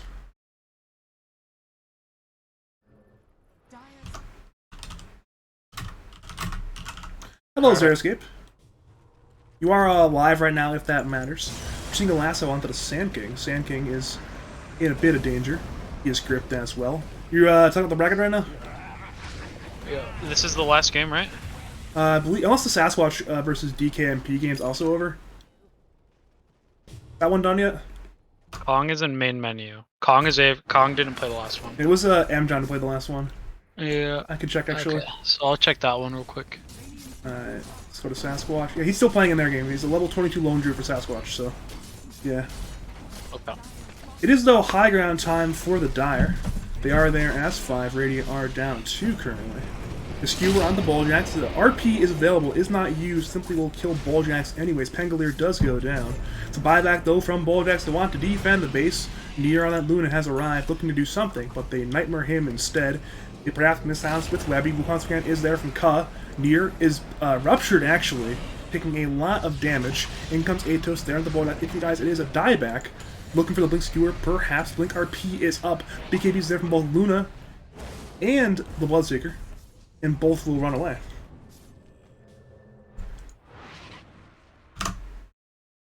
But we do... Xeriscape has left. That is fine, though.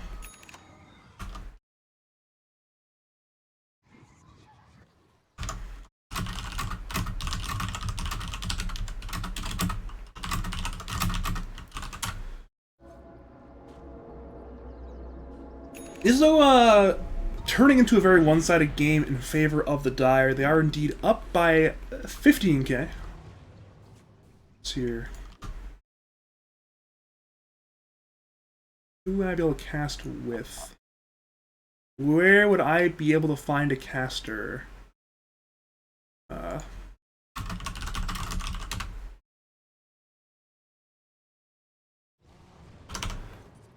think I have a guy who's able to cast me for as a co-caster in the near future. I'll have to find out in that front. We are, though, seeing some jumping on in the bottom lane. They want to find Cuss. Skewer is there, but it's a little bit off the mark. Shockwave actually is there, but it will not matter in that sense. It will be a TPing away Acid Rain and TPing away Ka. They may head for Bulljax. It is a lasso available on the Batrider, but with no blink it may be difficult. Dare I say impossible. And Bulljax will roll away safely. But Dire, with their advantage, may just run it down the bottom lane, perhaps looking for this bottom tier 2 tower. They certainly are positioned to do so.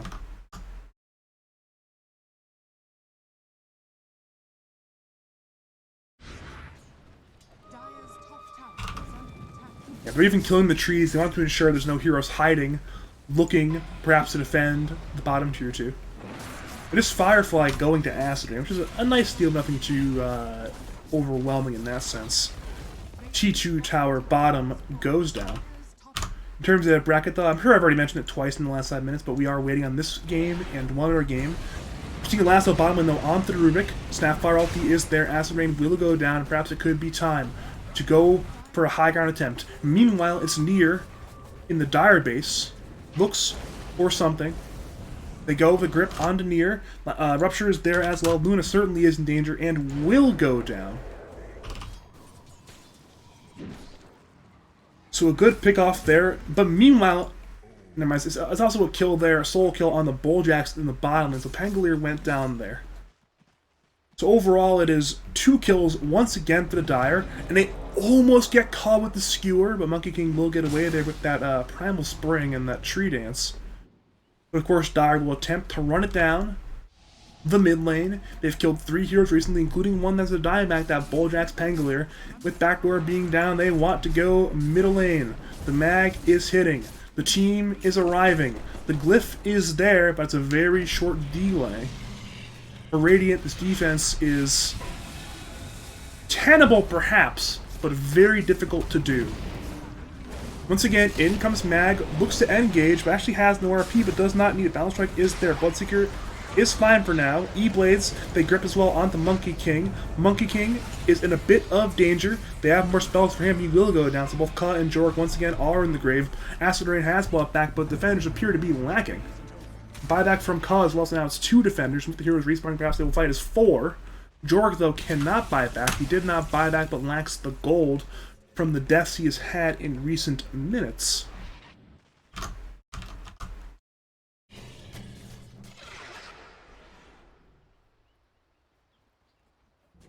Now it will be an attempt into that bottom lane to go.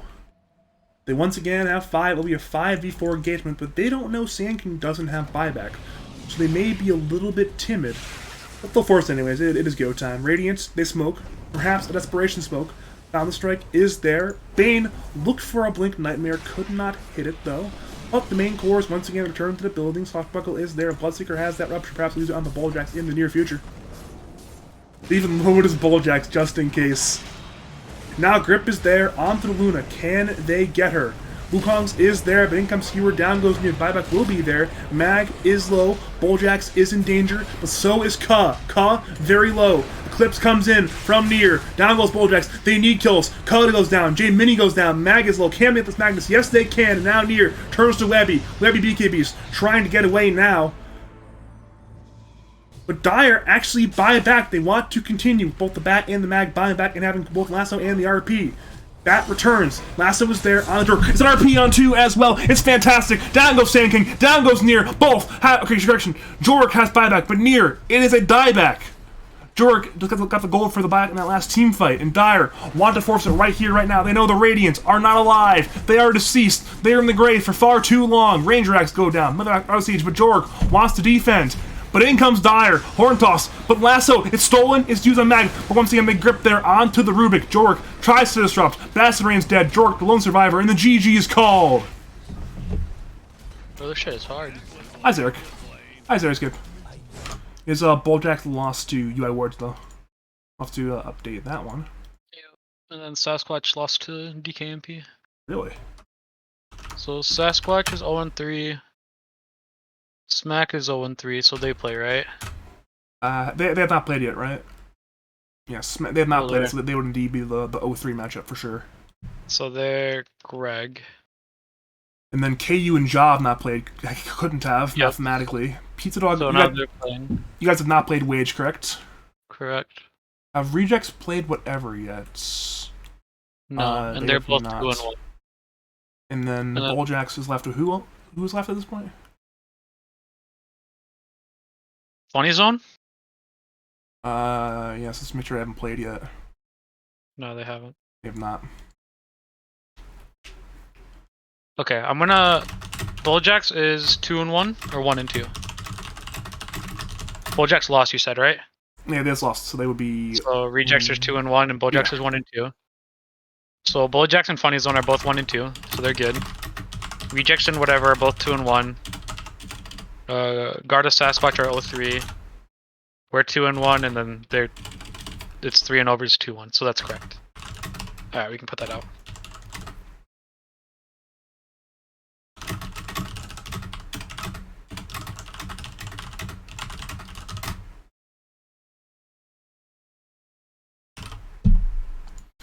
What about dinners? You getting like 5 or 10?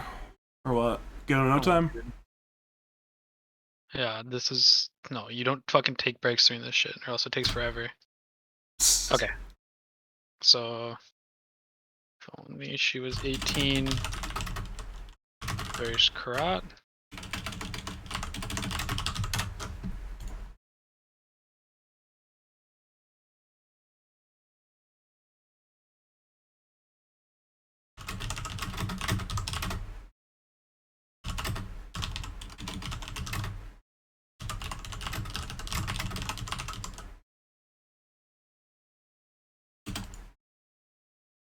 I'm going to post the updated standings as well. Okay. Yeah, right on. This is so much easier to read. Where after the first one, I was already like confused on what the fuck was going on.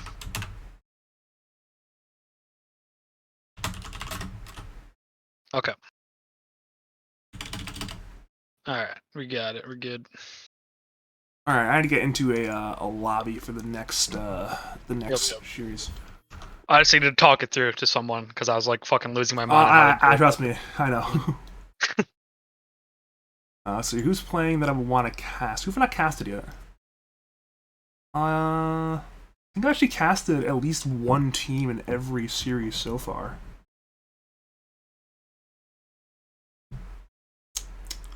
I'd do Greg versus Wolf Runs. I think that'd be fun.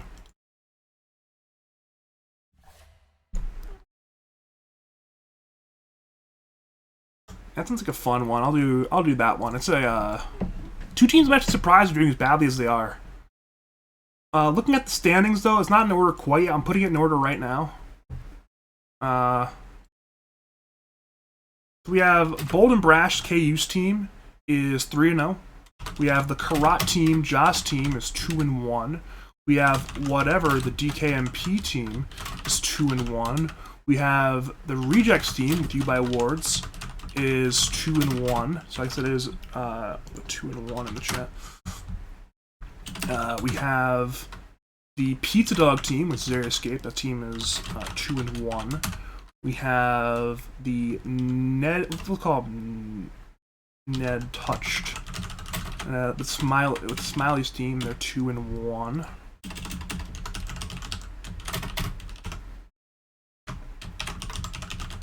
One and two.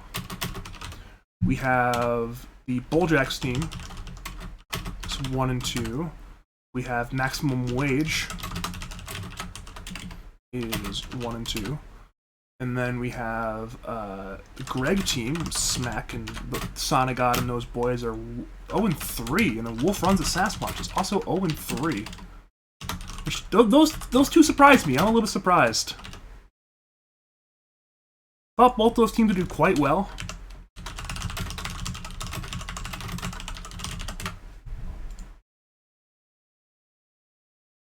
So yeah, a little bit surprised in that sense. Give me a message.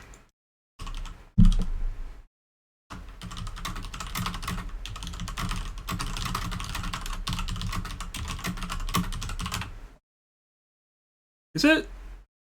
Or actually, wait, okay, let's just double check here. The Rejects have played, huh. They're 3-0, yeah. So I guess we're literally incorrect on that one. Whoops.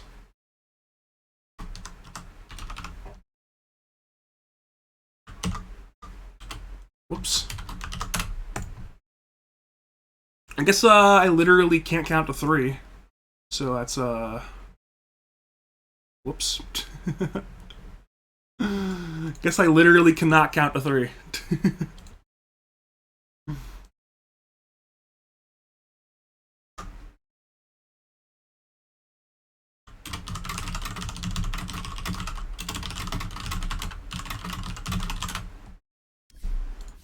Looking at live games though, we have any live games quite yet? We do not. Everything's actually in intermission technically right now, so nothing to quite do yet. Actually going to check in on make sure they're not live yet. Yeah, they're not live yet on any of the games, so make sure they're not in the lobby yet. Are they in the lobby? No, they're not in the lobby for this this team. Or for that team, so I'm just going to wait for them to, there's the two teams right there already casting, the Bright Side Sonagod Smack stack up against the Sasquatch Dark stack. I do want to see what these two teams have to offer, because I'm a little bit shocked.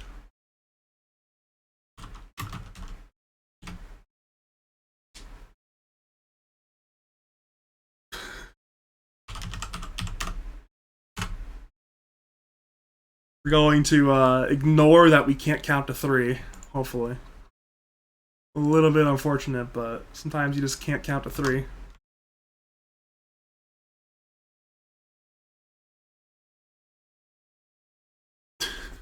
Should be fine though. It's still a 3-0 versus a 2-1. And a 3-0 versus a 2-1.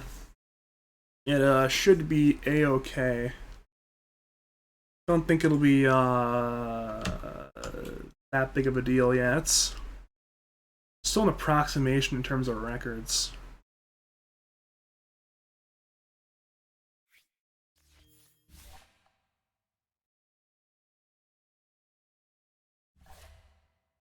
This, of course, though, we are looking at the standings. It is now corrected. We are correct in that sense. All is well.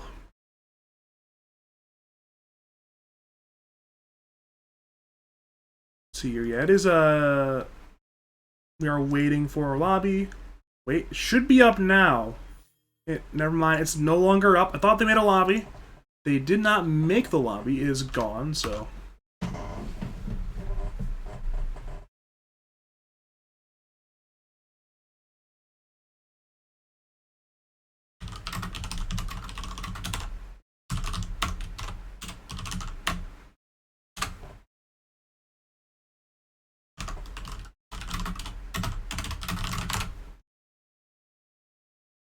And then all I have to do is acquire a co-caster. Who'll be around? Who will be around to cast with me right now?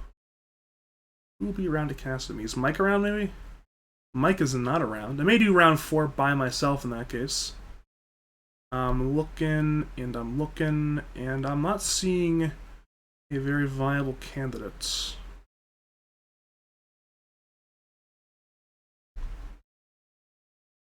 Guess I will do round 4 by myself. We'll do a solo round.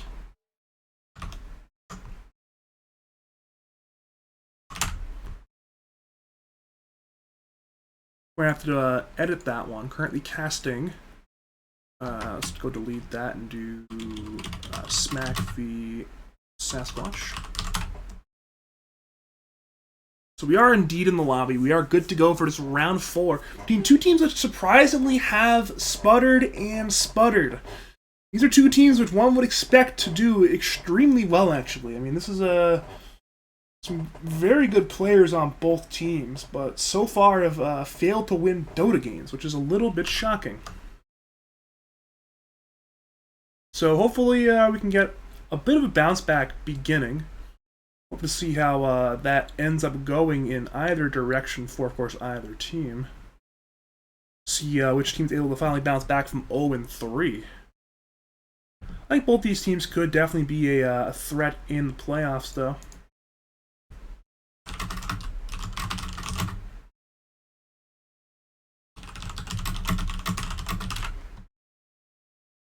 Gotta delete these PMs here. Gonna message Logical Lives on stream.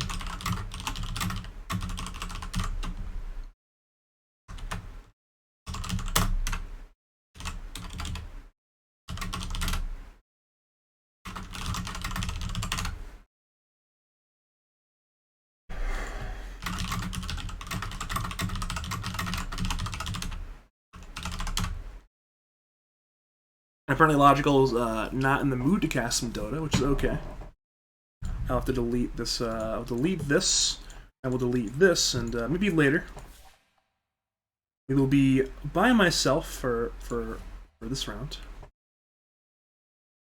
We'll be a-okay though. I've had a co-caster for 3 rounds. I'm feeling fresh. I'm feeling good. I'll grab a little bit of water during the draft, just get a little bit more fresh, of course. I definitely could use some more water.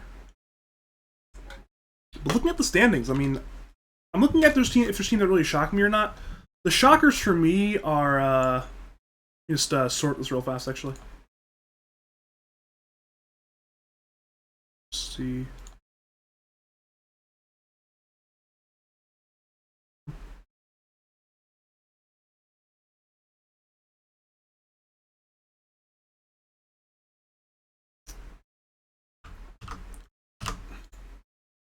What shocks me a little bit is this Ubai Wards team is 3-0, which is pretty impressive actually. I thought they would be a decent team, perhaps middle of the road.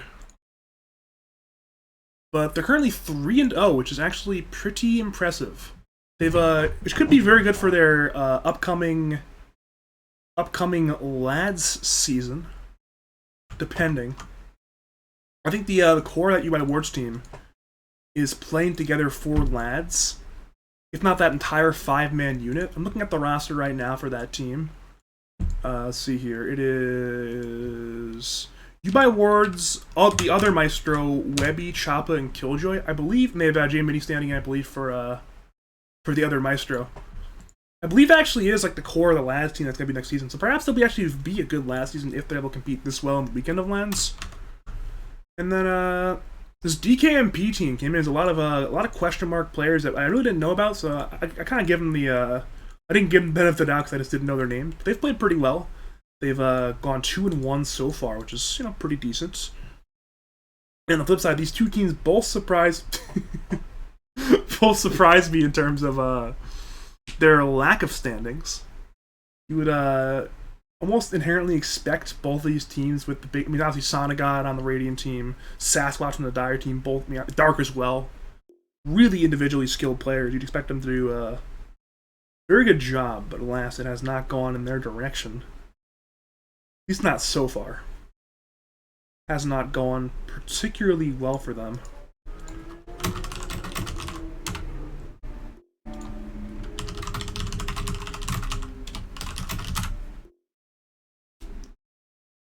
Maybe we'll get a co-counselor for next round.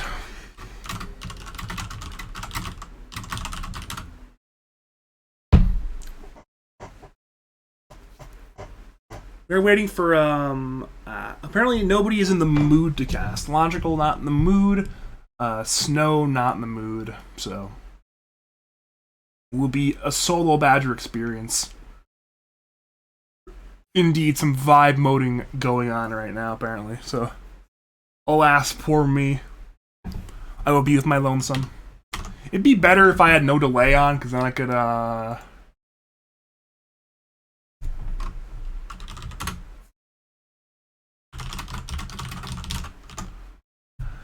we have some stuff going on, apparently. We're getting some conflicting information regarding one of the players in question. We're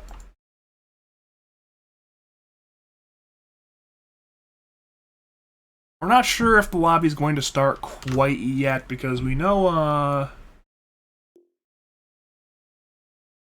there's potentially some confusion regarding one of the players here, whether or not this is MJohn or not. That is what I'm being told. There's some slight bit of confusion in that sense, but looks like we are going anyways. That appears to be the direction we're going, is that we're going into the lobby. And then once we finally get into the draft, then at long last I will grab my water. My precious, precious water.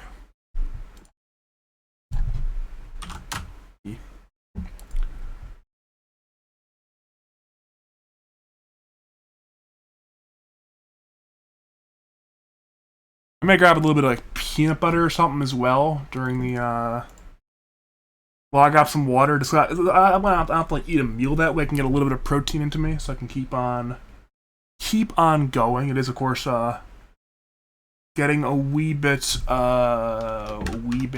late at this point. So, let's see here. I'm just looking real fast, see if Ellen's available still. Yeah, nobody's available still, so we are just going to go in right now. So we are in for a 0-3 versus 0-3 matchup between the Sasquatch team and the Smectrix team. I believe this Smectrix team actually is going to be... Is that their actual lads team, actually?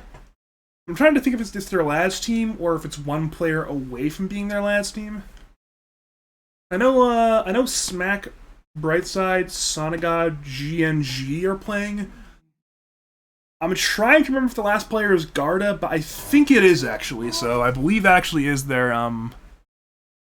their actual team there. And obviously, this Radiant team is not their actual team. They have a bit of a mixed stack right now. But I will be back temporarily. I will grab some water. I will see you all briefly for this game. And then as this is happening, we'll have 4 other games going on simultaneously, actually. So if there are games still running when this game ends, we will hop on over to those games before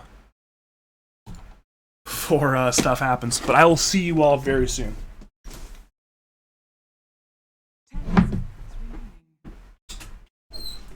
10 seconds remaining.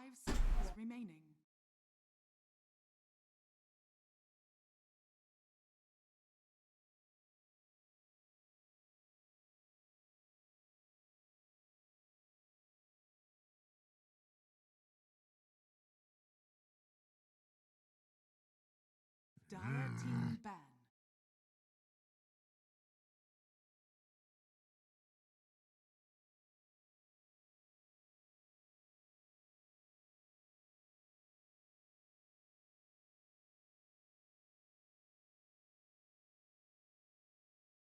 Ten seconds remaining.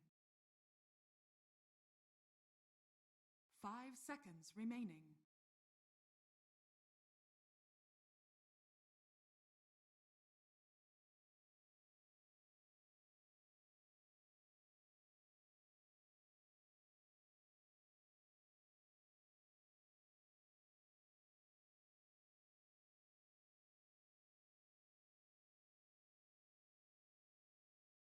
Radiant team pick.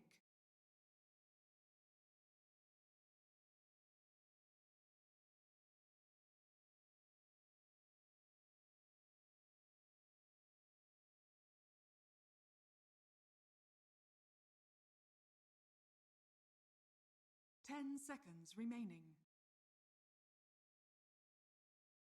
5 seconds remaining.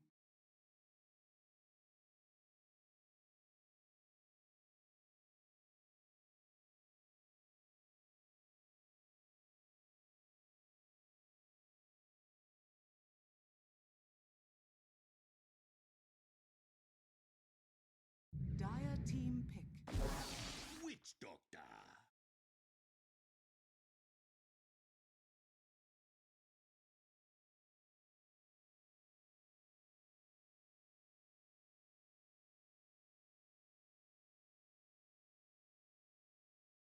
10 seconds remaining. 5 seconds remaining.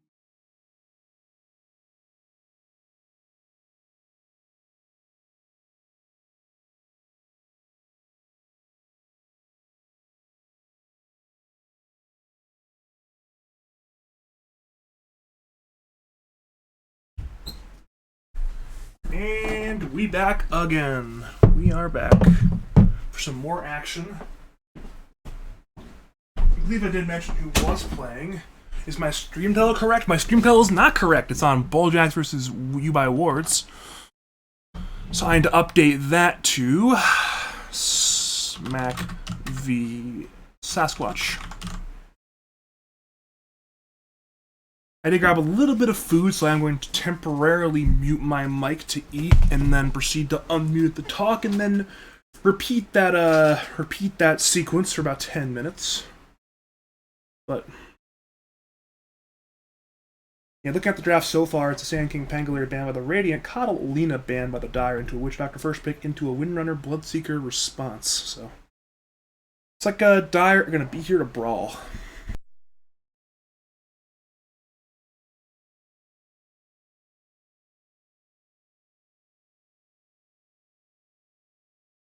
Radiant team ban.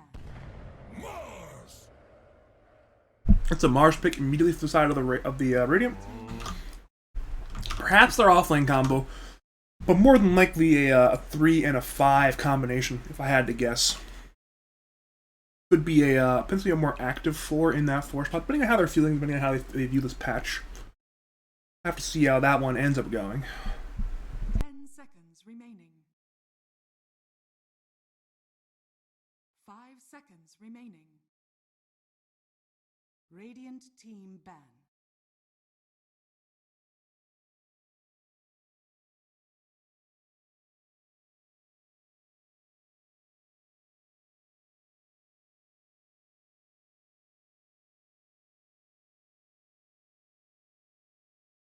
Ten seconds remaining.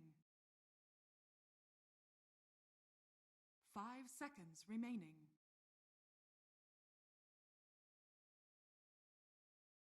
Yeah, I'm Dire team ban. eating a little bit of food. We are back though. For now. We're going over at Strategery.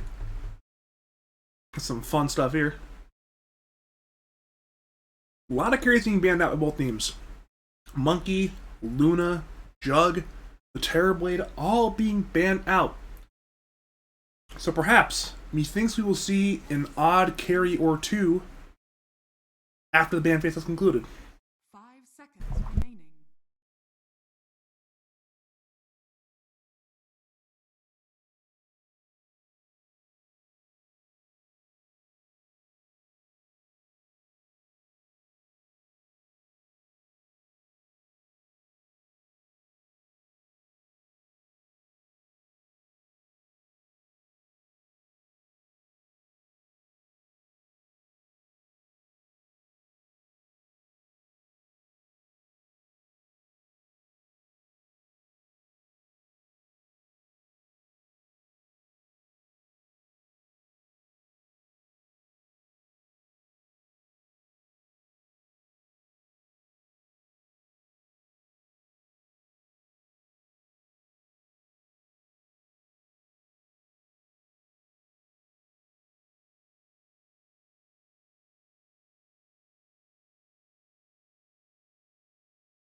Five seconds remaining. And is indeed 2 more carries being banned out. So it is a lot of opportunity here for potentially some really weird carry picks potentially. Is Lifestealer and Sven would join the other banned out carries. I have 2 bites of food left. I will finish them and it's back into the fray again. She is an Omni Knight pick. Here we've seen banned and picked a lot today. Once again, will get picked.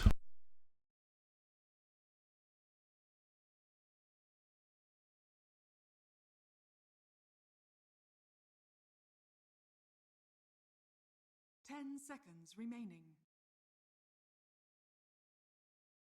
5 seconds remaining.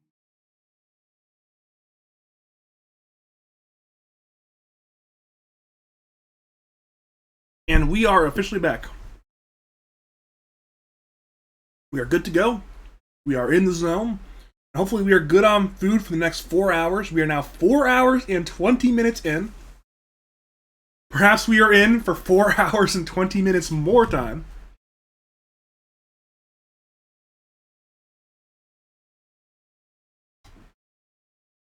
Oh god. I'm looking at the matchups right now. I'm getting an admin issue.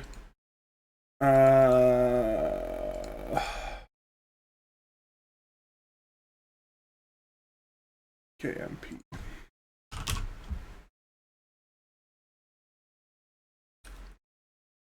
Alright, it's a Shadow Demon pick from the side of the Radiance. That's their 16 pick into what will be a 17 pick.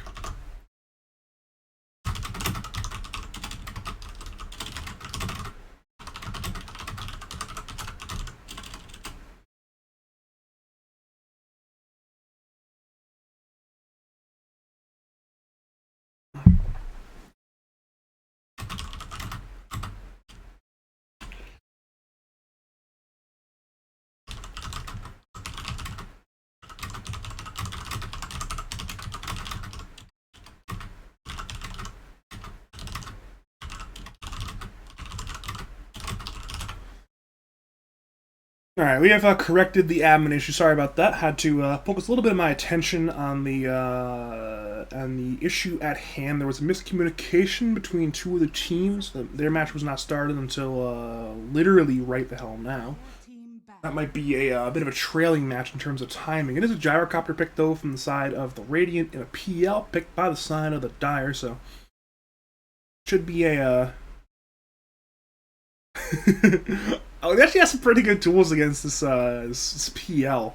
Obviously, Gyro, split damage carry fundamentally can potentially, with a lot of flat cannon charges and the call down, do a lot of damage there. Side Gunner as well. Shadow Demon can simply make his own PL illusions. Mars has the Rebuke. They have a good amount of tools for simply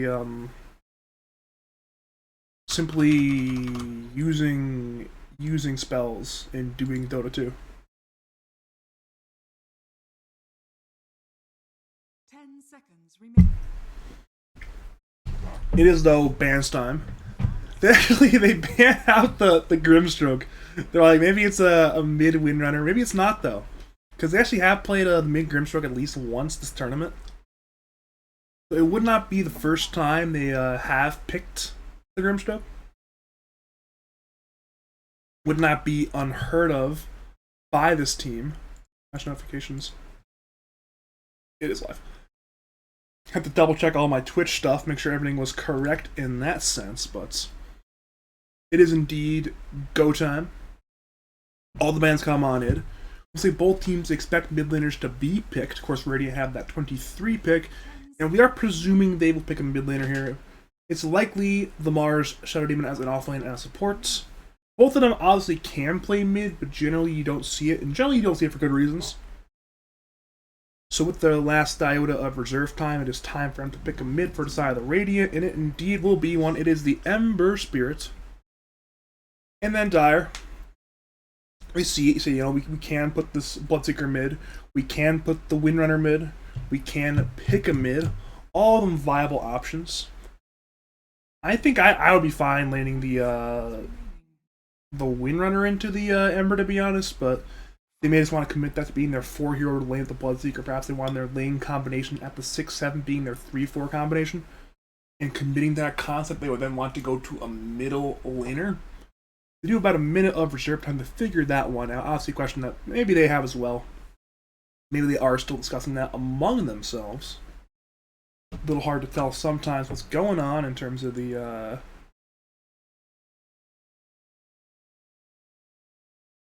what's going on here. Your hero.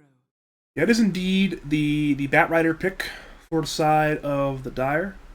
They will go the Batrider middle, they will commit the Bloodseeker to a 3 and the Windrunner to a 4. They'll have that PL Omni Knight lane in the safe lane. So we're looking at a PL Omni lane taking on a... wait a minute, is this a 4 Shadow Demon or is it a 3 Shadow Demon? Because Dark has been playing 4 all tournaments. He has selected Mars, so unless they are role swapping, it will be a Mars 4 and a Shadow Demon 3. It wouldn't be too shocking. I mean, Sasquatch is kind of a... wait a minute, so they're swapping even more roles. Okay, so it's Sasquatch from offlane to carry, Dark from 4 to 3, and Mjon to 4, with Sunshine Duck remaining 5. So it'll be the Gyro Witchfactor lane still, taking on this PL, or sorry, this Bloodseeker Windrunner lane. It'll be Mars Shadow Demon taking on the PL and the Omni, and then the Ember taking on the Bat. That should be interesting. Could be a bit of a rough lane for the Ember Spirit, potentially. He may simply have a rough time playing into the overwhelming level of Sticky Napalm in the mid lane from Brightside. Especially if Brightside hits 6 before Deserted, it could simply be a kill there at 6. Let's see what ends up happening there with how both of them play that lane in that sense, though. It could be a very interesting lane that Brightside may try to force kills before he has 6, perhaps at level 3 or 4, but it means that he has to get a good number of stacks onto Deserted before it's possible. Maybe like 2 or 3 before he officially begins to go onto him, so... say, a lot of Dota 2 weird interactions that can happen there in that lane. Hope to see how it ends up playing out. I think bottom lane, though, will be very, very interesting, potentially. Obviously, Bloodseeker Windrunner really here to brawl. Witchfactor here to brawl. And Gyro can skill the brawl. He already has 1 point Holy Missile, indicating he at least wants somewhat to fight in the lane. Perhaps simply get the 1 point in the missile and then go flat cannon stats, but the fact that he did get that 1 point in missile indicates that he wants to at least do some degree of fighting.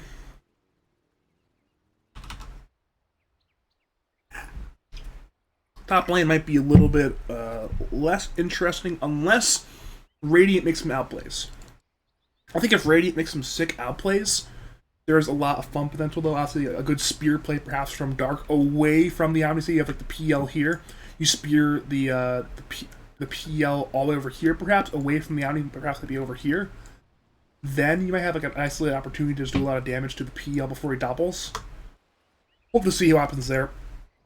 PL though should be very good to farm. I mean, this PL will have doppel, has a stick, has an Omni in his lane. He will have an Omni in his lane, I should say. But 30 seconds. yeah, I think in the long run, we need to be looking at this Sonic God PL as a main objective point of both teams. Dire are going to want to make as much space as possible to allow them to farm, and Radiant will have to move to stop that. We're seeing an attempt on a smack. Yes, skilled wind run, can use it now, but uses it into the banishment of Shadow Demon. Fantastic from MJohn. Smacktrix will go down in first place, drawn by Sasquatch on that gyrocopter, and now, with Dark on the high ground, they may go for a kill here onto Garda, but instead they will be content grabbing the bounty runes. It will be 3 bounty runes for the side of the Radiant, plus that first blood means they're already off to a fantastic lead in this Dota game right here. I'm sure exactly what they're... Actually, is GNG going to grab this other rune? It might be 2 runes apiece. Can MJohn stop it in time? Yes, he can, actually. Oh, but no! GNG gets the rune in time! It ends up being 2 runes apiece! So Omni Knight goes all the way from this rune, all the way over, and grabs this rune. That's actually fascinating. But it is indeed what ended up happening. And then bot lane, once again, the fight continues. This should be the big lane to watch in terms of the action. Obi, of course, jumped down over to the other lanes. This should be the lane of focus so far. We are seeing supports in the top lane contesting this hard camp. Ensuring... Yeah, the Omni Knight is making sure it does not spawn. They do not want to allow Shadow Demon to pull to this direction, of course. In the mid lane, Deserted already has 10 points, sorry, I should say 10 shards of the stick, which is extremely unsurprising. It is a Batrider lane here that will give you a lot of stacks. Actually, a little bit unfortunate he does not have a full wand quite yet, because he's been, I think, 4 or 5 over the 10 now. It's been wasted in terms of charges. I think he wants to wait on a Flame Guard to be used before he pops the stick. The Flame Guard is now popped. 77 stacks on Deserted. Brightside is diving, wants that kill. Brightside's tanking the tower. Slightivist is there, but Brightside simply will go down. So Deserted gets the kill there on Brightside. Brightside a little bit too heavy on that dive. I mentioned it earlier. Sometimes you play Batrider and you get a little bit too confident. You say, I have all these stacks, right? And you overcommit for the dive before you have the levels to really do so. He was, I believe, level 3 there when the engagement started, and this is a little bit too weak to get that. He says, you know what? Because you see it in the side lane, right? Usually in the side lane, if you're that close to your, you can do that. In the mid lane, there's just so much, you know, I should say, so little space there to do that play. And unfortunately for Brightside, he ends up receiving a death there for that ambitious dive there onto Deserted. And top lane is the Courier of Sonic God that dies. So actually a good bit of stuff on it. Is that Band of Elven Scan and the Wand recipe, so 600 gold worth of stuff is on there. Now Dark even spears there onto Sonic God, but he should be a-okay. Will walk away into the heal of GNG perhaps, or just salve perhaps. Yeah, it's indeed a salve. Back to bot lane. Pulls are happening, the pulls are being contested immediately. It is blocked now by Witch Doctor, but it's only now it's being blocked. Bloodrite will come in, will actually hit only onto Witch Doctor. The missile is there on his Matrix, but he will walk away. Now the turn to Garda to do some damage, but Garda will not go down there. Back to mid lane, it's no longer really a mid lane anymore. It's Brightside who is now stacking and killing some camps. This easy camp in particular right now.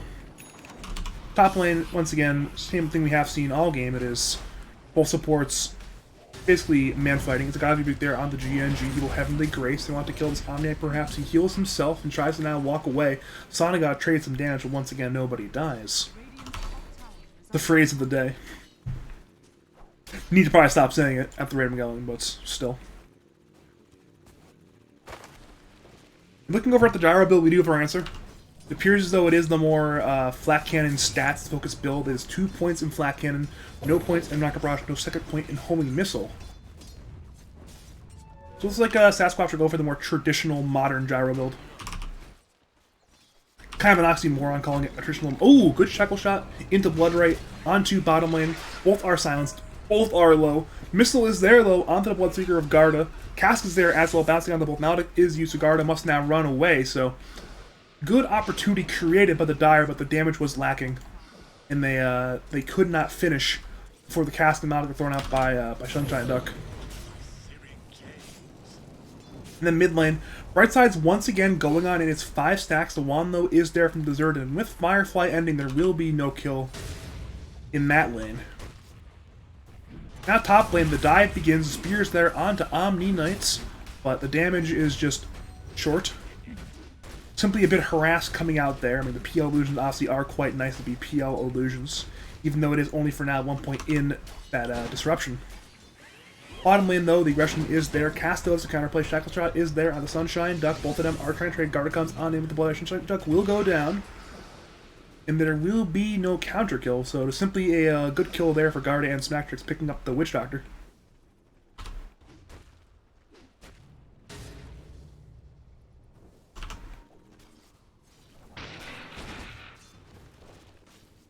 Garda is a little bit injured. He's trying to heal off these keys, but Sasquatch is just making his life a little bit more annoying. With that earn up, they will attempt the kill. Missile and Cask will both be there onto Garda. Maldic is popped in a little more damage to the kill here, and that should be enough actually. Yeah, even the damage from Maldic was too much. Could not Bloodright to heal, and if he ran away, he would have died anyway. So good kill there for side of the Radiant, picking up Garda.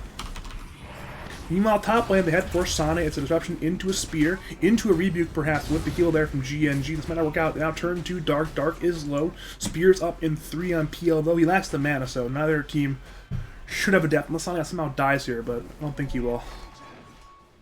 He will not.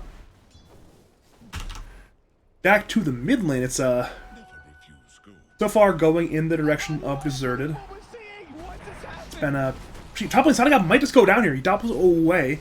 It was gone on again by Mjon and Dark, but well, the damage was a little bit short in the kill there. He simply doppels away from that one, and with the kills there from Omni Knight, he will be fine. Bot lane still. They force Sasquatch away from the lane. In the jungle, we have Brightside just hitting a camp. Perhaps he will rotate looking for a kill. Shackle Shot is there on a Sasquatch. Maldic is there onto Garda, so that spell's being traded. Top lane, though, Dark is very low, but bot lane once again run at Smack. We want to get this kill with the Ember arriving. The Searing Chains will be there. Smack has no wind run, should go down here eventually. Indeed, will go down there to slight of fist damage. Now top lane, the spear is there on the GNG. Sondagot is running on in though, finds the Mars, needs a few more hits. Mars Ring actually is popped, and Dark will go down. The tip comes out. I'm not sure if it's a friendly tip or a BM tip. Not sure what the relationship is between Dark and Sondagot, but it is indeed a death there on the Mars and the Mars Arena on cooldown, so that is the facts of the matter. Dire, though, actually had a stack here. Perhaps they wanted to get it to the Batrider, but, well, it will instead go to Deserted, allowing him to grow his net worth lead on Mr. Brightside even further. Back to top lane, though, Omni Knight actually goes down. They pin down the Omni Knight with a spear, pop the Rebuke, and it was simply too much damage. They got that good old Soul Catcher damage there onto Omni Knights, and it's a much needed kill in that lane. Make sure there's no pings on Discord, all is well. Bot lane though, Cask is there, not there on Smack. They want to perhaps get Smack. He does win run away for now. Is there more damage? Meanwhile, top lane, Sonic kills Mjon. Back to bottom lane. Once again, they had force smack. The right clicks are there. They want the damage if not a kill, and they will get it. Garda tries to turn with that blood right. Sunshine Duck is quite low, but is still alive. Back to mid lane. Deserted looks for a dive there on Brightside, but is out of remnants. To top lane, Dark goes in further. But with no Shadow Demon, there will be no kill. Back to bottom once again, they head back to Garda. Cask, Missile are there into that Mallet. Gonna be a little bit more damage. Bloodright comes on in, will hit onto SSD. Actually, Witch Doctor is tanking that tower. Might go down here to the urn, but before that happens, Garda will die. So overall, that was a 2-for-1 exchange in the long run. It is both of the Dire being exchanged for that Witch Doctor. The Witch Doctor died after both of the Dire counterparts died.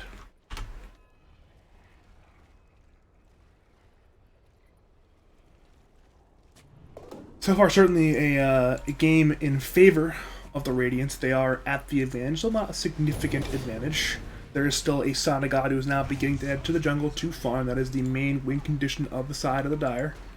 Radiant, meanwhile, have more cores at scale. They have the Gyro and they have the Ember, both of which are farming pretty decently.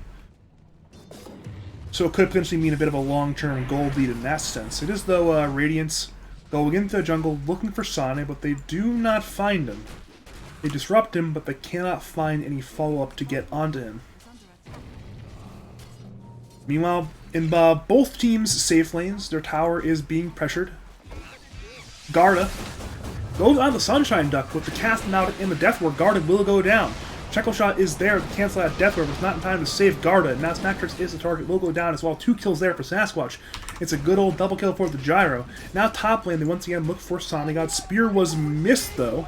Rebuke hits. The poisons are flying. Banishment is there, so they know where Sonic God is. But can they kill him? Maybe hard. They're TPing him Brightside. They're in the Batrider. Actually, there might be enough damage to kill. The illusions actually are not enough damage. Batrider, though, has the lasso with the Arcane Rune there onto Mjon. Mjon should go down here. There's 2 stacks of Napalm, and actually with 3 stacks, it is enough to get the kill. They TP in the Windrunner and the Omni Knight. They want to get Dark.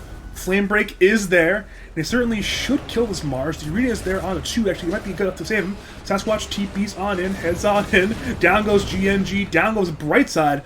Checkle Shot was there on the Gyro and onto the Mars. But Dire must retreat. It is back to farming for both teams, it appears. But before that happens, Radiant simply may claim this top tier 1 tower. They are headed 3 into the Dire side jungle, perhaps, but instead it's mid lane that may be the targets. Mjon and Sonic God are dropping quite low. Checkle Shot does not latch onto Mjon. Deserted, though, has arrived looking for PL. PL does not give it the Searing Taint. The Slight Fist is enough damage. Now head to Windrunner. She is low and will go down. The Spear is there as well onto GNG. They bring in the Cask. It does not bounce. The Rupture is there onto Dark. Dark may be in danger.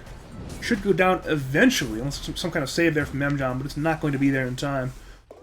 So overall, a 2-for-1 in favor of the Radiant in that middle lane sort of brawl is the Windrunner and the PL being exchanged for the Mars. We are beginning to see a bit of spicy all chat coming on. May actually be some flame going on in this case. They're seeing the Soul Catcher there onto GNG, but with that heal and the Heavenly Grace, he will be completely fine. Will shrug off the damage given to him. Looking at the big farmers, though, it's Sonic God headed for his Ags. Went actually for a Dragonlance before the Ags as his choice. Looking at the PL, it is straight into rushing the Diffusal, but his farm currently is not particularly great, so he is potentially in the position where his farm might not be able to recover for a very long time. Which, of course, would not be good for the Dire. They certainly need to get their PL up and running sooner rather than later. Bottom lane, though, it is a dive. Bloodright, Rupture are there on Sunshine Duck. He will go down. Margarine is there on the bright side as well. TP's away. Is it in time? No, it is not. Sleight of Fist finishes that kill. It's a 1-1 overall, but one that's very good for the Radiants. Losing their 5, but picking up a middle laner.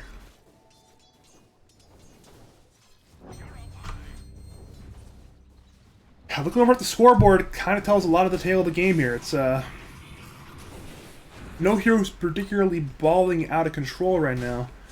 And A lot of deaths and a lot of heroes. Other than Sonnegot, everyone's died more than once. You have a 3 on guard, a 3 on Brightside, never what you want to see, particularly on your cores. Now they have the GNG mid lane, deserted, Mjon are there. GNG may be in danger. Purge has now ended though, and the heal is there onto the Omni Knights. So you'll be able to walk away in this case.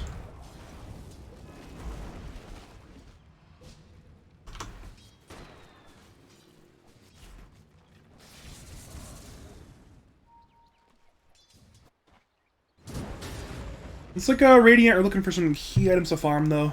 They want notably a Blink on Dark. That's the big item in this game for them on this Mars, of course. First item they want there. And of course, the other big item is the Aghanims on Sasquatch, which he is getting quite close to. Deserted is headed for a Yules, but doesn't particularly need it that much, I don't think. Gets rid of the Bloodseeker Sounds, but other than that, I think he's relatively fine to keep fighting before that happens. Perhaps they'll work as 4 right now with the Mars Reed in the bottom lane as Dire head for that bottom tier 1 tower. And that appears to be the game plan.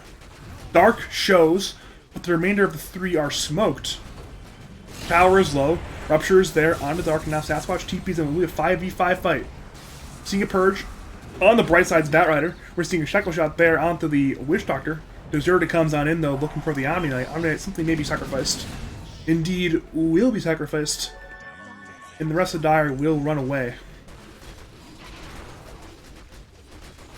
Mid lane though, it's about what you expect. It is PL once again being banished. Has his own illusions ruining his day. Again. Dark actually is nearby, has Spear, but the Doppel's there in time from Sonic getting away from that Spear of Dark. Jesus, those illusions are actually quite scary. You see the PL losing more than half his HP there to his own illusions. Mid lane, meanwhile, is deserted. We had a chains there onto the Batrider, but it was not enough. It's a little bit of harass being thrown out. It's nothing too serious of an attempt. And they will, of course, head for this middle tier 1 tower. They actually have not killed the tower quite yet on the Radiant side, so this mid T1 will be huge. Dark has the arena there on 2. Sonnegot will doppel away, but Omni Knight might not be so lucky. Call down, comes in, actually misses. But GNG should go down here, will indeed go down. Guard has arrived. That one's very ambitious. The Rupture is there onto Mjon. With the Rebuke and the right-clicks Guard on that Bloodseeker will die. Flamebreak is there onto Mjon. He goes down to the last one onto Deserted. Is there enough damage? He's out of mana. Deserted is dead. A massive streak there actually goes to Sonnegot. They have to Witch Doctor. He goes down. The T1 tower does die. Sonnegot, though, Doppel dodges the Spear of Dark.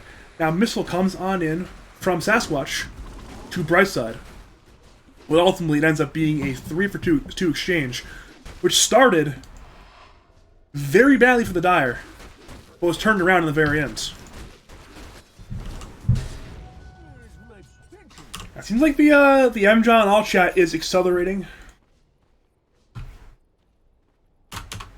Apparently, the reverse tip may be escalating the issue. Hopefully, the all chat doesn't get too personal in the near future. Hopefully.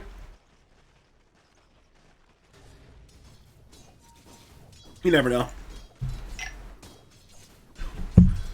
But, I mean, Beef and high-level NA Dota, name a more iconic combination. I don't think I can.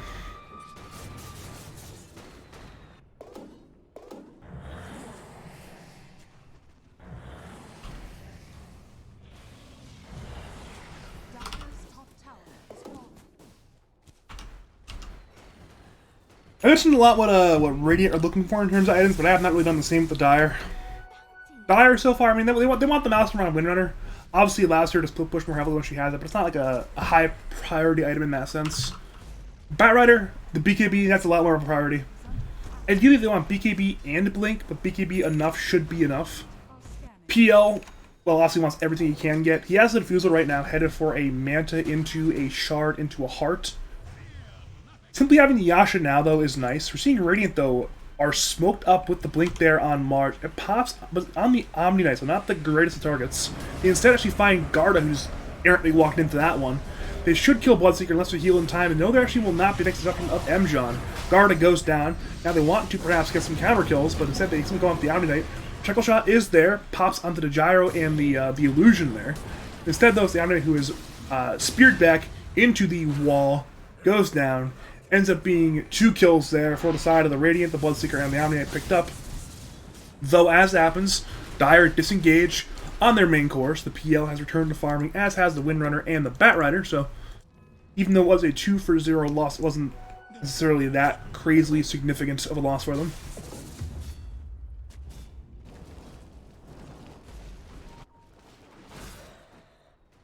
Seems like, though, if Radiant truly are fully 5-man group, they have the stronger team fight at the current time. This Blink Mars is going to be a bit of a problem for the Dire to deal with.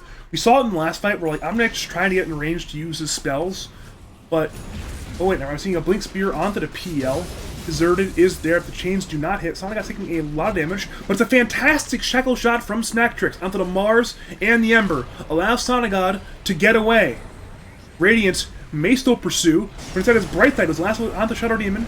Shadow Demon is in danger, will go down, and Dire chase for more. Garda has arrived, has Rupture already used, I believe onto the Gyrocopter, it's already over actually. That's Sasquatch. Flat cannons, turns, Arena's there on the 4, it's fantastic, down goes PL, down goes Windrunner. Batrider and the Omni are quite fucking low, they will go down. And it will be a massive turn there. For the side of the Radiants, they lose 1, and they immediately get the perfect 4-man Arena from Dark. And it's absolutely amazing. Now, what was a slight lead is now turned into a moderately sized lead. They're beginning to really take a winning position. They have perhaps the better late game lineup, and they are at the winning game state. It's now on Dire to find a way to bring it back, which may not prove particularly easy. They do not have a Blink on Bat, so finding a Great Lasso will take at least 2,000 more gold, it appears. But instead, it is Witch Doctor who made it simply just die here. Shackle actually does not latch, and Spear is there on Mr. Brightside. He has BKB, but it's not there in time. He now pops it, but he's being run down by Death Ward. He might just die here, and does just die here. We're seeing a Shackle Shot there onto M-John, but it might not be enough. Windrunner is in danger. We're seeing Garda go onto Shadow Demon, but he's cast. He may get speared here in a few seconds. Actually misses. So M-John goes down. We're seeing GNG under the tower fight Deserted. Deserted is low, but does not go down quite yet. But with the arrival of Garda, the Ember actually goes down. There's so far a 3-for-2 engagement. In the arena, will turn it into a 4-for-2 engagement. That is indeed a death there onto the Bloodseeker. The lone survivor, Sonigod, farms, and is tipped for his farming.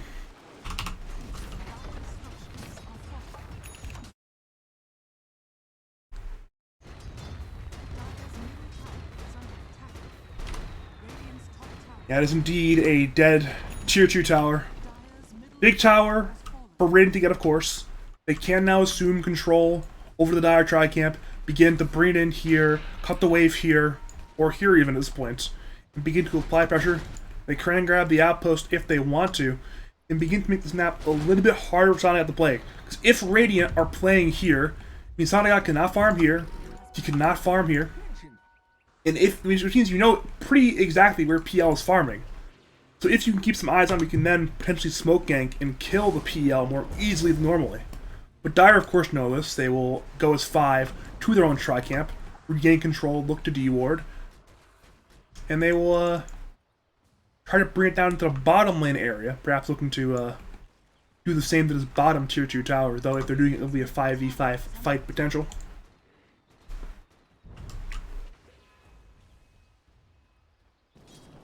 Yeah, they're bringing the lane in fully, but I don't think this is a fight for Dire. They may go for a pickoff if they can find one, of course, with the Rupture and the Lasso, but I think Dire are content with farming for a little bit longer. I don't think they're ready quite yet to go. They still simply need more, is what it comes down to. We are seeing Radiant. They are smoked, I believe, only on 4. They're headed bottom lane. Who they can find, it may be Sonigod, and they do find Sonigod. He will doppel, but this could be a death here eventually. Rebuke, Spear are there. The Sonigod kills Hunter Duck, now Spear is there, so PL will go down. Ends up being a 1-for-1. But I'm sure one that the Radiant are fine with. losing their support, picking up the main win condition carry. Now we're seeing a Shackle Shot there, onto Deserted, into the Lasso. They need this kill. Into the Atos, into the Blood Right, down goes the Ember Spirit. Now that is a fantastic kill for the side of the Dire. They do lose their PL, but they equal it with a very good kill onto that Ember Spirit. But there is one big problem, hero. That is indeed Gyrocopter. Has Dragonlance, has the Aghanims, has a full Satanic, and is not going to stop farming anytime soon. And he just might be a problem now. Dire may just lose their bottom tier 2 tower. They've already lost the bottom tier 1 tower, though with that glyph they're buying time to arrive. The ward is here, should see PL arrive. Now the Atos is there onto the Gyro. He's disrupted, will keep the sounds off him. Spear is there onto Omniac. Shackle is there onto the Mars. Call down comes on in. Dire temporarily retreat. Cast comes on in, but does not bounce from anywhere from GNG. And now in comes SSD. Death Ward from the Blacklands looking for the Omniac. Turns instead to Garda. Now in comes that ulti from Omni Knights. They turn to SSD. SSD will go down. Now Brightside runs on in with the BKB, looking for more. Heads perhaps to Sasquatch. There's Napalms on the ground looking to engage. Now in comes Dark with the Arena. It's their own Sonic guy that actually doppels away from it. So now the fight may just be over. Radiants have used their cooldowns. And they actually, they did not find any kills. They merely found a death on their Witch Doctor.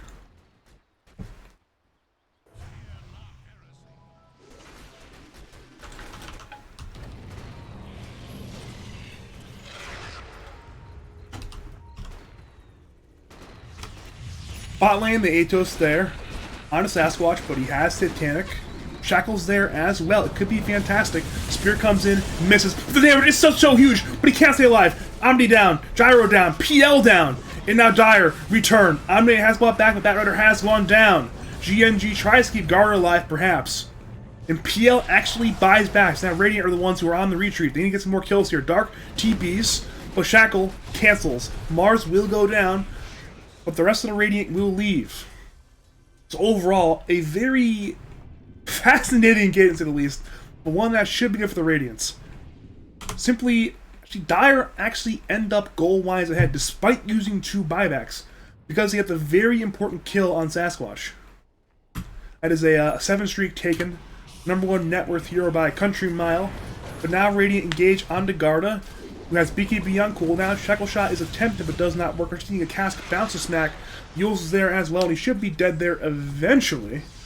Maledict is popped with that Death Ward. Sleight of Fist does a lot of damage. He actually might barely survive. He's now in the fountain. Actually, buys raindrops to survive. Does it work? No, it does not. He ends up ticking down into the last tick of that Maledict. Despite buying the raindrops, it was not enough.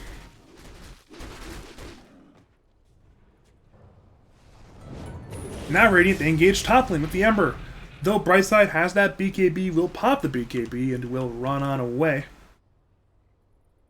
So he will be A-okay. But in the very end, it seems like a very hard game state right now for Side of the Dire. It feels like it may be difficult for Dire to win these fights as the game goes on, as Radiant pick up more and more key items. It may require more and more fantastic plays there with the Ruptures and the Lassos, but eventually it might not be enough. In the last fight, for example, they blew everything on a Sasquatch and they barely killed him. Had he survived there with that Satanic, it would have been an absolute and complete disaster. At the current time, though, Radiant have not gotten completely in the winning position quite yet. They're in a very good spot. They will grab the Aegis now on Sasquatch. And Dire will look instead to split push some lanes. Bring in the bot lane. Radiant, meanwhile, are congregated in S5 in the mid lane sort of area. Playing mostly in the Dire side jungle. Perhaps they'll grab this outpost and then move elsewhere. Now, looking at the movements, it appears as though they might simply want to reset for now. There's a lot of bounties on the ground right now. That is certainly interesting. They are now all grabs. Top lane is pushing in though. It is going into the Radiant Saber. Perhaps they want that last outer tower with the Aegis. Actually, no, the bottom one actually is still alive as well, so this would be 2 of them still left.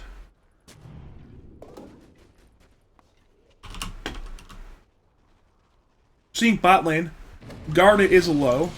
Mjon should have an idea he's there, but he's struggling to find Garda in the trees. Meanwhile, top lane, they go on in looking for when another Shackle Shot is there onto Deserted. In comes Dark. Spear is there. Smack will go down, it appears. And indeed will go down. But Deserted is in danger. Smack buys back. They want to fight this fight. This could be huge. Ember falls away. Death Ward does not do much. Now Sonagon has a spear there onto SSD. SSD will go down. Now Deserted. The DD looks to come on in. Flame Break is there. Meanwhile, it's Mjon who goes down. It's Dark who almost goes down, but TP's away. Now back to Deserted. Has no Aegis. Atos is there. Ember will go down. The buyback was committed, but it was huge. They keep their tower alive, and they kill 3.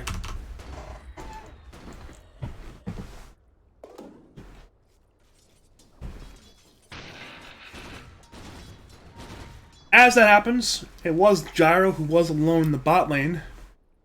That really was a lot of what the fight top lane was predicated on. They saw Gyro not there, decided, you know what, if Gyro's not there, it may be our best chance. Rolling the dice with a 5v4, and it works out in their favor for once.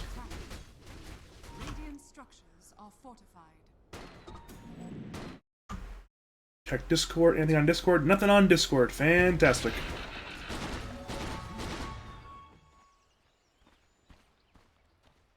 We are beginning to get to the point where we ask, well, how do they actually, you know, kill Gyrocopter?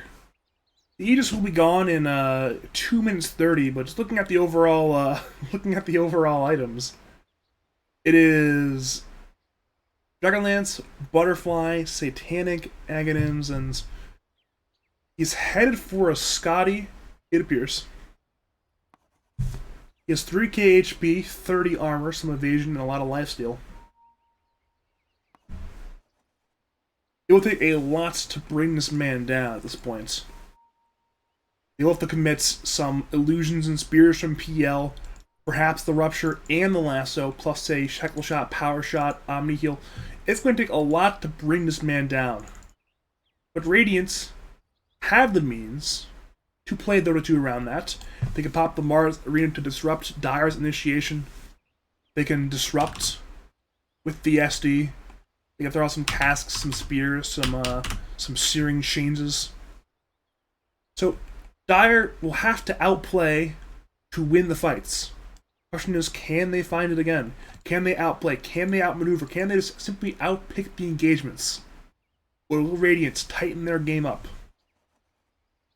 Group as 5. And they're drawing right now. They're drawing as 5. They'll have to push in the top lane, perhaps group in the Dire side jungle, grab the tier 2, grab the outpost, and play in this sort of direction. Appears to be the idea there.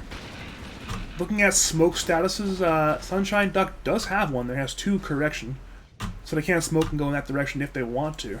If that is the modus operandi of sorts. Or they could simply begin moving top without the smoke, as they are currently doing, and let the Dire know, okay, we'll be here, but stop us.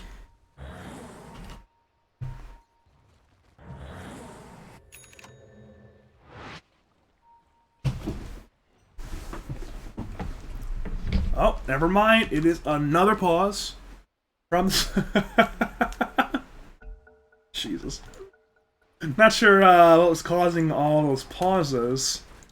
Any indication? No, just some weird stuff. Dire's top tower is under attack. It is, though, back to that top tier 2 tower siege, Gyro. Well, that's a lot of damage. Tower indeed will go down. Dire's top tower has fallen. Dire, meanwhile, they're splitting, pushing in bots to the tower, pushing in mid to the tower. Actually, they will get the mid T1 tower, but actually gives a glyph to the Radiant. Now, Radiance, well, they're headed high ground. They can glyph their own wave here, too, if they really want to. They will not opt to, though. They will not use their own glyph. It's an Atos on a Sasquatch. That's the man with the Aegis. Shackle Shot hits. Dark, his blink is being cancelled as well. So Dire, look to take this fight as good as possible. Radiant's middle tower is under attack. It is, though, fully a 5v5. All heroes are in the screen. Titanic, though, is popped. Sasquatch, though, once again is shackled. Good shackled by Smacktrix. Now, Demonic Purge comes on in for the BKB to Batrider, but he still has the Blink Lasso if he finds an opportunity. The tower, though, has died. Gyro, simply too much damage. Flame Break is there, but Sasquatch simply hits the barracks with the Flak Cannon. Now Sasquatch is being brought into the ranks. Rupture, Bloodright are there, but it only is the Aegis. And only 10 seconds of duration left. Windrunner goes down to the damage of Deserted, but Radiant once again go on in. Omni pops the ulti to stay alive from the Flak Cannon, and Radiant actually may at long last be on the run. They did get the tower, but they did not fully get the racks. They are low, but are still living. So they will live the fight another day. They have bought more time. They must mine their lanes. Bottom lane is pushing in quite heavily for the side of the Dire. Means we return to our previously scheduled agriculture. Some pushing out of the lanes. Lasso, though, is still up. Both teams appear to be aware of what's going on to an extent. SSD does not find, though. Instead, it's Lasso onto Dark. Can they find the kill onto this Mars? The arena is there. Simply buy some space, it appears. Dark actually is knocked aside of the arena. Dark will go down. Now the chains are there on the GNG. Omnia is dead. Sonnegot is fighting. Mjon is low. Disrupts himself. Actually blinks away. But now's the Rupture on Sasquatch. She has no Aegis, but has Satanic still. He's half HP. Chains are there onto its PL and the Batrider. Deserted goes in but goes out. Now Radiant may just be on the run. It's a 4v4, but they have used a good bit of stuff. And lacking their main teamfight engine in the Mars, they will decide to retreat.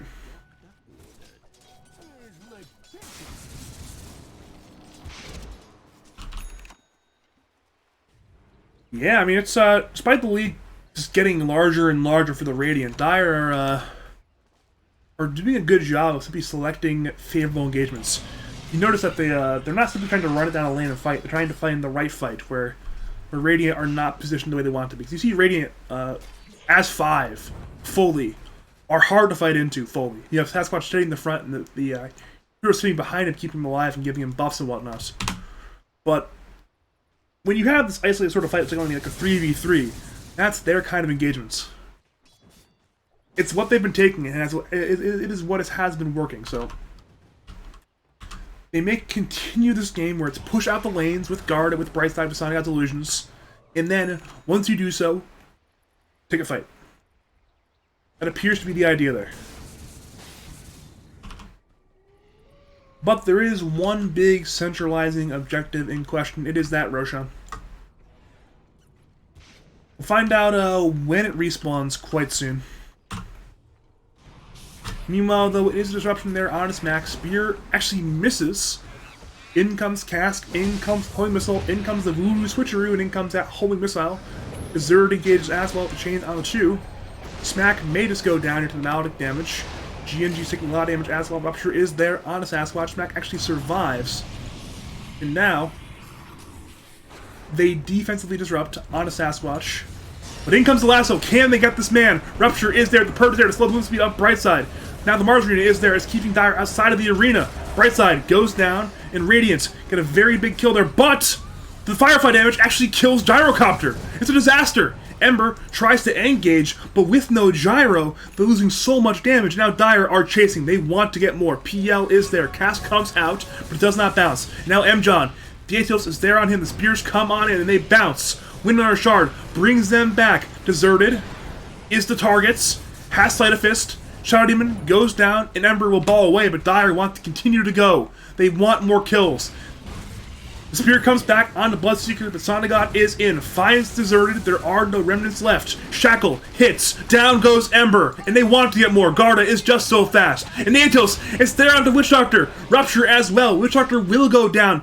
Power Shot misses, but it certainly will not matter. Dire, at long last, find the fight they're looking for. They fight 5v5, but they prioritize. They kill Sasquatch right away.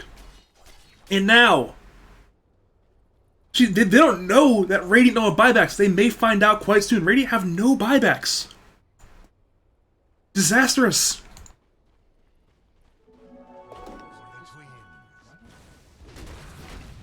It's absolutely the worst case scenario for the Radiants. They're beginning to let Dire back into the game.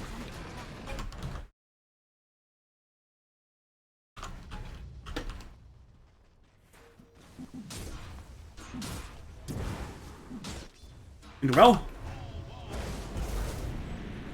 the game plan, I guess, continues, but with Sasquatch dying there, he actually does not have a BKB still, but he will replace that the Aghanims with a BKB very soon, by getting that Aghanims blessing, of course. And at that point, then perhaps he'll be. Wait, what?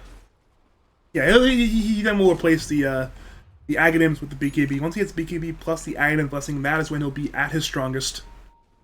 That'll be a very scary point for the Dire, as Gyro still is not fully slotted and has not bought that BKB. Perhaps BKB will save him in the last fight. But it is once again the roll on into the Roshan bit. That is their choice objective. While the damage appears to be good enough immediately, Dire are at their tri-camp. They don't seem to want to smoke to contest it, though. They may be smoking anyways, but, well, yeah, they now know what we know. It is the Aegis of the Immortal going to Sasquatch. It's like the, I'm not sure where the Aghanim Shard went. Went to, the Aghanim Shard went to Dark, okay, because, Witch Doctor and Ember already had theirs, and now, Mars has his, so I'm guessing that's where the Shard ended up going. This is a bright side who looks to engage. Has the lasso there onto Mjon, BKB used as well, and they will bring down Shadow Demon. He disrupts himself, but now he's very deep in the space. He will go down. Now, in comes Searing Chains. Agartha is purged. Mjon has bought back, actually. And they still want to fight.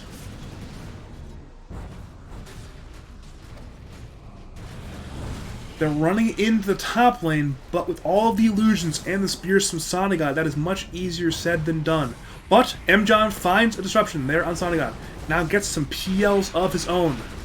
Sasquatch engages with the flat cannon, kills the Raindrax, head for melees. With the chuckle shot, it hits onto the gyrocopter. Bloodrain as well, brings down a bit of his HP, but still Satanic Aegis are up. Mithrax might just go down, actually. Oh, Satanic is there from Sasquatch. It's fantastic. He's still alive. The illusions come on in with the remnants from Deserted. And now they continue to go for Gyro. They may at long last get him. The illusions still are trying to do this. But now the arena's there onto Agartha is stuck inside. He BKBs, tries to engage, goes down. Sasquatch, low, dark, low. Sunshine Duck, Snapdragon's both dead. Aegis finally popped. But once again, it is an Aegis. He can once again look to fight. The Atos, the Bloodright will be there. They're trying to kite this man around, but he has Satanic once again. Rupture comes on in, but Radiant congregate around him. Flamebreak is there. They bring him back. Sasquatch is just so low. They must kite him around. But Deserted engages. Remnants in. And everywhere, actually. He remnants around in the square, practically. But now, at long last, Radiant will look to disengage. They got the barracks. They used 2 buybacks. Forced a buyback, and now look to leave. But Dire know they're leaving. They look to smoke. Sonigod shows. They go on Dark. The lasso is there. Dark goes down. And Radiance, their presence is now known via the Shadow Poisons of Mjon. They actually do see Sasquatch on this ward as well. But with Lasso being on cooldown, that is an easier said than done job to kill more heroes.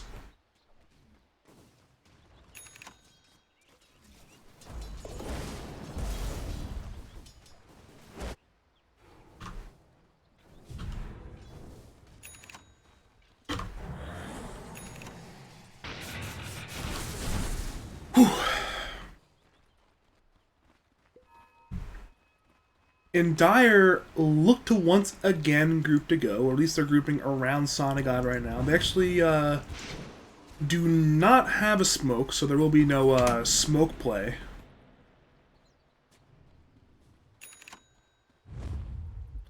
They are, though, picking up some big items. It is a Octarine core on Brightside. And getting very close to an Aeon Disc on GNG's Omni Knights. Both, big pickups there. Radiant, meanwhile, they're beginning to cap out on Sasquatch. The BKB is there. Has not bought the Blessing quite yet, but I'm sure will in the near future. Radiant actually have smoked, it appears, on a few heroes. Question is, what can they find? It appears to be nothing, though. Sonic got his TP'd away, and GNG gets away as well, so no deaths there. Radiant, pursue further, but looks like Dire are a bit too fast.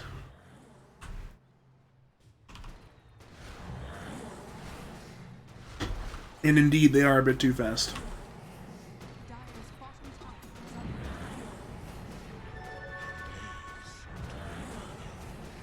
Radiant, meanwhile, will backdoor that Dire side bottom tier 2 tower. They perhaps want to set up to secure Megas in the near future. Dire, meanwhile, are literally everywhere else. They are elsewhere on the map. They are pushing out the mid lane. They are pushing in the top lane. But when Radiant respond, well, they just leave. Sonic comes in looking for a deserted, but, well, it's immediately a defensive remnant away to the safety of his team. That rune, though, may be big for Ember. That Arcane rune pickup might be what he needs for the next fight. Certainly a sizable upgrade there with that extra cooldown reduction.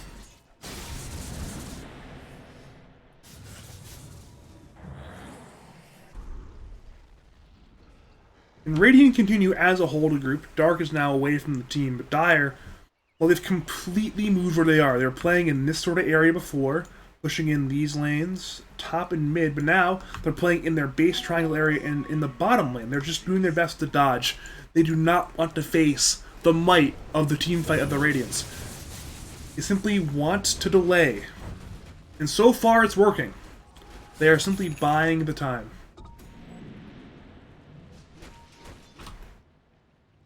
Now Brightside, though, has popped himself on the smoke of Sunshine Duck. Brightside, bit of short blink by him, but it did not matter. Now Dark has the arena BKBs there from Brightside, so Dark's arena has been traded for a Brightside BKB. Meanwhile, the big target is on the side, but the lasso's there on Mjon. Guard up BKBs as well. Mjon goes down. Another rupture has been used, I believe, onto the Mars actually. And now, Dire look to rendezvous, perhaps go to deserted. Meanwhile, Sonic looks for the backline. Sunshine Duck goes down. Ember is the target, but he remnants away for now. But Radiant are being outmaneuvered. The BKB is there from Smacktrix. Checkle is there on the deserted. But Sasquatch once again goes on and wants to get more of that flicker. Call down is there. Batrider will actually not go down. And now Sonic is there, finds Deserted. Deserted is so low, has remnants but can't get it off in time. Deserted goes down. It's a 3-for-0 so far, and they find Sasquatch. The Rupture is there. He has BKB, he has Satanic, but it may just be futile. He tries to survive with Satanic. Garda goes down. BKB is there. The man fight actually might just be enough, but now Sonic has so many illusions. Smack goes down. Dark engages. The Spear is there. Sonic down to half HP, may just be on the run. Once again, Spears on in, actually topples away. With the flame breaks, they once again kite around Dark and Sasquatch. Sasquatch trying to stay alive. He flickers. The Brightside looks for Dark. Dark BKBs, but the illusion to Sonic kill him. Back to Sasquatch. Once again, it's a 3v1 fight. Sonic wants the man fight. And Sasquatch is out of mana. Has Satanic, but cannot flat cannon anymore. And they continue to kite this man around. Lasso, once again, is up. With the flame break and the right clicks from Sonigod. They will, at long last, once again claim Sasquatch. It is a full 5-man wipe. And that fight went on for so long that, well, by the time it was a full 5-man wipe, Shadow Demon has already respawned. That's the kind of game we're playing right now. It is quite the barn burner. And for the first time this game, we are approaching a Dire lead. Radiance For literally the entire game, have had the lead. They got the first blood. Ever since then, they have not given it up. But now it's a 1k net worth lead. Son of God. It's some polar-ass Dota all over again. He plays the late game. He is ready for this. It's his style of late game bullshit Dota. And he is comfortable when he is uncomfortable. And Radiance, their team fight, simply appears to lack the damage required to kill the PL.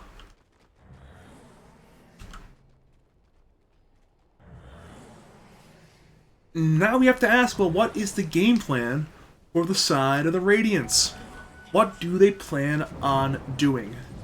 They, of course, still want to play at the Mars Arena, the Death Lord, Call It Out, all that stuff. But meanwhile, Zerd is being gone on mid lane, but has the Remnant away. Son of God will chase, though. May instead find someone else. The Gale Force is used, but it will not hit. Now the big target, of course, is that Roshan. Will they respawn in 20 seconds? Radiant, though, knowing the Roshan may be alive, have smoked as 5, looking perhaps to jive with these dire side heroes. Question is, what can they find? It is a Blink Witch Doctor leading in the front. They're at the Roshan pit, but it's not alive. They check inside now, and they will see it Roshan respawn. They go onto the illusion of Garda, but it's, well, an illusion of Garda.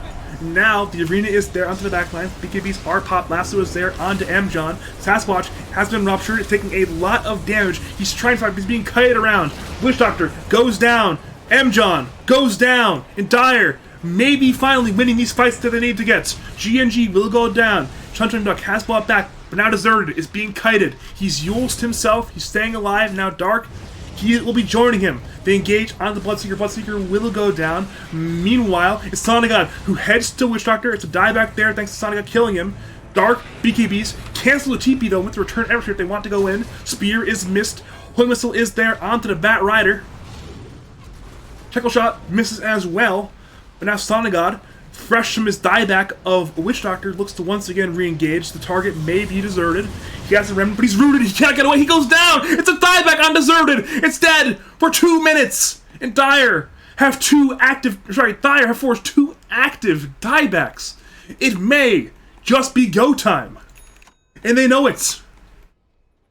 They are headed down the middle lane. They know where they are going. It is the mid tier 2 tower. It is the mid tier 3 tower. It is perhaps the Rax, but perhaps the game. Before that, though, they will go into the Roshan pits. We'll get that Roshan first, but they'll have plenty of time after that to fight a 5v4. The Zerd is dead for a very, very long time.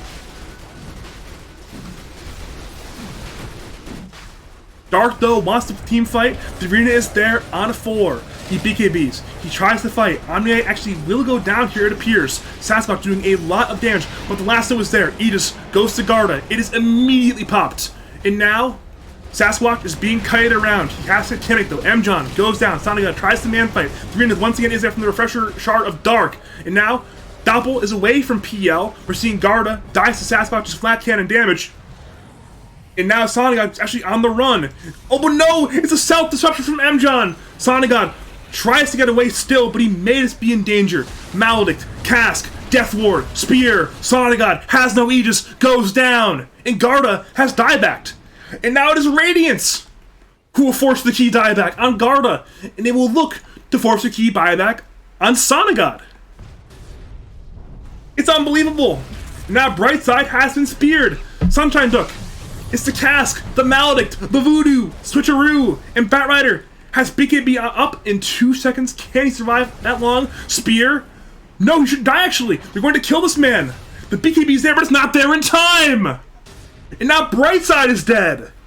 Dire! They are collapsing! It's unbelievable! The buybacks come in from PL and Batrider. Shackle is there on a Sonagod. They're trying to kite this man around, but he's just so large still. The spears fly in. The flame breaks fly in. but the tier 3 tower middle is now dead. They once again flame break on to the gyro. Lasso is there, onto Mjon. Can they kill this man? The answer is yes, but can they find more? Deserted engages. The illusions are the counter engagement, keeping the Blink of Dark cancelled. Now it's Radiant, who may be on the retreat once again. All 4 remaining heroes running away. Shackle is attempted, but it is not hit.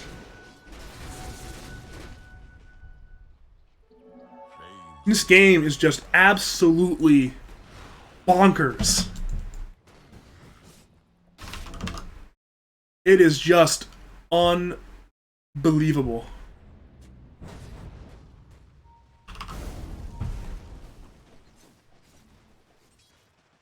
Both these teams, they just want to fight. They want to win these fights. They're not willing to relent. At this point, either team, I mean, if you are just joining us, it's minute 52. Both teams are 1 engagement away, perhaps, from winning this Dota game.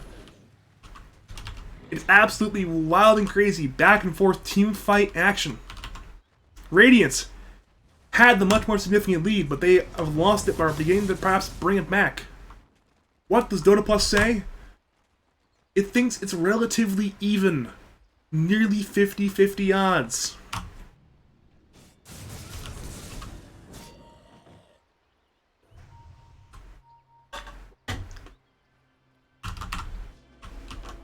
And now Dire, well, they're headed into the Radiant side jungle. They once again retake that outpost. Once again put illusions in the bot lane. Radiant, meanwhile, well, they're grouped at their own tri camp. They do not want to split up again. They may perhaps be scared of Blink Lasso potential. Speaking of Blink Lasso, it is once again up for Brightside. They are, though, showing on a Radiant side. Ward, Radiant are well aware what's going on right now.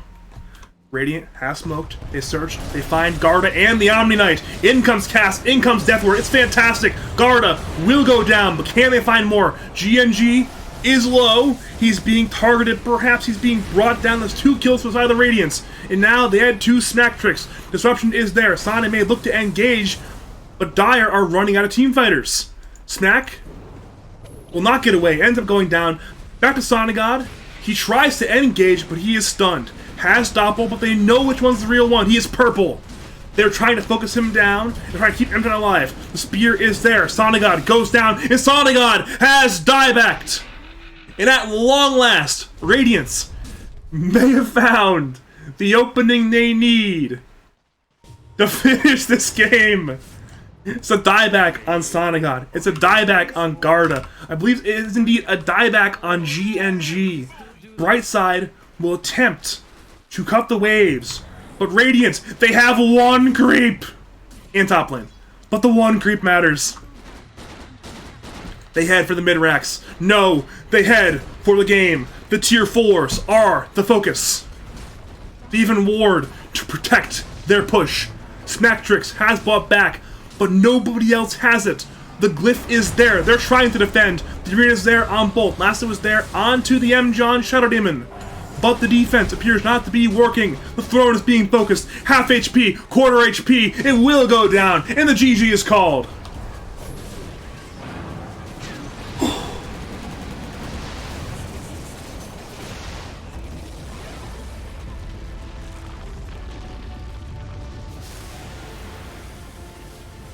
Holy Hannah. That is just wild. That is a wild and crazy Dota game that we have just seen. Whew.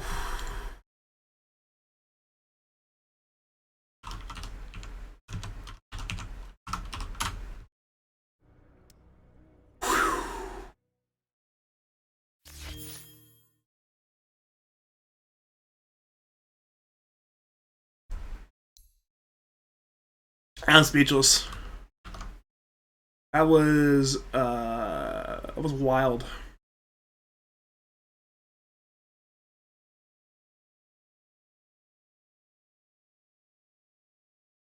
Absolutely wild. It was two teams who desperately needed a win. And they got it. They got their win. But only the Radiant got their win. Now 1-3, but for the Dire side, there's 0-4. Their tournament lives are now seriously at risk. And they fought like hell, but unfortunately they were unable to execute the way they needed to in the Ultra late game. They brought it back from a significant deficit. But in the very end, it was not enough. Whew. It is time for the next round of games. What do we have in our hands? What do we have on our hands? Greg played Balljacks. No,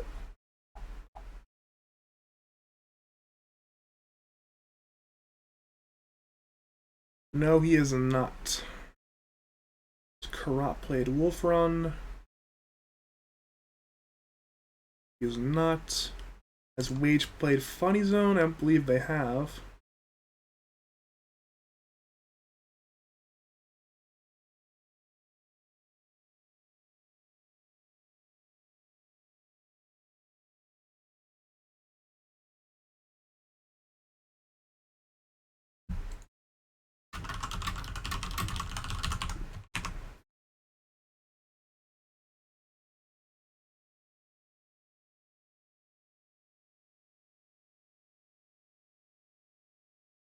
I'm checking over round 5. I think everything's correct.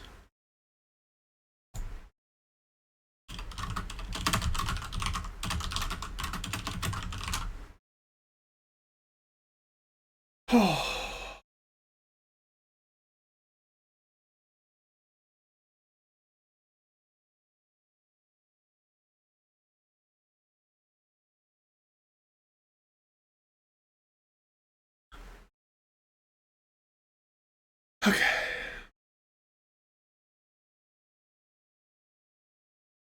Yeah, we are finalizing the matchups right now. Should have some lobbies opening up in the near future. Is there a live game right now? No, there is not. So we are all between our games.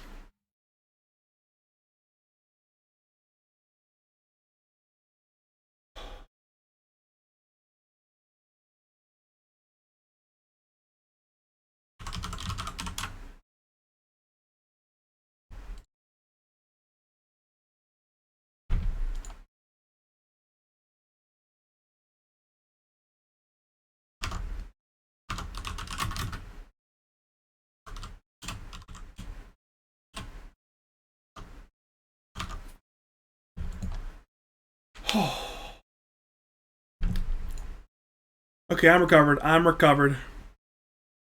You start to feel it after a while. That is one thing I have to say. You start feeling it a little bit. After a little bit. I'm gonna cast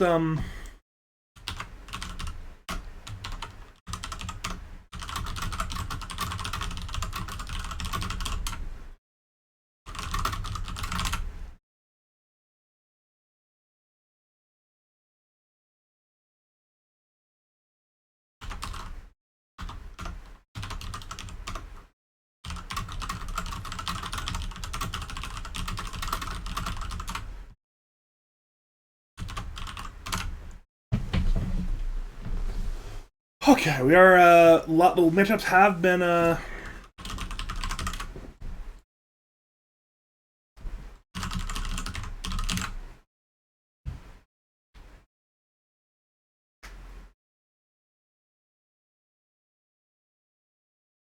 we'll be casting the Wage up against Funny Zone team sort of matchup that is tagged up as Ned Touched My Fun.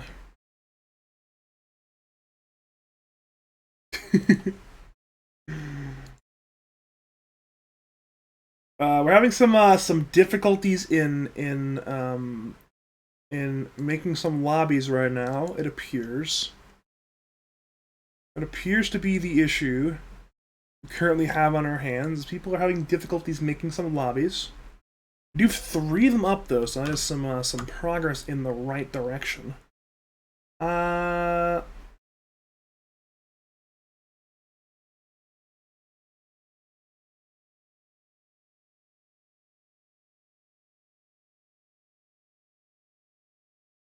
Who's playing here? Is it Wolfrun versus Karat? Oh. I'll create a lobby.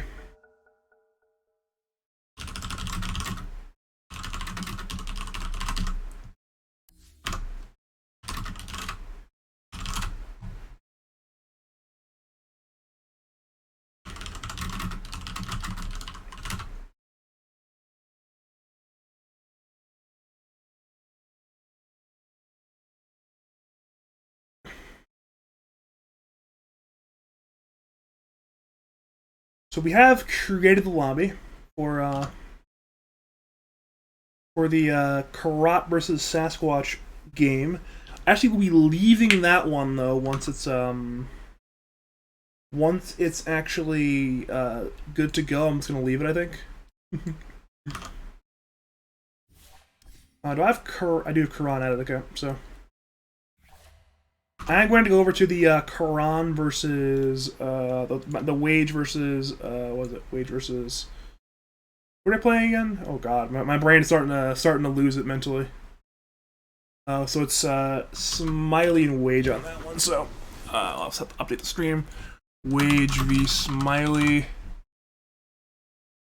for round 6, I guess. I'll do it after. I can look at it during the draft. Yeah, I can look at it during the next draft.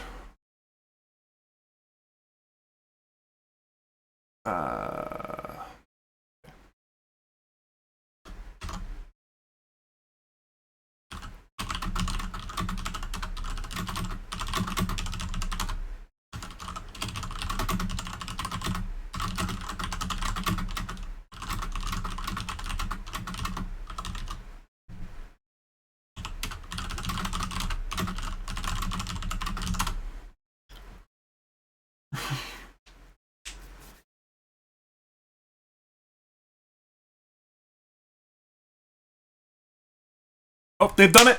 They've joined the lobby.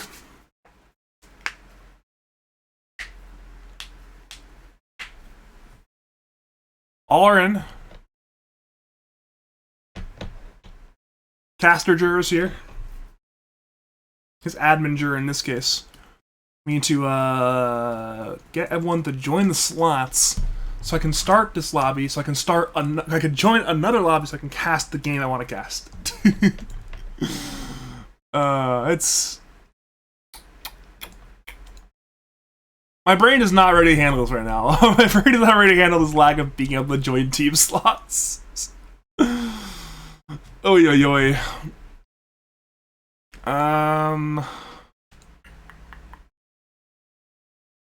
What is going on right now? What is going on right now? What is going on? What is going on? Please, boyos, join the slots. I want to go cast the other game.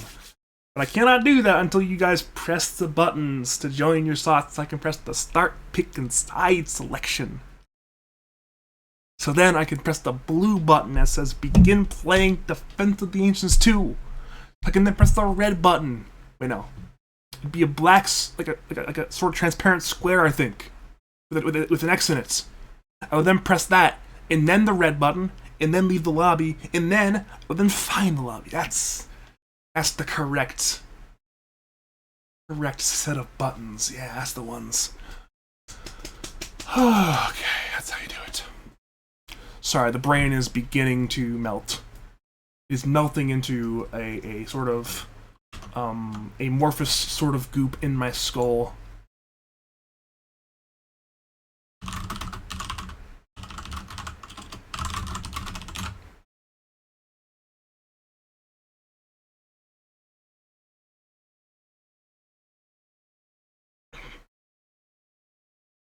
Come on, boyos, please join the slots so I can go cast some Dota 2 elsewhere.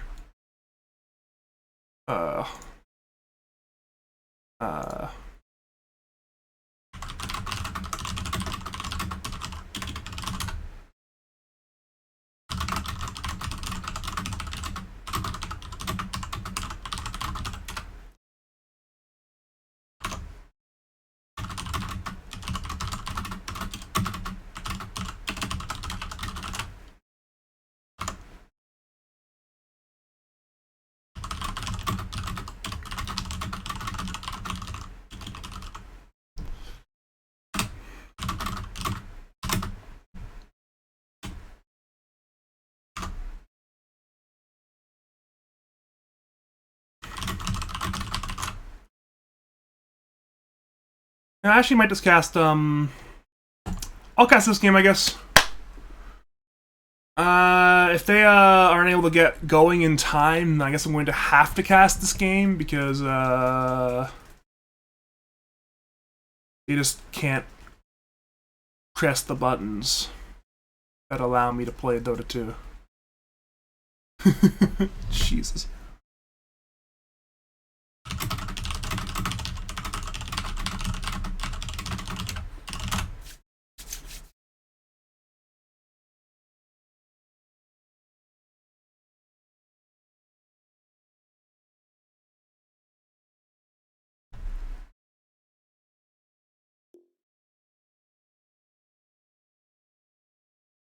Worst case scenario, I'm just gonna stay here.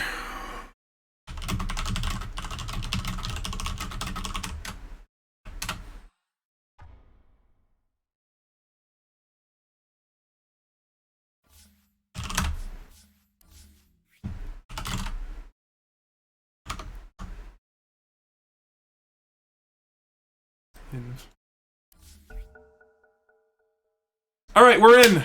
We're in! Yes! We are in the correct lobby! We have done it! Ladies and gentlemen, we have pressed buttons successfully! Yes, I am losing it mentally. Okay, I think we're good. Swear if we are not good, then I'm going to have a brain aneurysm. All is well. We are in the correct lobby. We can press the buttons.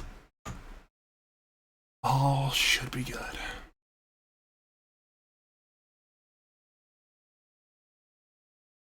Okay. We're good. We are where we should be. All is well.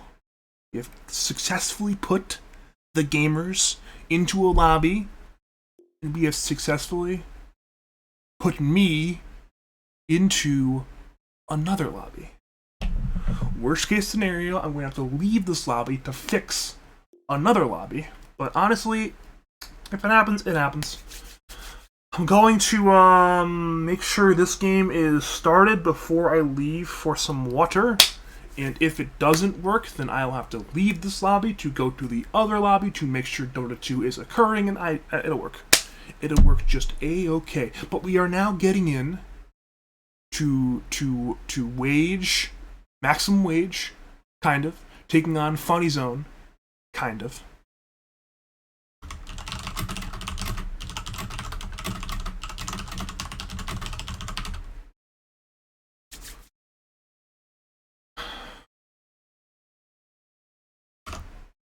I'm going to go to match notifications. I'm going to put currently casting. Wage v Smiley.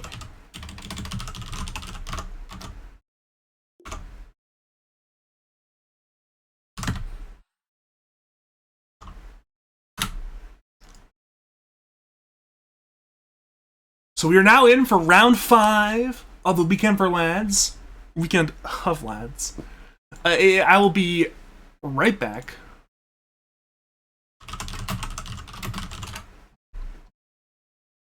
I'm going to put this up right over here, my little buddy that says BRB Water and Bathroom, 2 mins.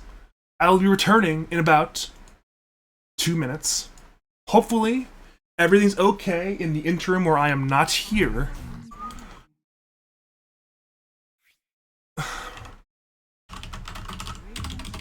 Sup? I'll give him a sup. Please don't be something stupid, Smiley. Don't say something stupid. Please don't say something stupid. I beg of you, don't say something stupid. You fucking idiot, Smiley. Jesus Christ. You're gonna get all of us on the fucking ADL or some shit.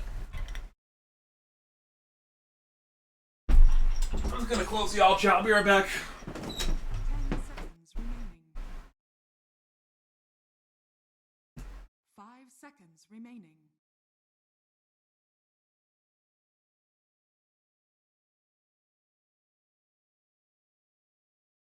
Radiant team pick.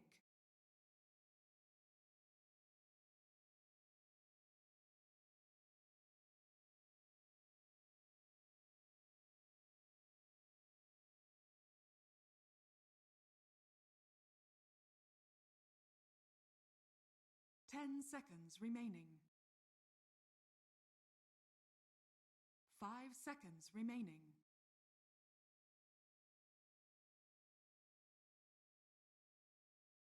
Dire team pick.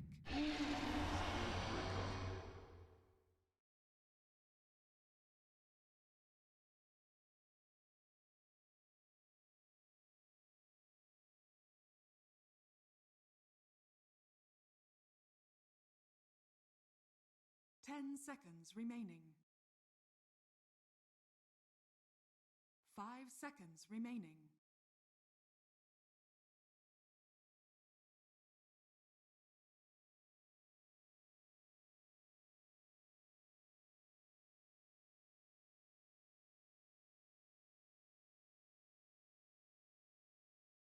Dire team pick. Radiant team pick.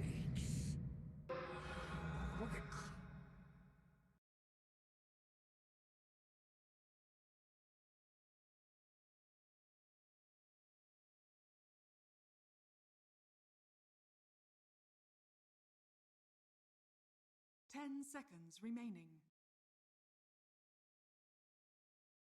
5 seconds remaining.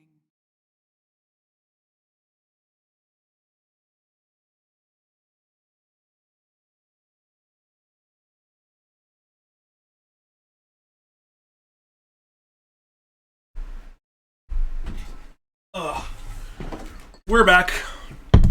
So I'm getting some peanut butter. I'll be right back on some peanut butter.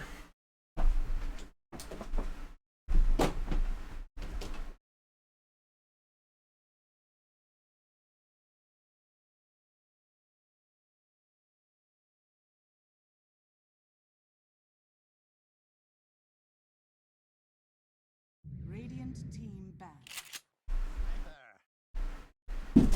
We back again. We are back. It's getting hot in my room because I've been streaming for nearly 6 hours. So I'm actually going to turn my other fan on because it's getting way too damn hot in here. I apologize for the slight noise, but I am getting way too sweaty, so you gotta do what you gotta do. Sticking my earbuds back in for round 5 of casting. Yeppery. Okay. What do we have on our, what do we have on our hands? It's some Dota 2. We got first phase bands Pangolier and Coddle from the Radiant, Beastmaster and Omniate from the... Nice, they're good. Cool. What if I... Okay, may have to turn the fan off, but let me try something real fast that you get cooler in here. I'm having this fan on. What if I, do this? My door. Dire team ban. There's air going out of the room, yeah, so that would do it, actually.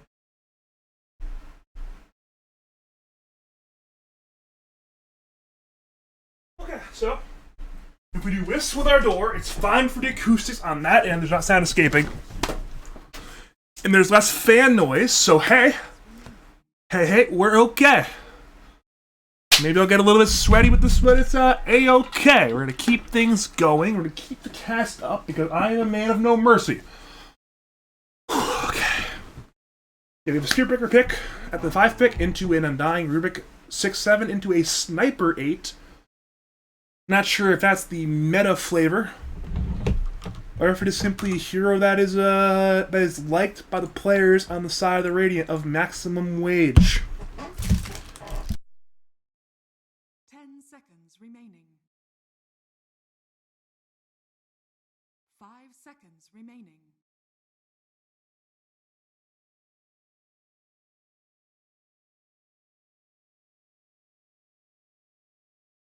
It is, though, once again, we've noticed a lot today.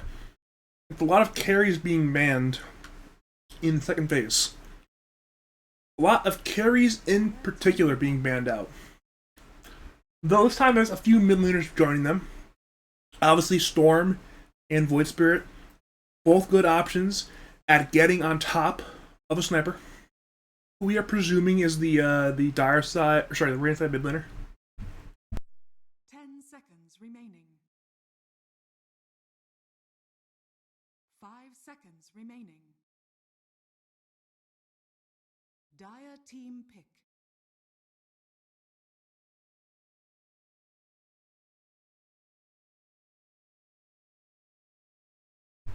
But yeah, it's see, Darkseer being banned now. I'm not sure if I've seen too much Darkseer being contested in this fine evening, 10 seconds remaining. or the fine afternoon that preceded it. But 5 seconds remaining. it is indeed the ban of choice here for the side of the Dire.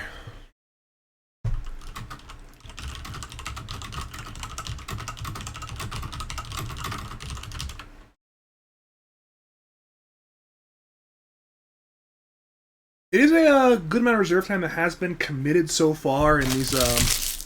Sorry about that, a little bit of trash to throw away, but good bit of reserve time being committed by both teams so far in these first two ban phases. It is now the Venge pick, which certainly is the flavor of the meta in a lot of senses. If you've been watching the major, Shao 8 of LGD has been playing a lot of Vengeful Spirit Core, actually. Seconds remaining. LGD in general is like picking Venge. We've seen a bit of it trickle down. We saw Sunshine Duck play it earlier. Seen a few teams play the Venge so far this weekend. So it's been a good time to do so. Actually, I'm going to eat a little bit more peanut butter 1 second real fast.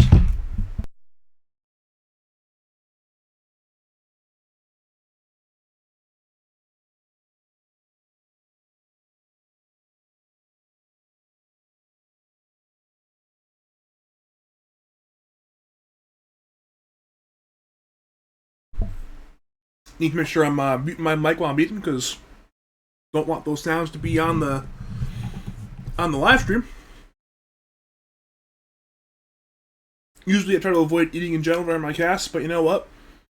When you're going for 6+ straight hours and you got 2+ more ahead of you, sometimes you gotta do what you gotta do. That is good stuff. Radiant That is good stuff. But it is a Phantom Assassin pick for the side of the Radiance. Perhaps in some senses actually a block pick, but in other senses a hero that can do a lot of damage. Perhaps to some extent ignore the damage production, 10 seconds. the damage reduction provided by the Vengeful Spirit swap. Seconds remaining. And also, another hero where the steals are not particularly great. This is not a great rubric game in that sense. There are not many great spells to steal. Obviously, Shrapnel's pretty cool, but right now, there is the hero you are stealing stuff from. It is the Lich. Sinister Gaze, Chain Frost, Frost Armor, all great steals. But then again, there's no way to draft around rubric in that sense. I mean, you can say avoid picking a big alt tier 2 that's very easy to steal, Remaining. but you can't just not pick spells that are good. You kind of need good spells. Remaining.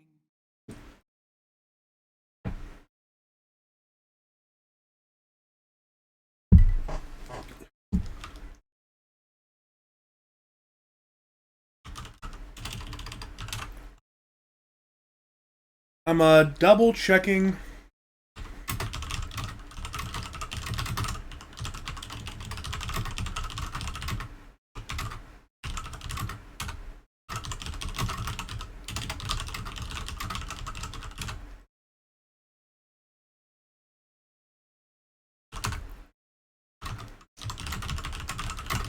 Had to answer a question of Jork. This is indeed the 5th round of Weekend of Lads. It is 6 rounds of a BO1 Swiss style sort of bracket. So it's number 5. We're going into number 6.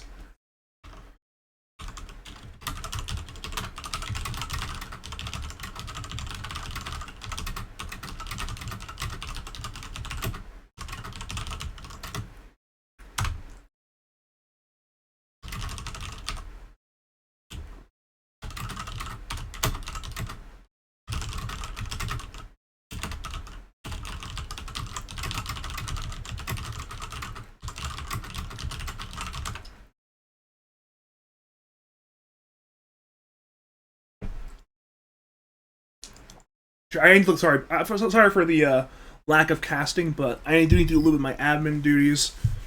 I do need to check out the fuck Out of Space. Oh god, we are out of space.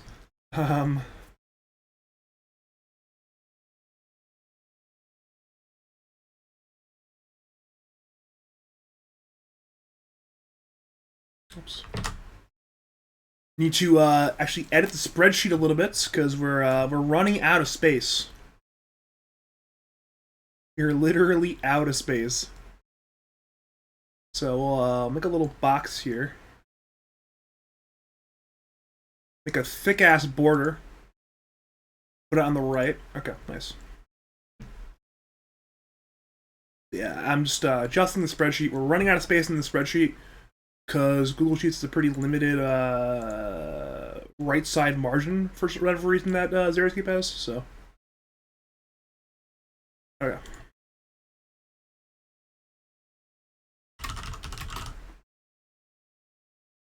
We are back though to the draft, of course. Do some ban phases. Not nothing too significant missed. We just had the ultimate ban phase. We are now coming into the penultimate pick, that 23 pick for the side of the Radiant. It is indeed Dire. Not only are they selecting a mid laner hero, they've given Koryak the right to pick his own hero. They've given him the ability to press the buttons. Will be a mag pick. So I guess now there's finally a very good steal to get. That's RP. That is your number one steal target if you can get it. Fantastic steal to get. Should be the offlane of Magnus, which actually may struggle this game. I'm not sure how well it's going to lane, actually. I am actually a little bit concerned that Magnus may merely be an empower button for the PA into a blink and RP button. And that may be the entirety of his game. Though, as a 3 hero, he can simply empower the PA, empower the sniper, play Dota 2 in that fashion. And perhaps that will be good enough. We'll have to see. It is, though, the Ember Spirit selection for Koryak, so it will be... Wait a minute.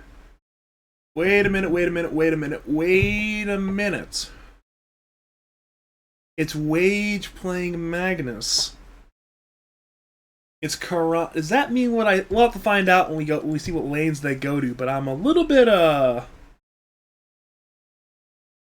the opinion it might not be an offlane Magnus.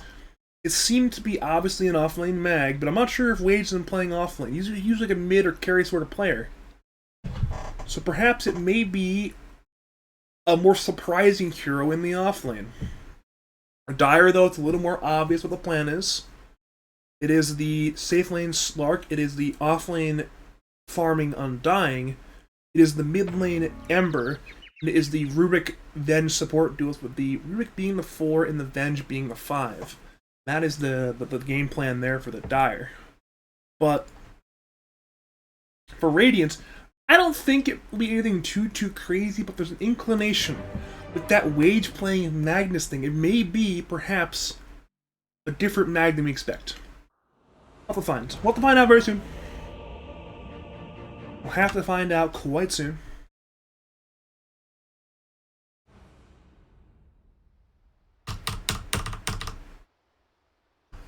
Okay then, it is let's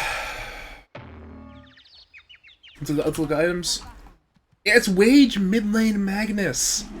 Which means it's an off-lane farming sniper, no way! Now that is wild! That is absolutely crazy. I was like, wait a minute, it's Wage. He doesn't play off-lane. He plays mid lane and carry. He selected the mid lane Magnus to lane into that Ember Spirit. Of course, can break Flame Guard somewhat easily if Ember doesn't get multiple points in it. But I guess with the new threshold on Flame Guard, he'll need 2 points in Shockwave to break a level 1 Flame Guard. And 2 points in Flame Guard would easily stop a level 2 Shockwave, so I guess maybe not. Maybe he just won't break the Flame Guard all game. But it's interesting. He decided, you know what, you'd rather run Sniper offlane, have it be the lane with our Spirit Breaker, and put the Magnus middle lane. That's just fascinating. It's absolutely fascinating.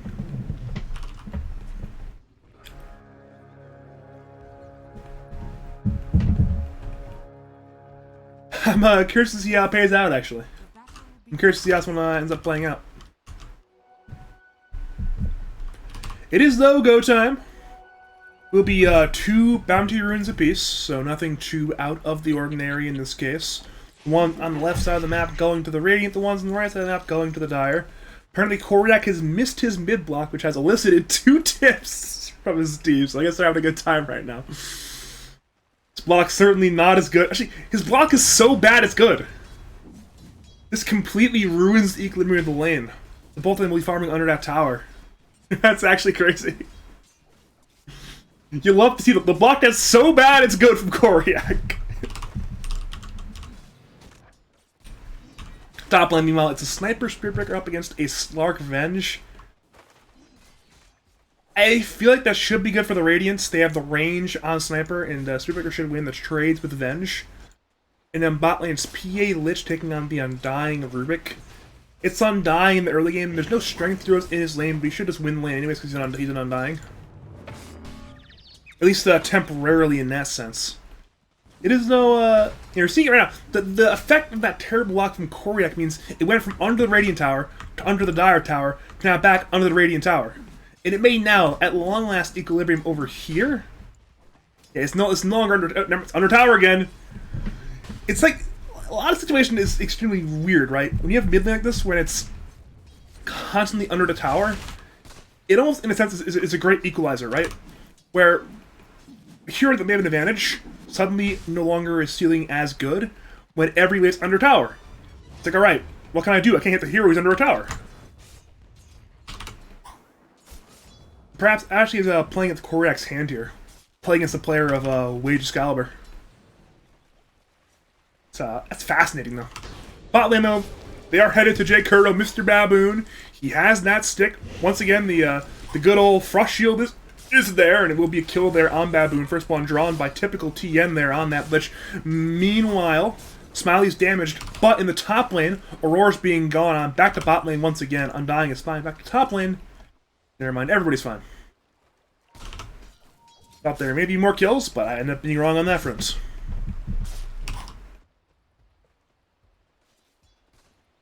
You're seeing so far, though, certainly Spiritbreaker is winning the trades. Aurora has 52 damage, but Spiritbreaker has a lot of armor, so it's not an easy hero to necessarily kill. Back to mid lane, it's relatively even in CS. Wage has gotten the better of Koryak slightly, but once again, not too much of a potential for a kill there. Top lane, once again, also not great kill potential unless someone is out of position. Bot lane is where the fun is. Bot lane, you have the DKs. That is where you may have some more kills. It's already the double decay there, actually. Back to top lane, though, they're going on to Aurora. The Shrapnel is there. Venge goes out. Now Ned is fighting. Ned has to pounce away, but Shrapnel actually is well short from Dyuto. It will be no kill. Back to bot again, though. Smiley doing a lot of damage here. It's Once again, the now 12 decays on Karan. Fade Bolt comes in, but it's a little bit short on the damage.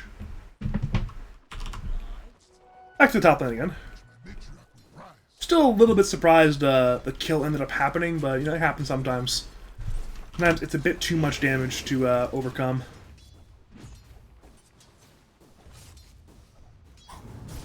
Dagger is there to actually lift the Lich into the Undying, but even though the decay was there, the Lich remains alive.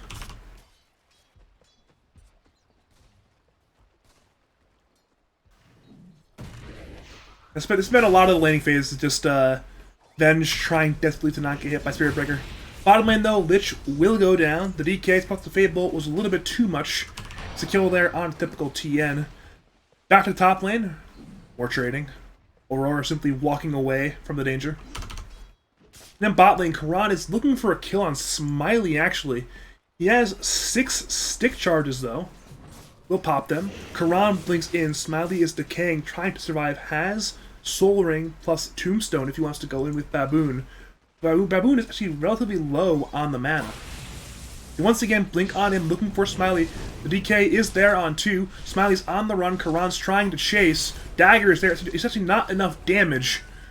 Meanwhile, in the top lane, the Shrapnel is there. They're trying to chase down both, but neither are actually dead. Aurora and Ned took a good bit of damage.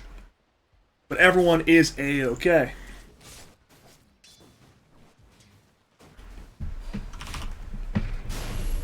Magic Missile is there on the Mortal. He may be in danger. Charge goes through on the Bolt. Pounce comes in, actually hits onto the Sniper instead. They now turn to the Sniper. Breaker is dead. Sniper tries to trade. Magic Missile is there. It's 2 kills for the Dire in that lane. 1 going to Ned, 1 going to Aurora. Both of them very much useful. We have not looked at mid in a while, but right now Wage certainly is ahead. Has 46 last hits though. Those include these jungle creeps at a small camp. Also working on some creeps over here. Using that in power, he is looking to simply out-farm Koryak. The net worth certainly will indicate that. It's already a 500 net worth lead for Wage. Back to top lane though, they now look for Ned, but he has Pounce away in time before the damage comes in. It's a little bit wild and crazy.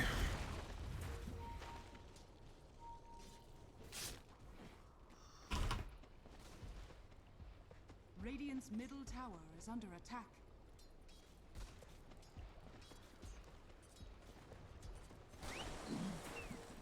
And now it is Ned running away.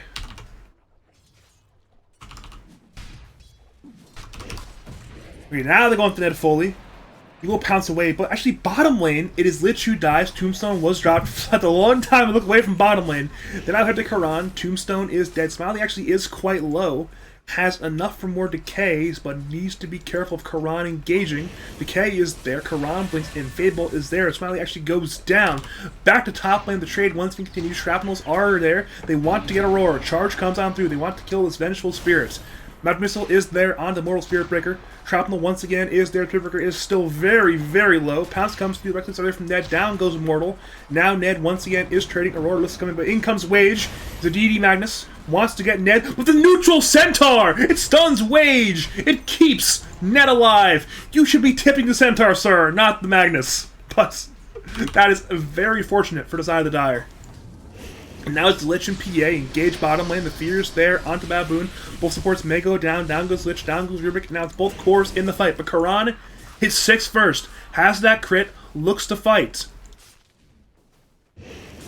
Never mind, he may not actually get Smiley. He's sending out the daggers, but he might not actually want to man-fight the Undying. I mean, it's in the name, Undying.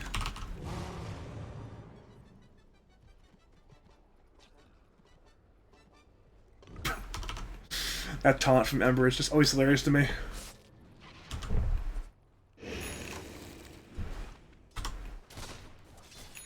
Yeah, we are now seeing a lot of these important heroes pick up their 6. Sniper is 6, Slark is 6. Obviously very important for Slark. Both mid laners long have it. Even the bottom lane, we're going to have Smiley getting it quite soon. Top lane with the charge in, looking for Aurora. Aurora will go down. Magic Missile is there from Ned to try to get a kill there onto Daudo. Pounce was used, but Ned is actually getting a little bit low. He once again, Tower Dance is looking for the kill there onto the sniper, but with the arrival of Wage, there should be no kill. Assassinate is there. Actually, it's enough damage. Ned kills Sniper. Ned certainly will die for it. The kill actually goes there to Mortal. But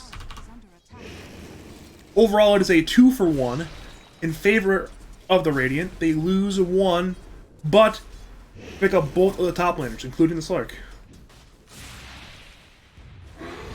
Bot lane, they want to get Karan. The Tombstone is dropped. In comes Koryak. The Remnant is there. Karan goes down. They move to the Lich. They want this man. They certainly will kill him. 1 kill to Koryak, 1 kill to Smiley. Both certainly in favor of the Radiance. Sorry, in favor of the Dire.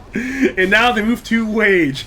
Magic Missile is there. The Pounce is there. Soothing Chains are available, are now used. Mortal comes on in, charges on through. Skewer is there onto Ned with the RP as well. Wage is trying to run. Aurora has Magic Missile there, being a bit more damage. Koryak's on the dive, but the damage... Actually, no! The last tick of Sleight of Fist kills it. Aurora dies as low. Mortal is low. Dire, now run. Assassinate comes through to Ned. The damage is not enough next to the Wand of Ned.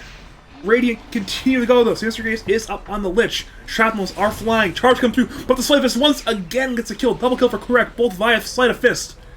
Now Radiant try to continue to fight, but it's a stolen Shrapnel. Dire now wants some kills, but they'll have to be content with the 2 they've already gotten. My lord. Radiant's bottom tower is under attack. Radiant's bottom tower is falling.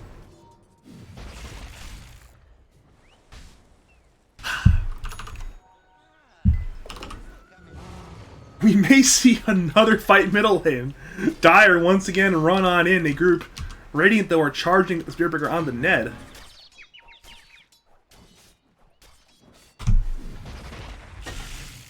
Never mind, they will cancel that one. There will be no attempts. It is merely Smiley grabbing the bottom tier 1 tower. It is now dead. The only tower actually that is dead for that matter. We're seeing a very deep obs by Aurora, but it's instantly dewarded. Now we're seeing Wage run at Baboon, but that's a bit of a hard kill to get. Now the charge will be a little bit easier. The lift is there, but well, the inevitable should arrive quite soon. Airstrike is there. Rubik will end up going down. Meanwhile, it was Aurora who I believe went on the Lich looking for a kill, but that one did not work. He missiles Karan, but he will go down. That is indeed another kill.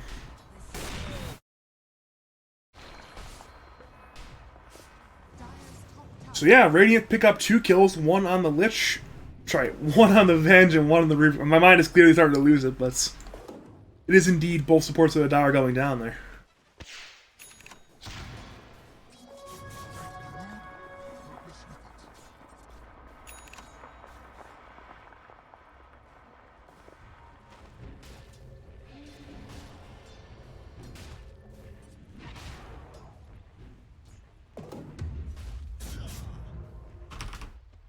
There was a charge through on Ned in that Slark top lane, but he did not continue that one. Did not want to perhaps lose the Essence Shift stacks to Ned. Now top lane. We are seeing Slark come to the wave. Wants to ensure this lane is being pushed in properly. Mid lane, meanwhile, it is a lot of Radiant heroes nearby. Dire, meanwhile, they have smoked up and they are running at Spiritbreaker. The chains are there, the Pounce is there, Mortal should go down here. Indeed will go down, but now in come the Radiant. They're rendezvousing to avenge their Spiritbreaker. Wage is invis, has that shockwave, lift is there, but Baboon should go down, indeed will go down. Straight up for the Lich, now they have to Karan. RP is there, only onto Ned. Can they finish him for Shadow Dance? Yes, they can. So overall, 2-for-2 trade, but Radiant, importantly, pick up the big kill there on Ned's Slark.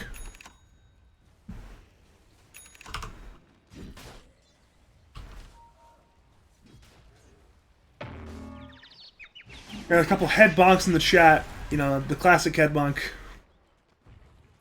This is exactly what you expect from Steam. You saw it a lot when they were Funny Zone. It was a lot of these like chat line sort of things. A lot of head bonks. A lot of crowd groans. So nothing too out of the ordinary in that sense. Is there a high five? High five? It's not high five. It's a charge there on Smiley into. Never mind. There was no Nair Strike. Swap was there from Aurora. Probably was not needed, but it certainly was there. Making sure Smiley is extra okay. Now bot lane, it's Wage and Ned who are dueling. The pounce is there, but Ned may have to fight this one. Or perhaps not actually. He cannot regen though, thanks to Spirit Breaker charging this man.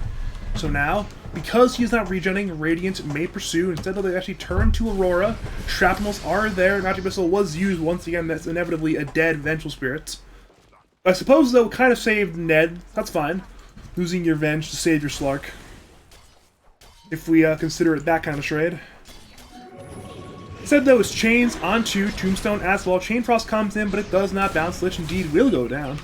And Dire look for more. Lift is in onto Mortal. Mortal has that status resistance from the Bulldoze. Charges on through Smiley. Smiley is hasted. He wants to go. Mortal is in danger. Has Nair Strike there. Now in comes Karan. In comes Wage. In comes the Sniper. Down goes Mortal. They now head to Smiley, who's slowly dying. Now finally dies. In Radiance. Now with RP.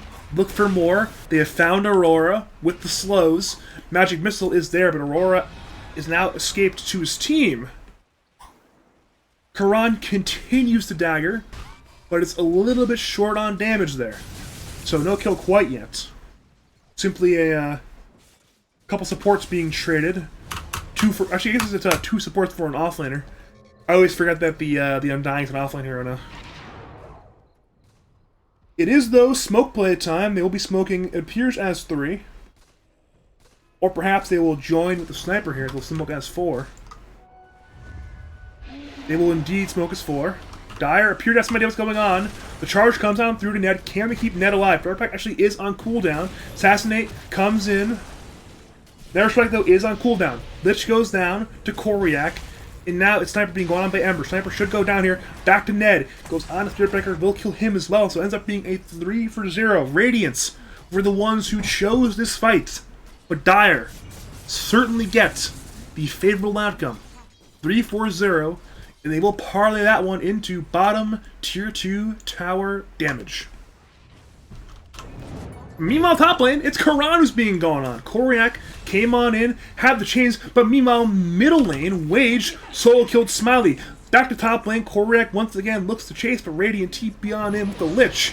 Sinister Gaze is there. In comes Baboon with the stolen Shockwave to kill Karan. Now Lich is low, Chain Frost is there, Koryak is low, Koryak goes down! Chain Frost is stolen, used, kills Lich. The Baboon dies for that one. So an absolutely wild and crazy exchange in the top lane. Predicated on Ember canceling the TP of the PA results in a 3-for-2 across the map. 2-for-2 top lane to solo kill in the mid lane. My god.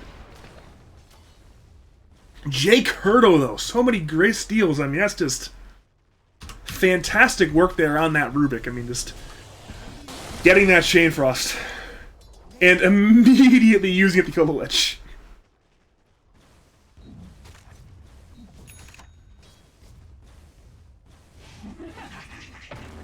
In all that chaos, Dire was pushing the bottom tier 2 tower. They got some damage, about 3/4 of the tower HP, but it was not enough to get a kill. So, yeah.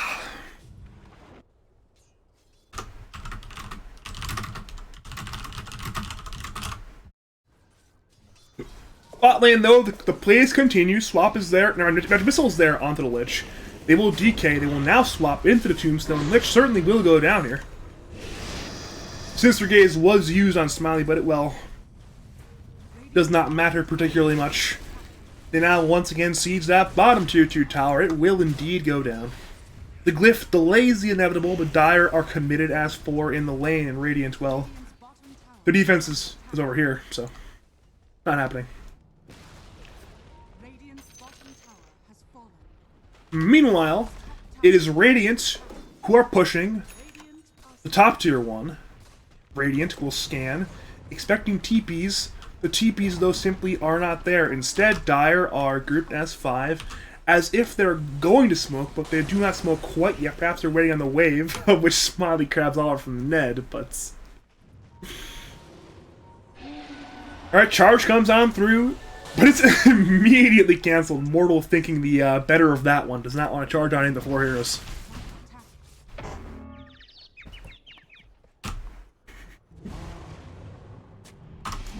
So Dire Vision, it's simply fantastic. Dire, though, are engaging into Wage. Big kill if they can get it on the Magnus. Shadow Dance is used. Wage is an RP there only onto Ned. It's stolen by Baboon! Narrow Strike is there. Chain Frost is there. Ned actually goes down. And now Dire are the ones in the run. Wage did not go down. They get Ned instead. And despite stealing the RP, it's a bit of a disaster fight there for the side of the Dire. Losing their carry and finding nothing. Question is, can they utilize the stolen RP? There's no blink for Baboon, will not be a blink until the spell steal has expired on the RP. So let's see how exactly he ends up using it.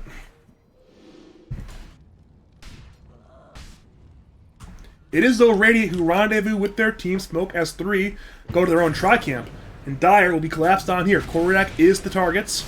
Magic Missile is there, in comes Wage. Down goes Baboon, who actually couldn't get the stolen RP off in time. And now, Skewer comes on in to 2, Koryak is low, Remnants away. Remnants one more time, gets away, but the rest of the team may not be so lucky. Smiley is trying to fight, he's decaying everything, but his Tombstone is already dead. Radiant, though, actually will retreat. They do not want to overstay their welcome. So at the very end, it is only Baboon who goes down. I believe did not get the stolen RP off in time before he died. So yeah.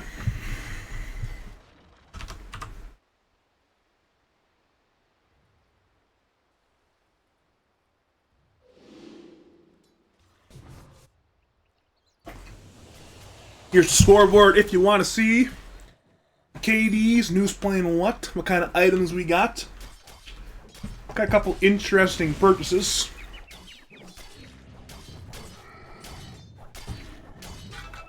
We have an Orchid this game on the Sniper.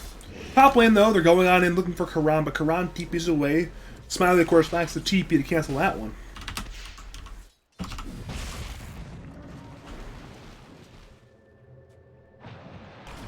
Wage's TP gets cancelled by the pounce of Ned. Thought Wage was away, but now Wage certainly will go down. Spirit cancel if were there. Wage goes down there to Ned and Koryak. Fantastic kill there. Meanwhile, it is Dire who look for more. Baboon has stolen Bulldoze, which is not a very great steal for him, but it's a steal nonetheless.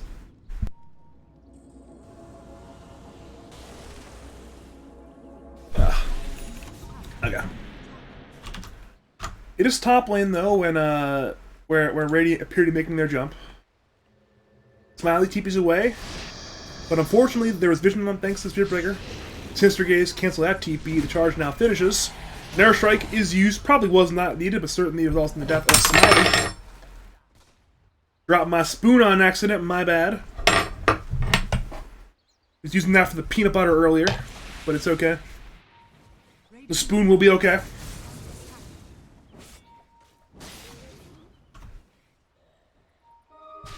Koryak, though, has been gazed. Orchid is there. There is no defensive item. Charge comes through, but there's a swap there from Aurora. The Yukon connection once again there. Karan continues, but Koryak remnants away once again. Aurora will go down. Dire tried to hit Karan, but could not finish that kill. So now it is Dire who once again on the run. Dagger once again comes through from Karan. Ned is pounced in right now. The gaze, though, is there in time. They want Ned, but he's in the Shadow Dance. He comes in, now leaves with that pounce. And this is not the first time. It's happened a lot of times this game. There's been these large, massive fights, but one support dies. Aurora on Dension Spirit, the lone casualty. Checking Discord, making sure everything's okay with the... Yep, everything is okay.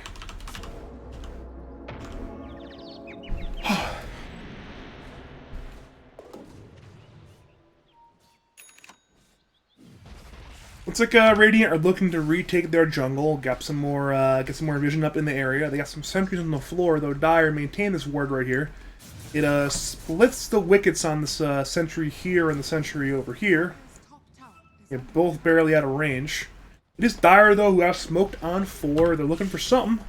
Question is, what will they find? Looking at Dire vision, they saw Lich. It's certainly a kill, but they want to get more than that. They now head to Spiritbreaker. The Refusal is there. The DK is there, but they're under a tier 3 tower. From the very end, they only find the 5 Lich. They probably wanted more, but they certainly will not get it.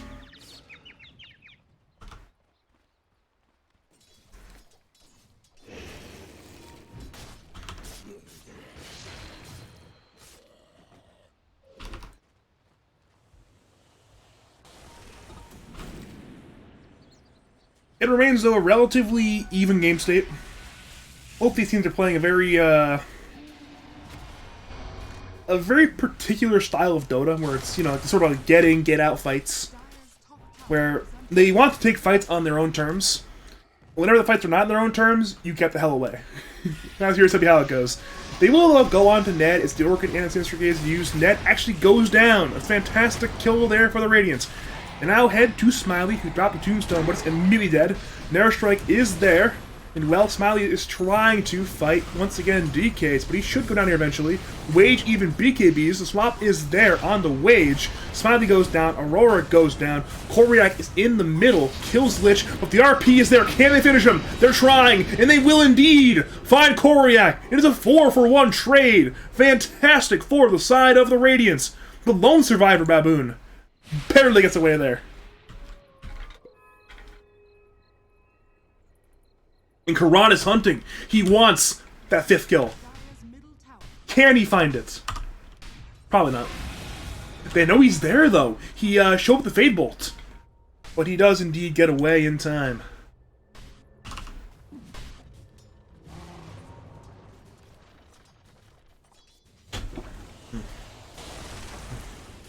That is good water.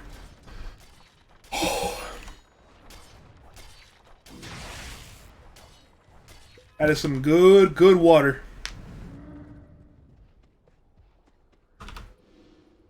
It is, though, Dire that once again want to go, though. They're currently grouped as 4.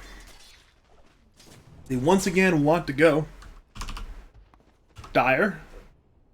They don't see too much, though they will see a Magnus middle lane right now. They instead perhaps want to find Karan. He's TPing. And it is in time. So good awareness there by Karan, escaping the 5-man gank, headed in his direction.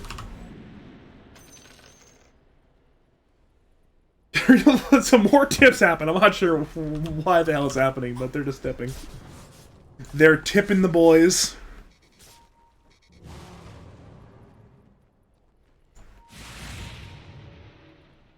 For those who are unaware, this Dire team has some pretty extensive experience playing together.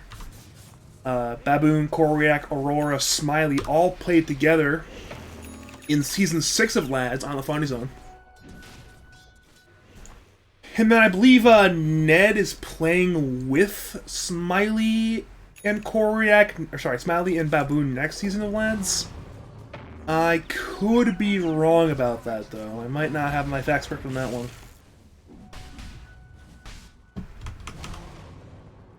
It is definitely possible. Oh, that is a smoke by the Radiant, but under a Dire side ward. Wage with smoke is already broken.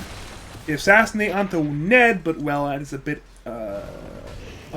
unfortunate. Now they move on to Magnus, but he skewers away in time. The charge comes on through to Ned. Will Radiant engage? No, they will not, but Dire are well aware. They have the ward here, and they have the ward here. They know exactly where the hell Radiant are.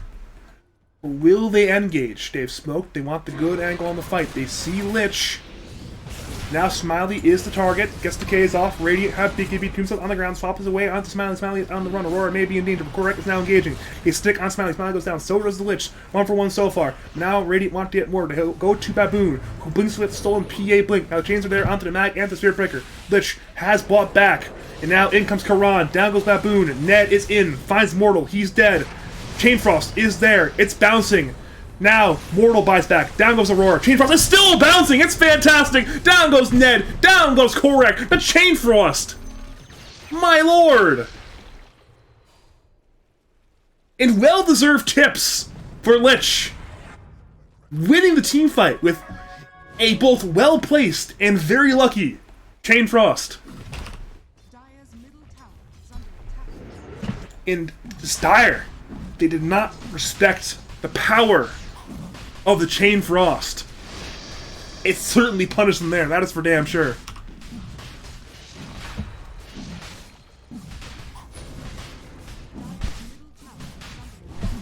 And Radiant certainly will be happy claiming the Roshan. Aegis goes to Karan. But it's only the first Roshan, so no shard, certainly no refresher shard or cheese or Aghanim's Blessing. Merely the classic, the Aegis for Karan.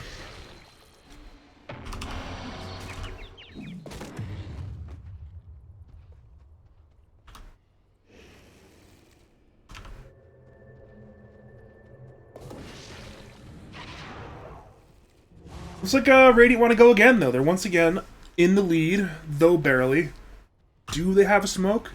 They have one on the Breaker of Spirits. Dire. Actually, their Great Vision from earlier has expired, but they're smoking anyways. Perhaps put some more wards up and get some heroes as they do it. They find Wage. Big kill if they can get it. They BKB. Ned is in that Depth Shroud. In comes Karan to the backlines. Kills Baboon. Aurora. Go Scepters. They once again look for Ned. Down goes Lich. The Skewer's there. Onto the high ground, but both immediately leave it. Spitbreaker still goes down anyway. So does Venge. And now, Shrapnels fly. Karan goes in. Looks to kill Koryak. Koryak remnants away. The lift is there onto Karan, but in comes Karan once again. Down goes Koryak. And now he's man fighting with Ned. The RP! They're on two! It is not stolen. It's Assassin that's stolen. Down goes Ned. Down goes Baboon. They look for Smiley. They find Smiley. It's a full 5-man wipe for the side. And they pause! They pause! Oh my lord. Oh my god. Holy shit.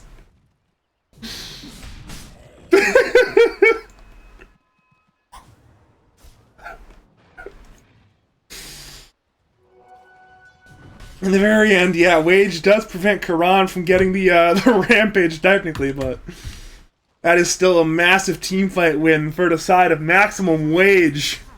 Exactly what they needed to break this game open. They grab plenty of kills. They got that middle tier 2 tower. They are gaining map control rapidly, and they even want to hit the middle tier 3 tower. They are in the Empowers. Oh, they're certainly empowered. Correction, Karan is not empowered. Okay, now he's empowered. But they want to go high ground, at least temporarily. The T3 is down, and they want to force the melees. Horn Toss, Skewer, they want Smiley. It's the Orchid from Sniper. Down goes Smiley. He does not have buyback. This certainly will be the Melirax. They go for the range. They certainly will go down. And Radiance, with the tier 2 being alive in both the top and the bottom, I guess the tier 1 is well in the bottom lane, they will certainly be content picking up a full set of barracks and a hell of a lot of map space.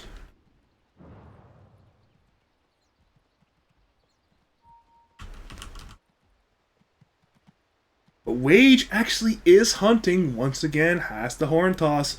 Who will he jump? Perhaps it's Ned. Horn Toss, Skewer, Charge. Can they get Ned? No, they cannot. It is a Shadow Dance. He'll pounce away to safety. And with Smiley respawning, perhaps the time is over for playing on the Dire side map. They will farm the Tri-Camp on the way out, of course, but Dire certainly will want to get revenge for the losses they have incurred within recent minutes.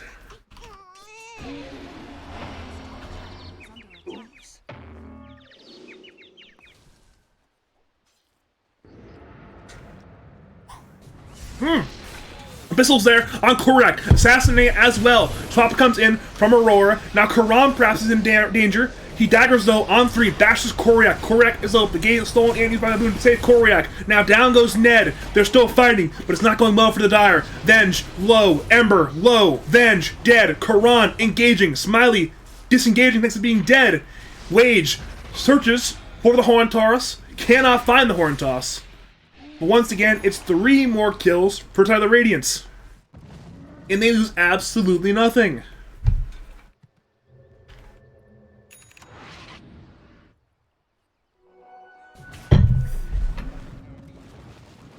But luckily for the side of the Dire, for this Dire defending team, they have a lot of... This thing has full HP! This tower has 1800 HP. So they have outer towers to protect their barracks. Perhaps they'll lose the T1 bottom lane. Perhaps they'll lose the Tier 2 bottom lane. Baboon, for some reason, is nearby looking to be a bother, but in the very end, there's a simple reality, and that is the bot T1 is dead, and perhaps the bot T2 will join it, though the Aegis has expired on Karan, so maybe a little bit hard. Horn Toss is there on Smiley, but the lift is there in time from Baboon. In comes Assassinate, in comes off from Aurora. Aurora instead will go down. It's now Smiley on the run. Dagger comes through, but Radiant do not commit onto the high ground to kill Smiley. So Venge, good play, sacrifices her life to save her offlaner. But what she cannot save is the bottom Tier 2 tower. It will go down. And now Radiant can begin the siege of the bottom barracks. They can run up to the high ground. They can begin to siege the barracks. And they can indeed go once again. They're currently grouped as 4. They assassinate Ned into the Horn Toss, into the Skewer, into the Orchid, though it is purged. Ned is dancing with shadows. They try to kill this man, but he gets away. No, the Abyssal from Karan is enough! Down goes Ned! Assassinate is there! On to Smiley! In comes Charge! In comes Nether Strike! Down goes Smiley! And Ned has no buyback! This will be 2 sets of barracks. This could be the game. They are going. They desperately try to defend, but in comes Karan! Down goes Baboon! Another base defender in the grave. Another base defender without buyback. It will be a 3v5 at the throne. They head for Tier 4s, and the GG is called!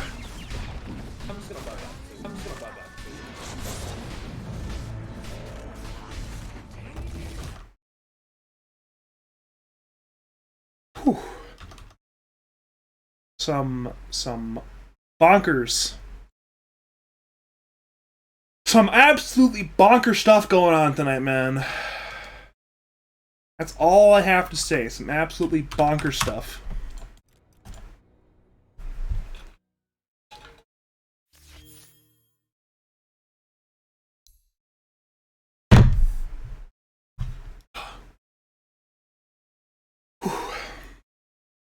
In Radiant, the PA was simply too much to overcome, it appears.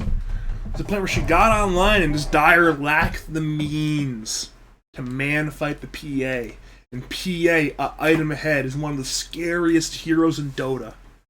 And when she was man fighting Ned, an item ahead, that is an uphill climb. In the very end, the Maximum Wage team, they win it out. So I'm going to see what's live right now. Weekend of Lance. So there are 3 more games occurring. We've got Pizza Dog versus whatever. We've got Garda plus good players. I believe that's the Snack Tricks team. I think Bella Delphine Sims is the Bulljax team. And then worst player taking on Bold and Brash.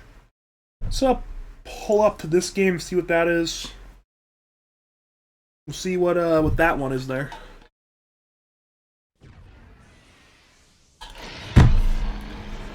Okay, so it is Sonagod who has claimed the Aegis.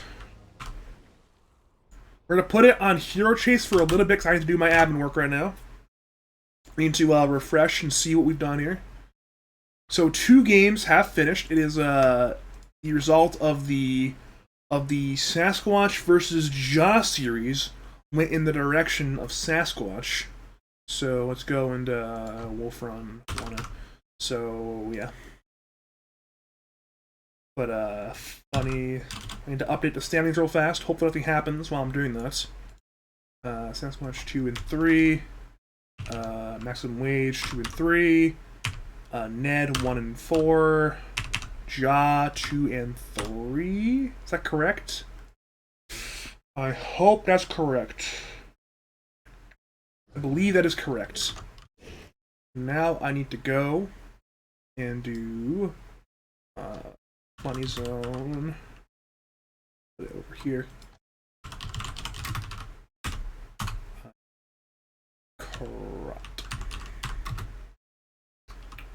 Karat would be. Karat would then be 2 and 3. Wage would be 2 and 3. Funny would be 1 and 4 actually. And then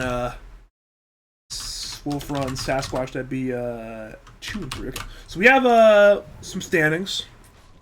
I have now finished those in the spreadsheet for when we need to draw the next round of matchups. But currently we are sitting on 3 currently live series. We have the one we're crap, it's not there.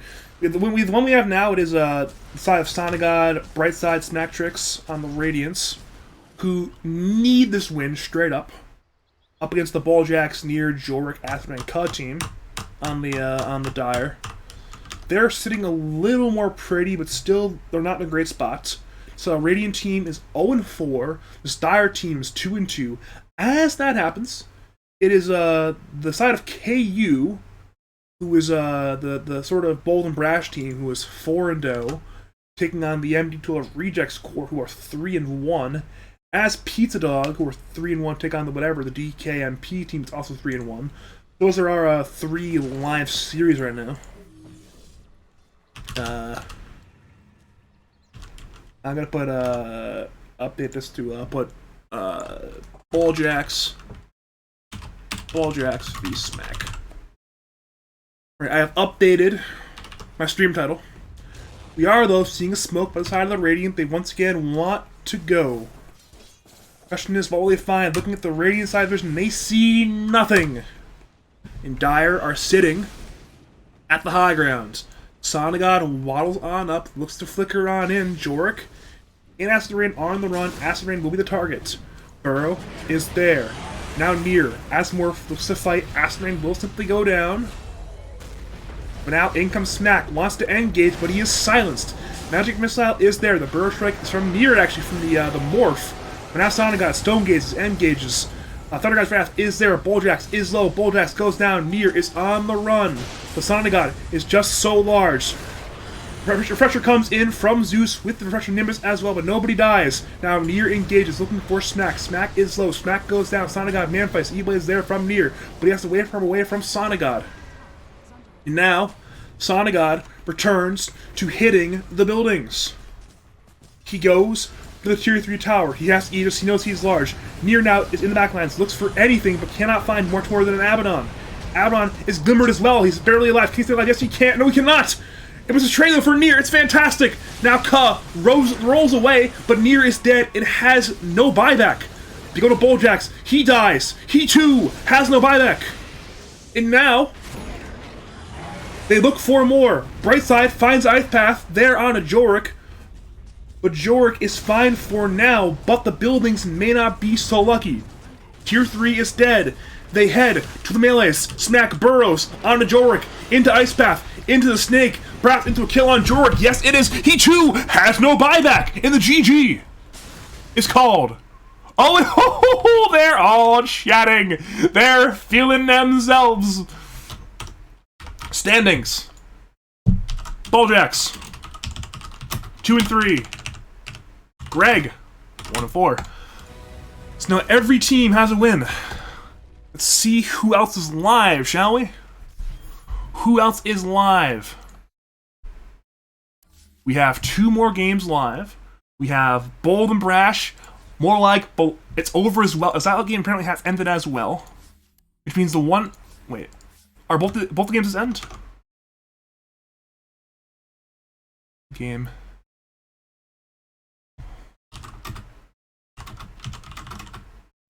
Is there a new Dota match? No, there's not. Okay. So both these games should have ended then.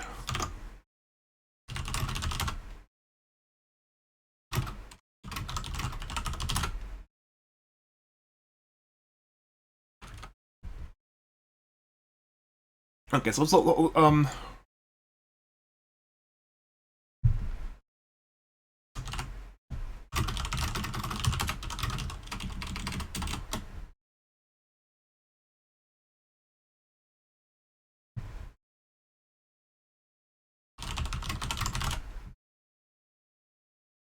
I believe. Alright. All right, has skip. So your team lost to whatever, right? Yeah. So. And then what did KU do? Are they still playing? Theirs just ended as well, I believe. I haven't pulled up the results yet on that one. Let me pull it up right now and find out who won that one, because all the matches just ended pretty conveniently. So yeah, KU's team did win, so they're 5-0 right now. Okay. And then that means rejects are 3-2 also? Yeah. Okay. It should be a fully updated standings, but the problem is, who the fuck's KU's team gonna play? Well, yeah, that's what I'm saying. I think we just do tiebreakers because it's 9 o'clock already. That's fine, I think. Oh god. Was that a 4-way tie? Well, Well, no, we don't have a tie for bottom. No, because the issue was that there's a tie from like 8th and 9th, right? Yeah, But it's just yeah. But it's just Bunny Zone and Greg are eliminated. Yeah. And then I'm sure these like I know all these teams have head-to-heads. We Like me and Rejects don't. But fuck, that's annoying. we calling it tonight or doing another round? I think that's it for tonight. Alright. Because well, so whatever's 4-1, God, it really fucked it up that we didn't play Rejects. Me and Rejects are tied. And like we're dead even, right? We could give KU choice and then whatever choice and then just randomly drop between the other two teams. Or we could just do the good old Axe 1v1. I think right? we're fine just making it random. Because that's not. What's Bull Jackson Wolf Run? Did they play?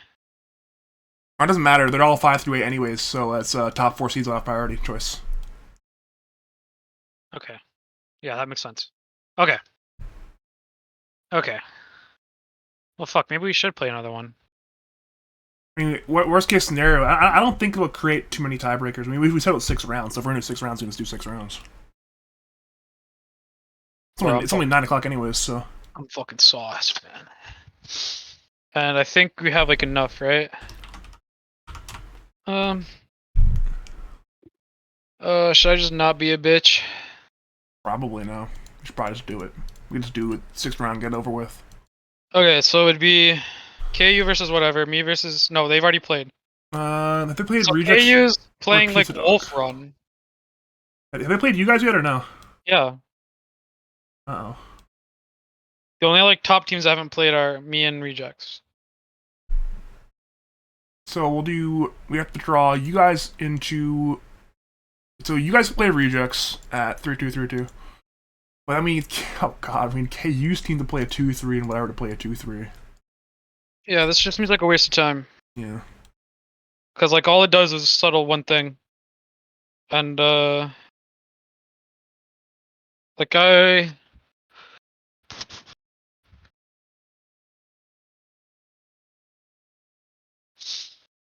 think if we I think if we call it though, it's going to make some possibly upset people. That's what it is. They're gonna get upset regardless. Because like you have people, like my team's pretty toasted. Smack's team has to leave, but they're whatever. Yeah, I mean if we call it right now, they'll be out anyways. Yeah.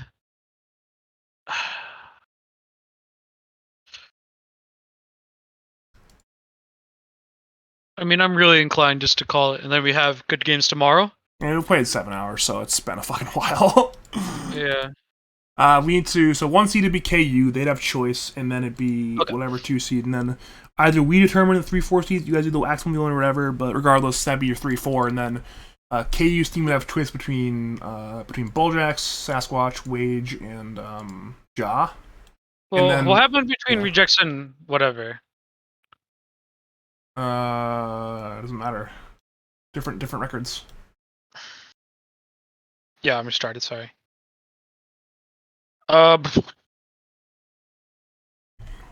Because it's like clean right now. And like, you know, Funny Zone wins, Wage loses, then we have tiebreakers, and then those tiebreakers are starting at 11 Mm-hmm. or 10:30, whatever the fuck. Yeah. So because it's so clean,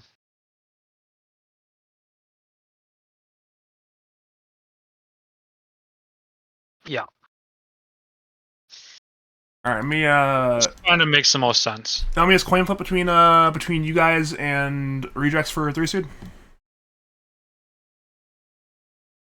Let's ask them. Or what?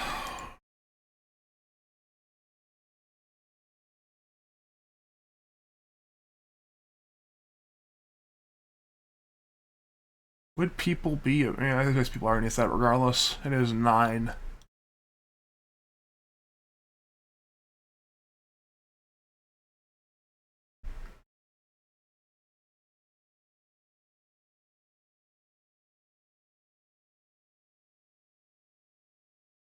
Yeah, there's no like, there's so many things that go wrong. So that would eliminate Funny Zone. That would eliminate the Greg team. Yeah, and it's like clean.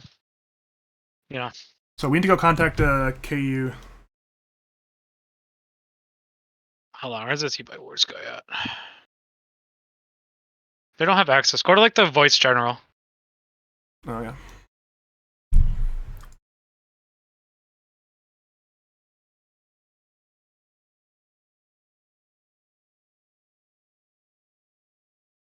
Okay.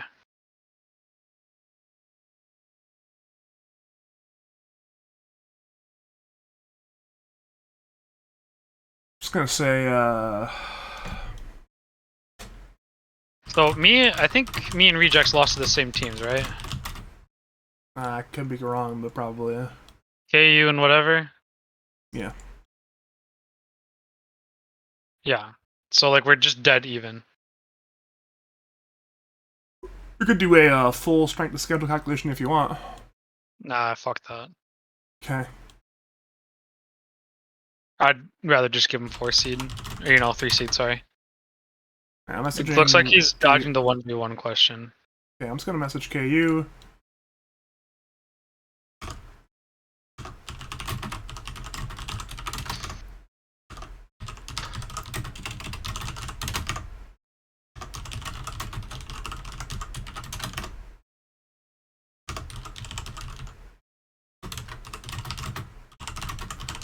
All right, I've messaged KU. Mm-hmm. I said, And he gets the choice from the bottom 4. yeah. Gonna let it talk it over with his team. We'll see what they're thinking in terms of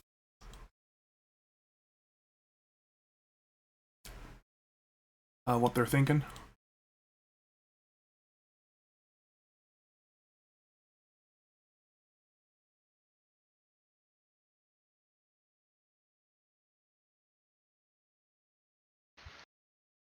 Well, Karanis tomorrow to hit more stride. That's for sure.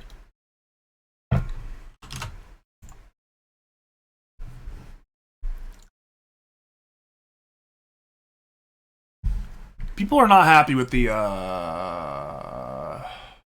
Well, this you by words guy just like hangs on words too heavy. Cause like fucking he's a big fan of words. Words are pretty cool, man.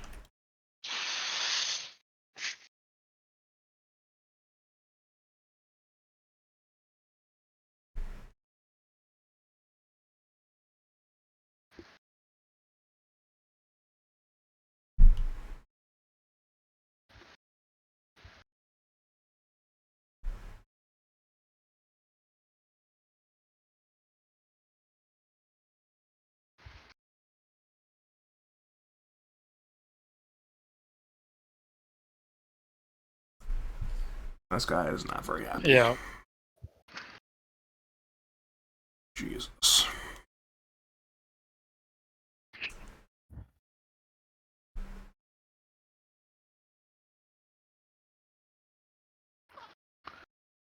What do you mean wage?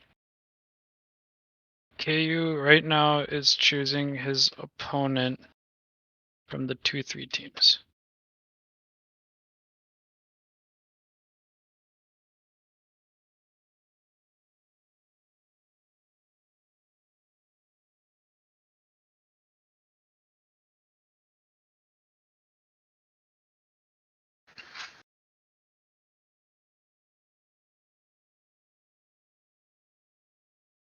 Tired.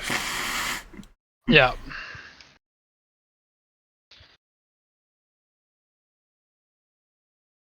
It's more hypothetical tiebreakers that would happen if we kept playing is what we're referring to in this case.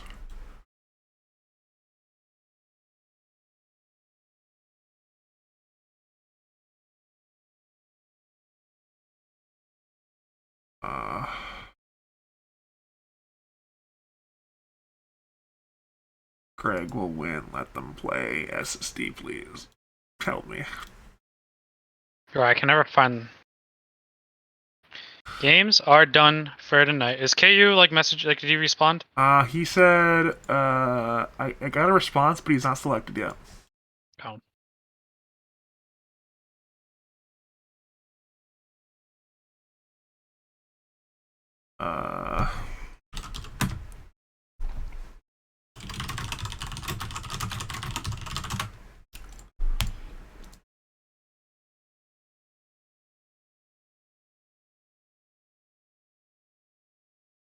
I'm a man staring at a monitor right now. Yeah.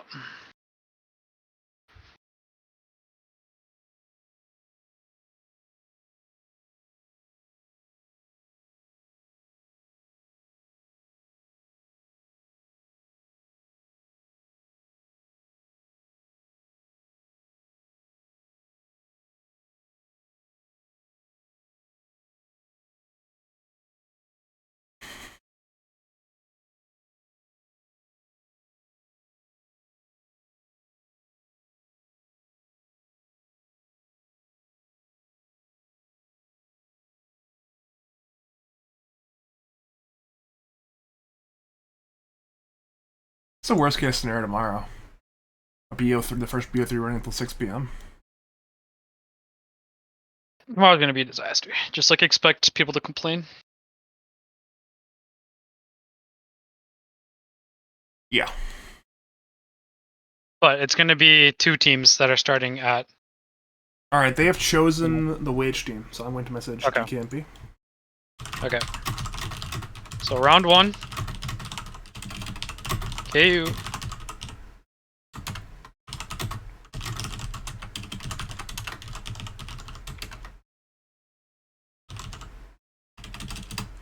Who are the other options again? Karat, Wolf Run, Bulljacks.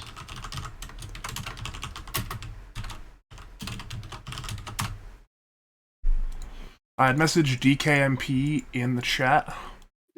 Yep. I'll make a bracket once we're Yeah. I'm kind of like softly putting it in the Weekend of Lads chat. Or Weekend of Lads.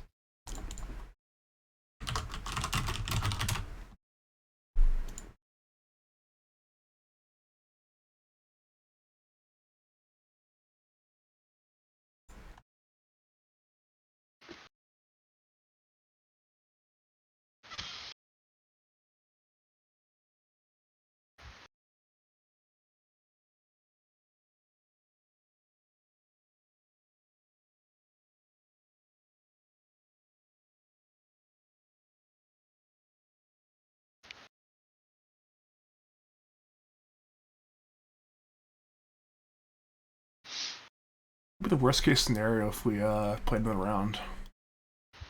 Worst case scenario? I think it'd be 4 tiebreakers if we did that. Yeah, Worst case so scenario? the tiebreakers would be at least 2 games. Correction, 4 wouldn't be that bad. It'd be 3 that would be bad. Because 4, you just literally play 2 Yeah, different that's what it tiebreaker is. games and you'd be That's fine. what it is. But 3 would be terrible. Because I looked it up when we first started talking. Like, I was looking at when we first started talking about it. But there's a case where there is 5 2-4 teams. Because you'd assume that KU and whatever would beat the 2-3s. Oh, that'd be And bad. then And then if Greg and Funny Zone both win, we have 6 2-4 teams. Which is, and then if one of them win, we have 5 2-4 teams. Yeah, that's completely untenable. Jesus. And then if one of them, so if one of them wins and one of them loses, then there's a tiebreaker at 3-2, which means we'd have a 3-way tie for 3rd, 4th, 5th.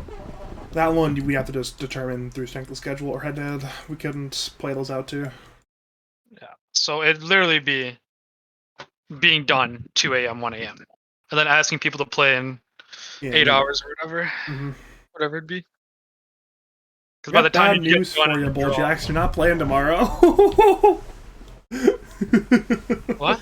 I got bad news for Bulljacks. They're not playing. Actually, are they playing tomorrow? Yeah, they're 2-3. Oh, my bad.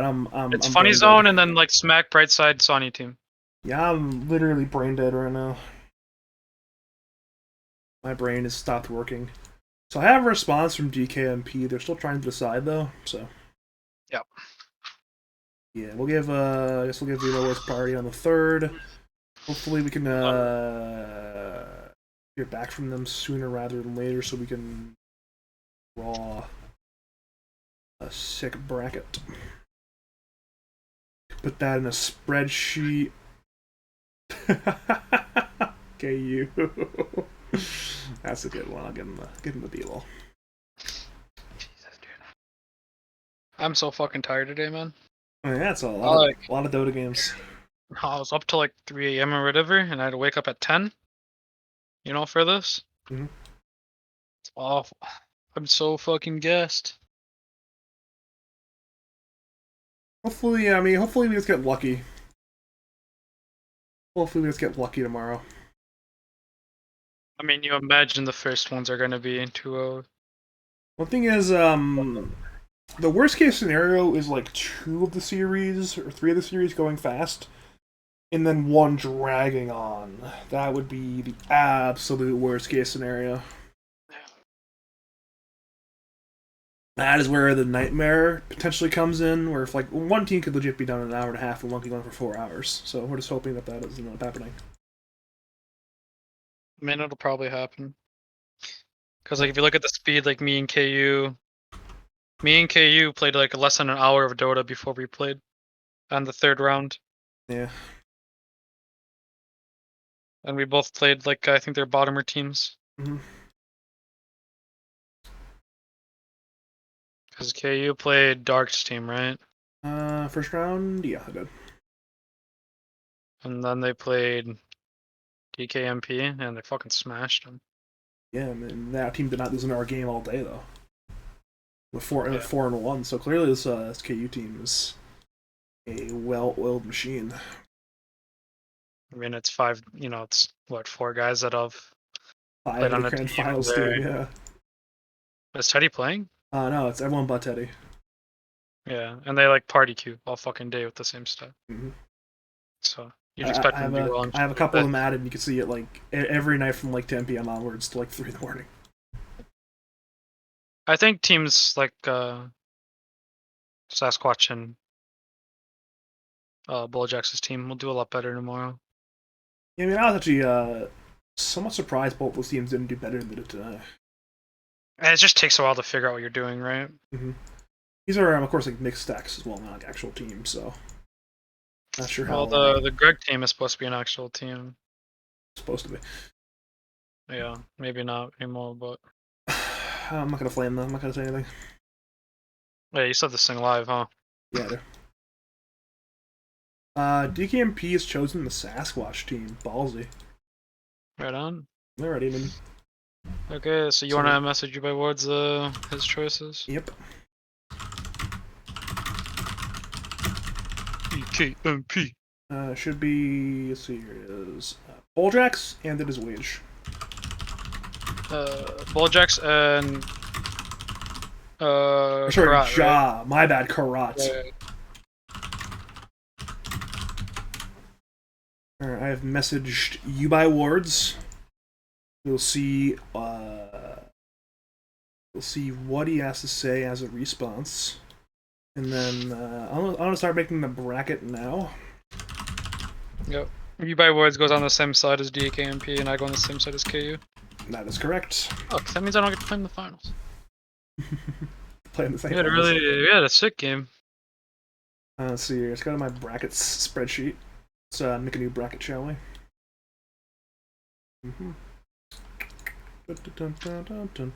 Where's my brackets? That is not what I was looking for. Duplicate that, though, actually.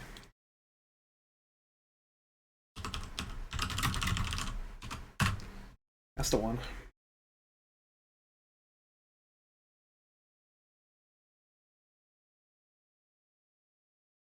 Probably end the stream, actually. I know end the stream. 1 second. Yeah, I'm deaf myself.